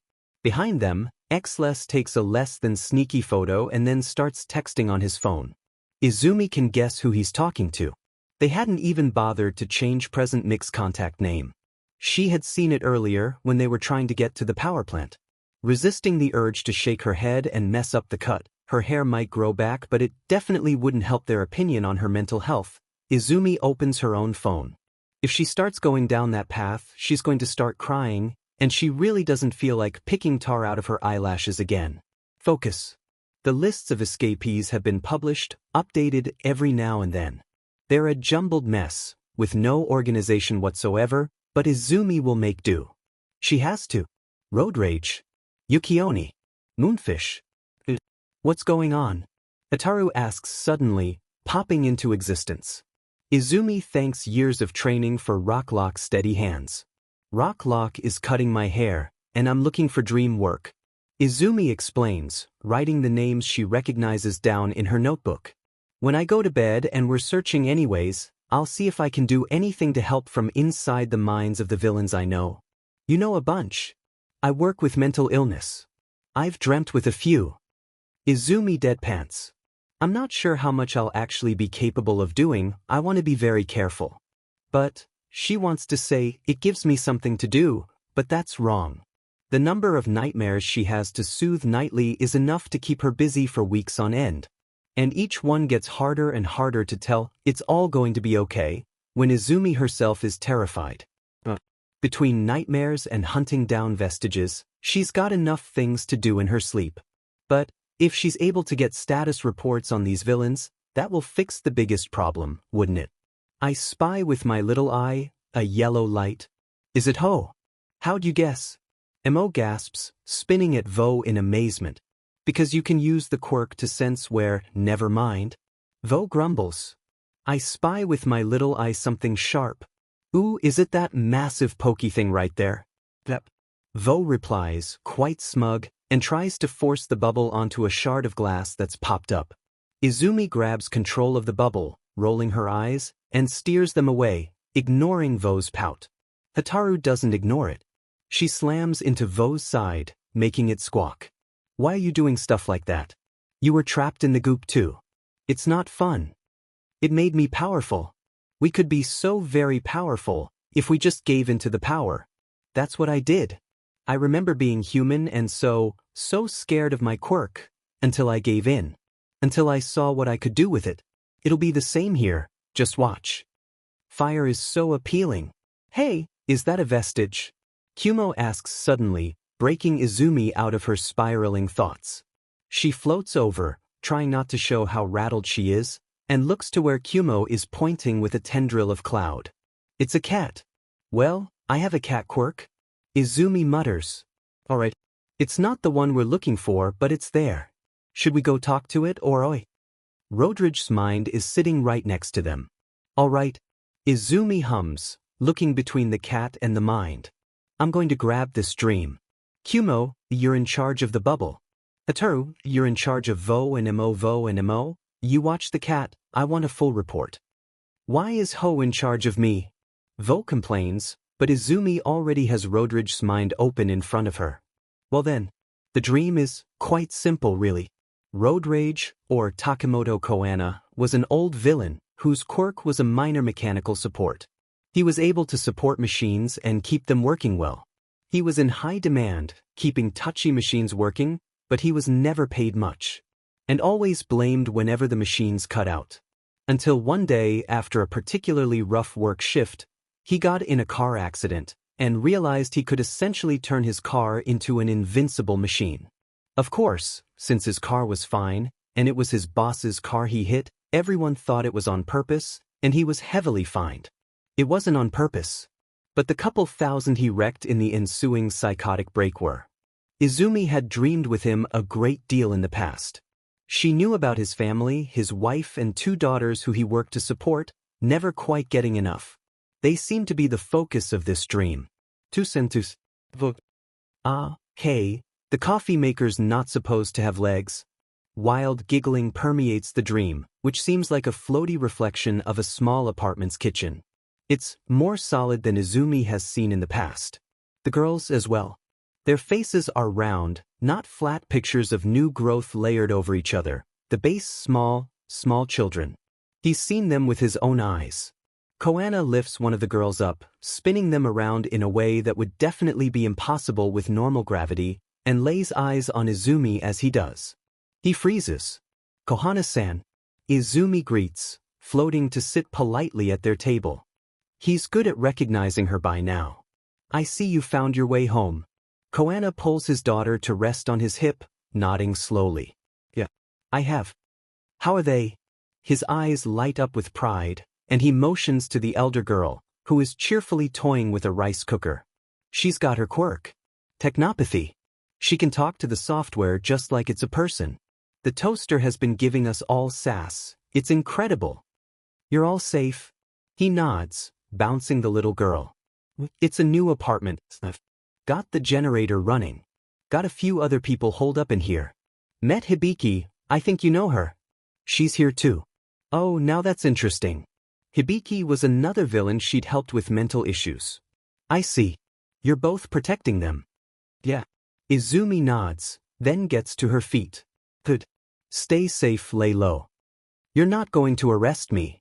Snorting, Izumi stops reaching out of the dream. Arrest you? Koana, you're living in domestic bliss at the moment. I trust both you and Hibiki. You've really worked at your problems and came out glowing.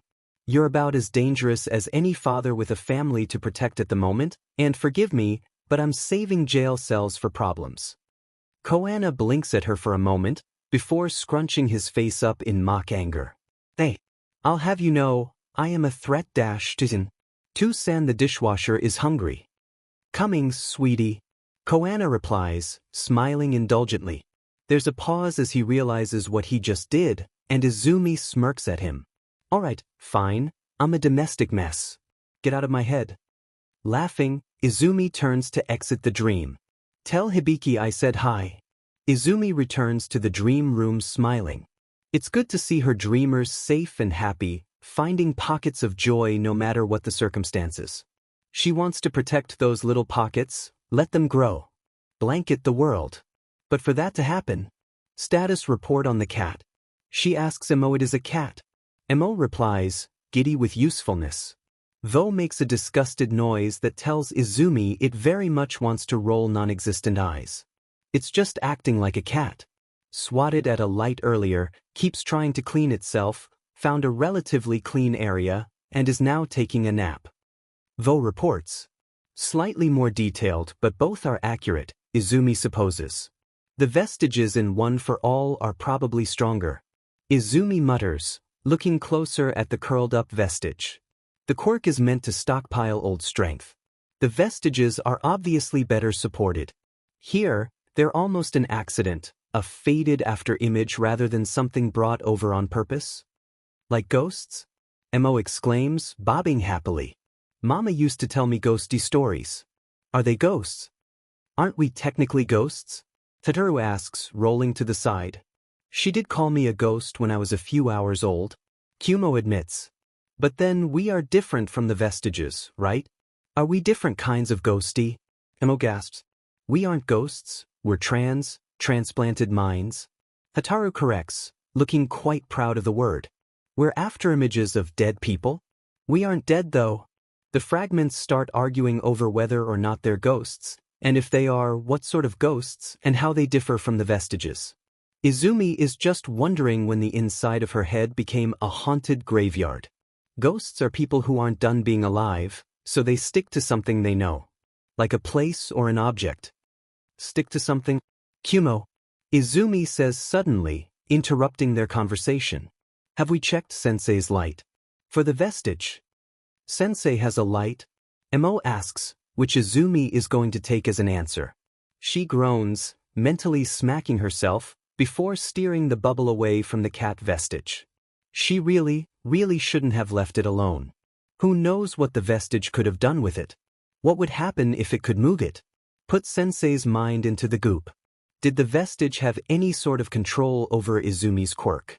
Oh god. What if the vestige could hop minds using Izumi as a hub? Was he strong enough for that? She pushes the bubble faster, emerging in the empty space she had made for him and her father. Still there. Nothing strange at first glance. Focus, everyone, she whispers, the fragments immediately falling in. Even Vo seems obedient, although it's probably just scoping out possible competition. Their golden bubble approaches far slower than Izumi usually manages. A rocket ship in an abyss that used to be safe, she muses distractedly before refocusing on the light in front of her. Still cold, uncaring, despite the 1,000 colors and vibrations, millions of voices, and hundreds of different trains of thought. Izumi hadn't understood back then when she first saw it.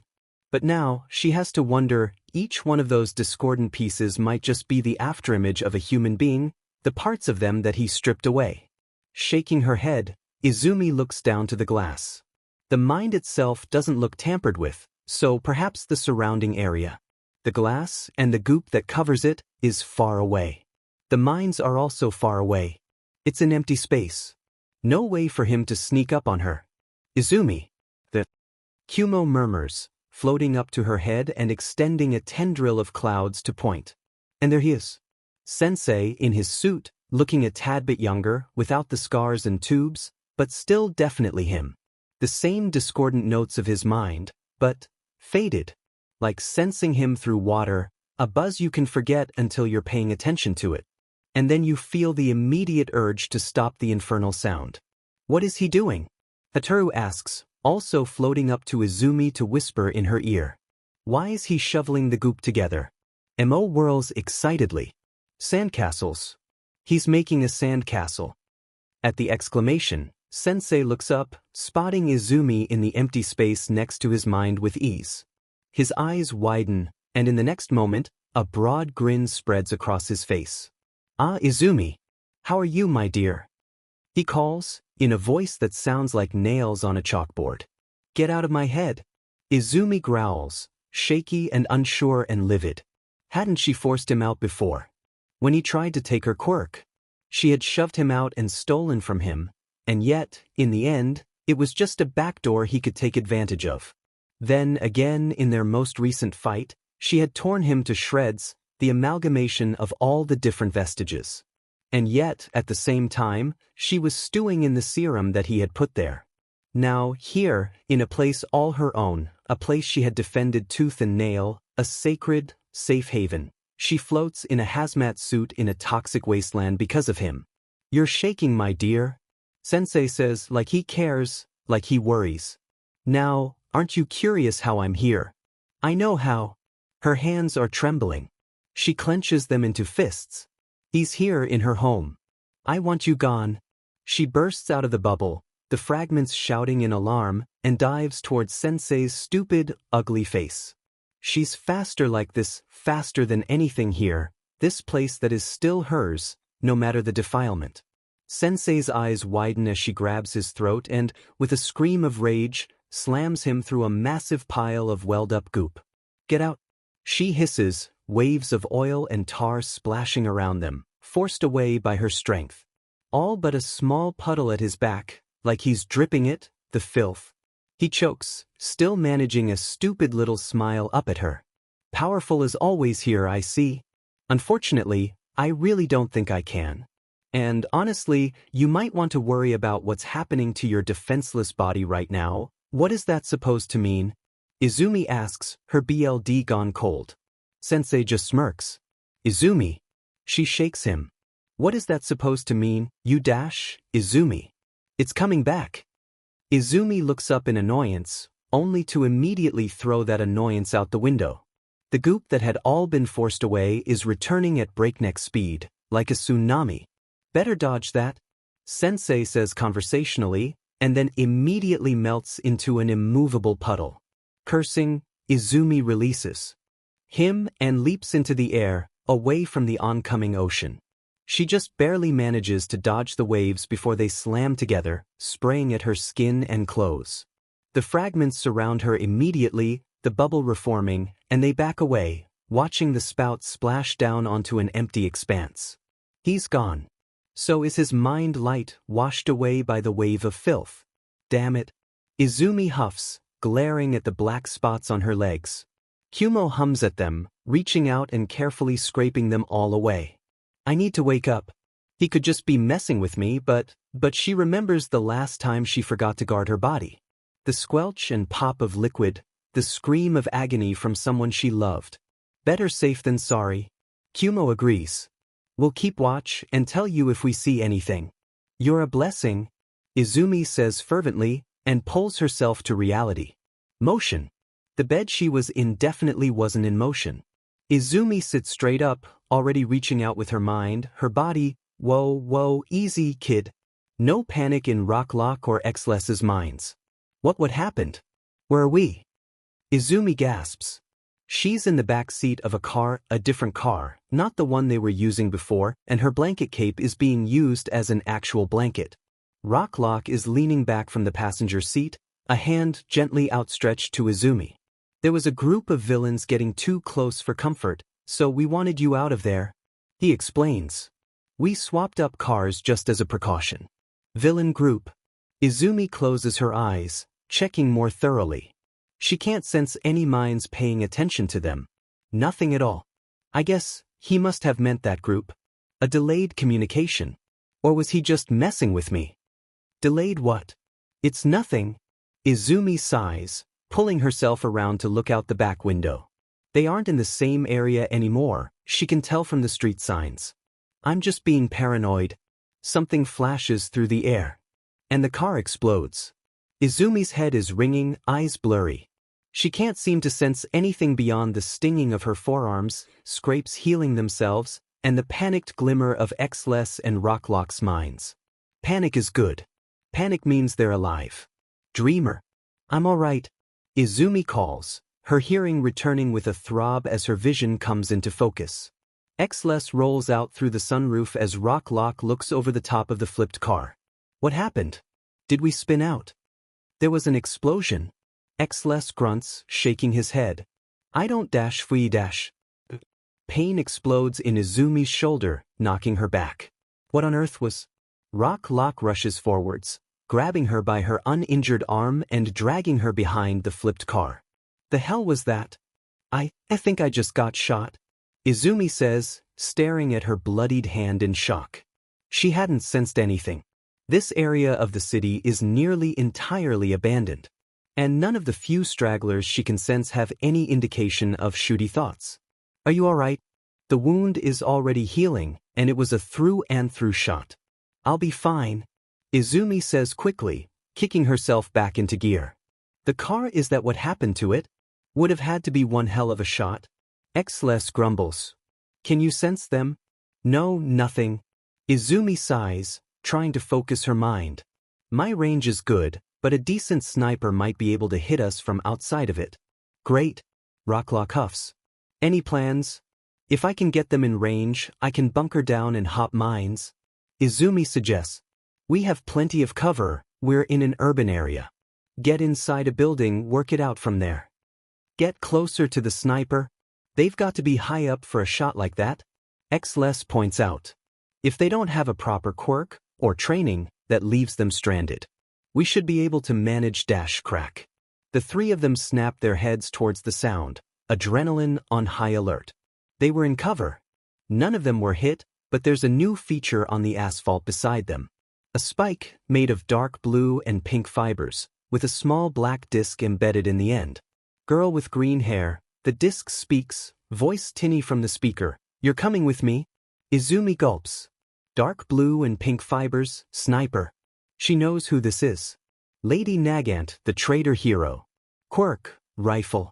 Formerly employed at the Hero Public Safety Commission. Imprisoned in Tartarus after killing a fellow hero in an argument. The single best long-range fighter in Japan. She outclasses Snipe's Quirk on skill alone, from up to 3 kilometers away from her target. Her right arm extends into a sniper's rifle, which she wields with precision from up to 3 kilometers away. Her ammo is self-made bicolored hair twisted together like epoxy into whatever shape of ammunition she so chooses. Hollow point, curving bullets. Even embedding transmitters into her shots. If you come quietly, those friends of yours might just live. The transmitter buzzes again. Xless whispers a curse under his breath. Izumi shares the sentiment. Lady Nagant is capable of fighting outside of Izumi's range entirely. Any chance your brainchild can, Rocklock says hesitantly, miming an escape through a portal. Kumo. Hesitancy emanates from where the fragments are hiding in Izumi's mind. I don't know. I only managed it before with the panic and the goop, and then it was just you. Kumo is too tired for a jump with 3 people. And leaving Xless and Rocklock behind isn't an option. We're stuck here. Izumi tells the others, wincing at her own words. Comms are down too. Xless grumbles, smacking his communicator in annoyance. That's right. No options. The transmitter buzzes. Rocklock scowls at it, clearly wanting to destroy it, but thankfully he doesn't reach into the open to grab it. That would be a bad plan. Izumi takes a breath. All right. What's a good plan then? Nagant had said Izumi was coming with her. She also plans to use Xless and Rocklock as leverage, so they won't be killed. They can, however, be injured. Nagant wants to take them in, but to do that, she would need to get within Izumi's range. What do you want from us? Izumi asks the buzzing transmitter. Better to get an idea of Nagant's plan. Come out from behind the car, hands up. Follow the road until I tell you to stop. Izumi squints at the bullet spike. From the angle that it's dug into the asphalt at. You want us to walk right up your sights? Izumi asks, following the angle in her head. She doesn't think it curved. Nagant is a pro, there's no way she would actually reveal her position. But Izumi can narrow down her location. Outside Izumi's range. Down the road. Up high, probably one of the skyscrapers. Something like that? Lady Nagant replies. And no one gets hurt. Not if you listen to my orders. Izumi looks around the edge of the car. There's plenty of rubble, abandoned shops and fallen billboards. If they walk towards Nagant, Izumi might be able to get in range, then bolt for cover. The further they can get without having to deal with the best sniper in history firing at them, the better. Quickly, Izumi signs her plan to Rocklock and Xless, not wanting to force them to follow her blindly. It's up to you. She tells the other heroes softly. I think it's up to the lady with the gun, actually. Rocklock shrugs. Xless gives Izumi a determined nod. We're coming out. Izumi says, pulling the transmitter bullet out of the ground. With that, the 3 of them slowly stand up, walking out from behind the car. The road is empty and silent. There's no indication of any danger. Just tension, hanging in the air, a terrifying unknown. For one of the first times in her life, Izumi wishes that her quirk had a wider range. She can push it, she knows she can. Izumi takes a deep breath, letting Kumo and the fragments take over, moving her feet as she devotes all her attention to her quirk. The goop bubbles, ready to leap to her aid, but she swallows it down and forces herself to open her mind. 1 kilometer. Izumi can hear everything in a 1 kilometer radius. Thank whatever god is listening that this area is relatively abandoned. Izumi feels like her brain has ballooned up to 10 times its size, but still trapped within the confines of her skull. It hurts, it's too much, and yet, it's not enough. She can't sense Lady Nagant. Xless and Rocklock, steady beside her, she can sense. The few civilians that have stayed here, she can sense. But she can't sense the person she needs to. Gritting her teeth, Izumi tries to narrow her focus. What if she could extend her reach in one direction? Instead of a radius, a sightline. It might give her more mental capacity, and therefore more range. Closing her senses to what's behind her, and instead focusing on what's ahead, where Nagant had shot from, where they're being led to. She's never tried this before, never had to. It seems to be working though, if only slightly. One more mind. A group of 3. Further and further away, Izumi's reach grows, meter by meter, step by step. 1.5 kilometers. Nothing. The glass around her mind shudders. 1 3/4. She won't be able to make it to Lady Nagant's full range of 3 kilometers, but 2 kilometers. Nothing. Nothing but agonizing pain, finally tipping over the edge of too much, voices grating together and putting pressure on a power stretched far too thin, sending Izumi to her knees. Dreamer. Xless's hand on her shoulder. Worried minds, too close, too loud after Izumi has been straining herself to hear a mouse 100 blocks away, a hand on her shoulder, steadying, the fragments panicking and trying to hold back an ocean of sludge. I can't dash, Izumi gasps, coughing. Her mouth tastes sour, disgusting, like licking an oil slick. I can't reach far enough. Trying something funny, kid, the transmitter crackles. Izumi gasps, struggling to get back on her feet. She might not be able to sense Nagant's mind, but she knows the ex-hero won't let this fly. Bad idea. Bang. Bxless falls to the street, clutching at his thigh and cursing under his breath. His pain leaks over to Izumi, leaving the both of them utterly useless as Rock grabs them both and drags them across the street and into a convenience store. How very convenient, Izumi thinks deliriously as she tries to fit the broken bits of her mind back together. How did you just shrug this off? Xless hisses at Izumi as Rock packs the wound. She didn't even hit me head-on like she did you? Because her pain tolerance is stupid, Izumi thinks to herself. She reaches over, pressing a hand to his temple. If she can just lessen his pain. The wound is still there, I just numbed it. Izumi tells him, dropping her hand back to her side. Something about that shot? Izumi pulls out the handheld computer Hatsum had made for her, quickly drawing out the lines of fire. Something about that shot, the way Xless had been facing and the wound itself. 3 shots. 2 that Izumi had seen. 1, straight down the road that Lady Nagant had led them down, and the other from the side. Izumi glances at Xless's leg. From that angle, it would either have to be one hell of a shot with a curved bullet or, no, that doesn't make any sense. We can't stay here. Rocklock says, watching the windows uncertainly. I tried to go in the direction the bullet came from, but who knows what kind of shot she can make. She can't shoot through walls? Izumi reminds him. Lady Nagant needs an angle. Her quirk isn't like Snipes. She can't change her bullet's trajectory after it's been shot, can't give her bullets any special abilities, can only calculate what kind of bullet she needs. Skill alone sets her apart. That's why she's so terrifying. But skill needs to follow logic. A clear path. A calculation. If we go through alleyways, she'll have to take a straight shot. Rocklock says, pulling Xless's arm over his shoulder. Dreamer, we have to be closer now. All we need is to get you close enough. Izumi says, glancing at her screen. Based on the geometry. No, she must have it wrong. Yeah. I just need to be close enough. Good. We'll go out through the back door. Rocklock says. If she has transmitters, I don't want to see if she's got explosives. Izumi nods, following him. They just need to get close enough. They slip into the alleyway, narrow and with high walls. Nagant would have to shoot straight down it either from above or a neighboring building. Either way, close enough for Izumi to sense.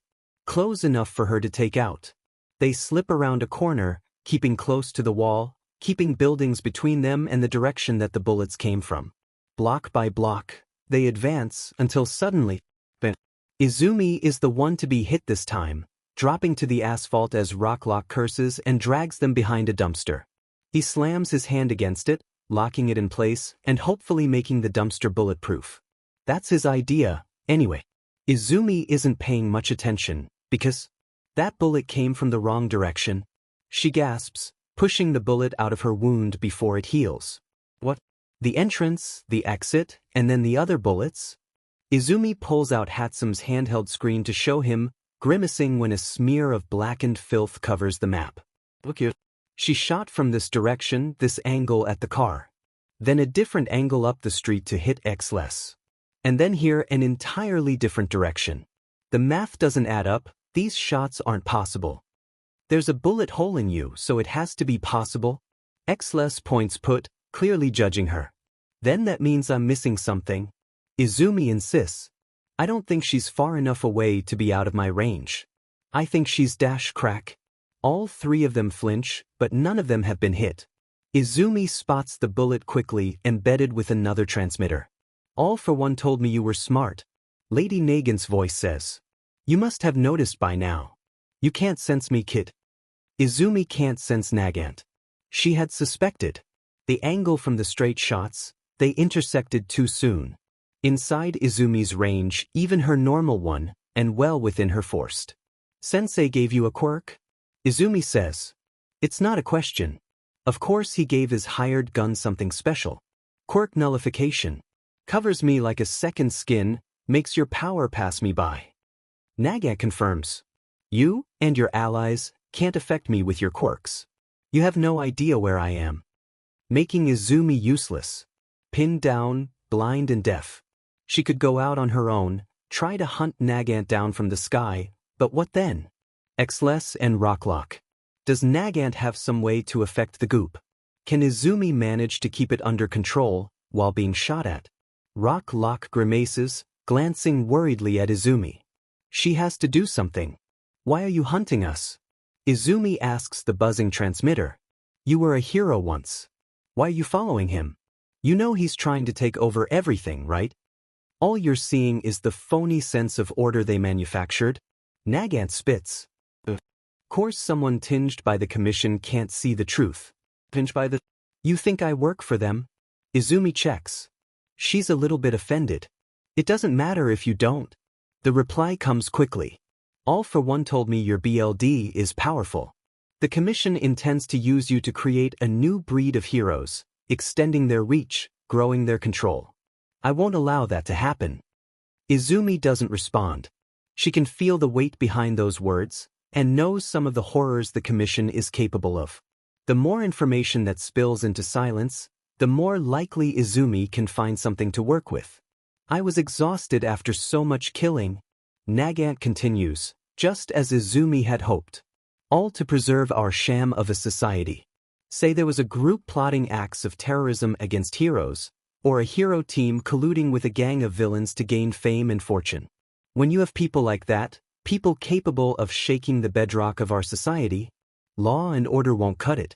They have to disappear along with their crimes. The Safety Commission gave me those kinds of classified missions. Izumi might not be able to sense Nagant, but she can hear the anger, the derision in those words. Trust in heroes is the foundation of a superpowered society. The Commission's job is to keep heroes doing theirs, and me. Nothing but a cog to keep that system running nice and smooth, with BLD rather than oil. A system with two sides, a front and a back. And I played my part. I did my duty. I killed until I couldn't wash the BLD off of my hands. The transmitter keeps buzzing. Is it poor quality? It wouldn't surprise Izumi, but it's starting to get annoying as she tries to find something useful in Nagant's words. I was so tired. Nagant confesses. So tired. I tried to stop, but they wouldn't let me.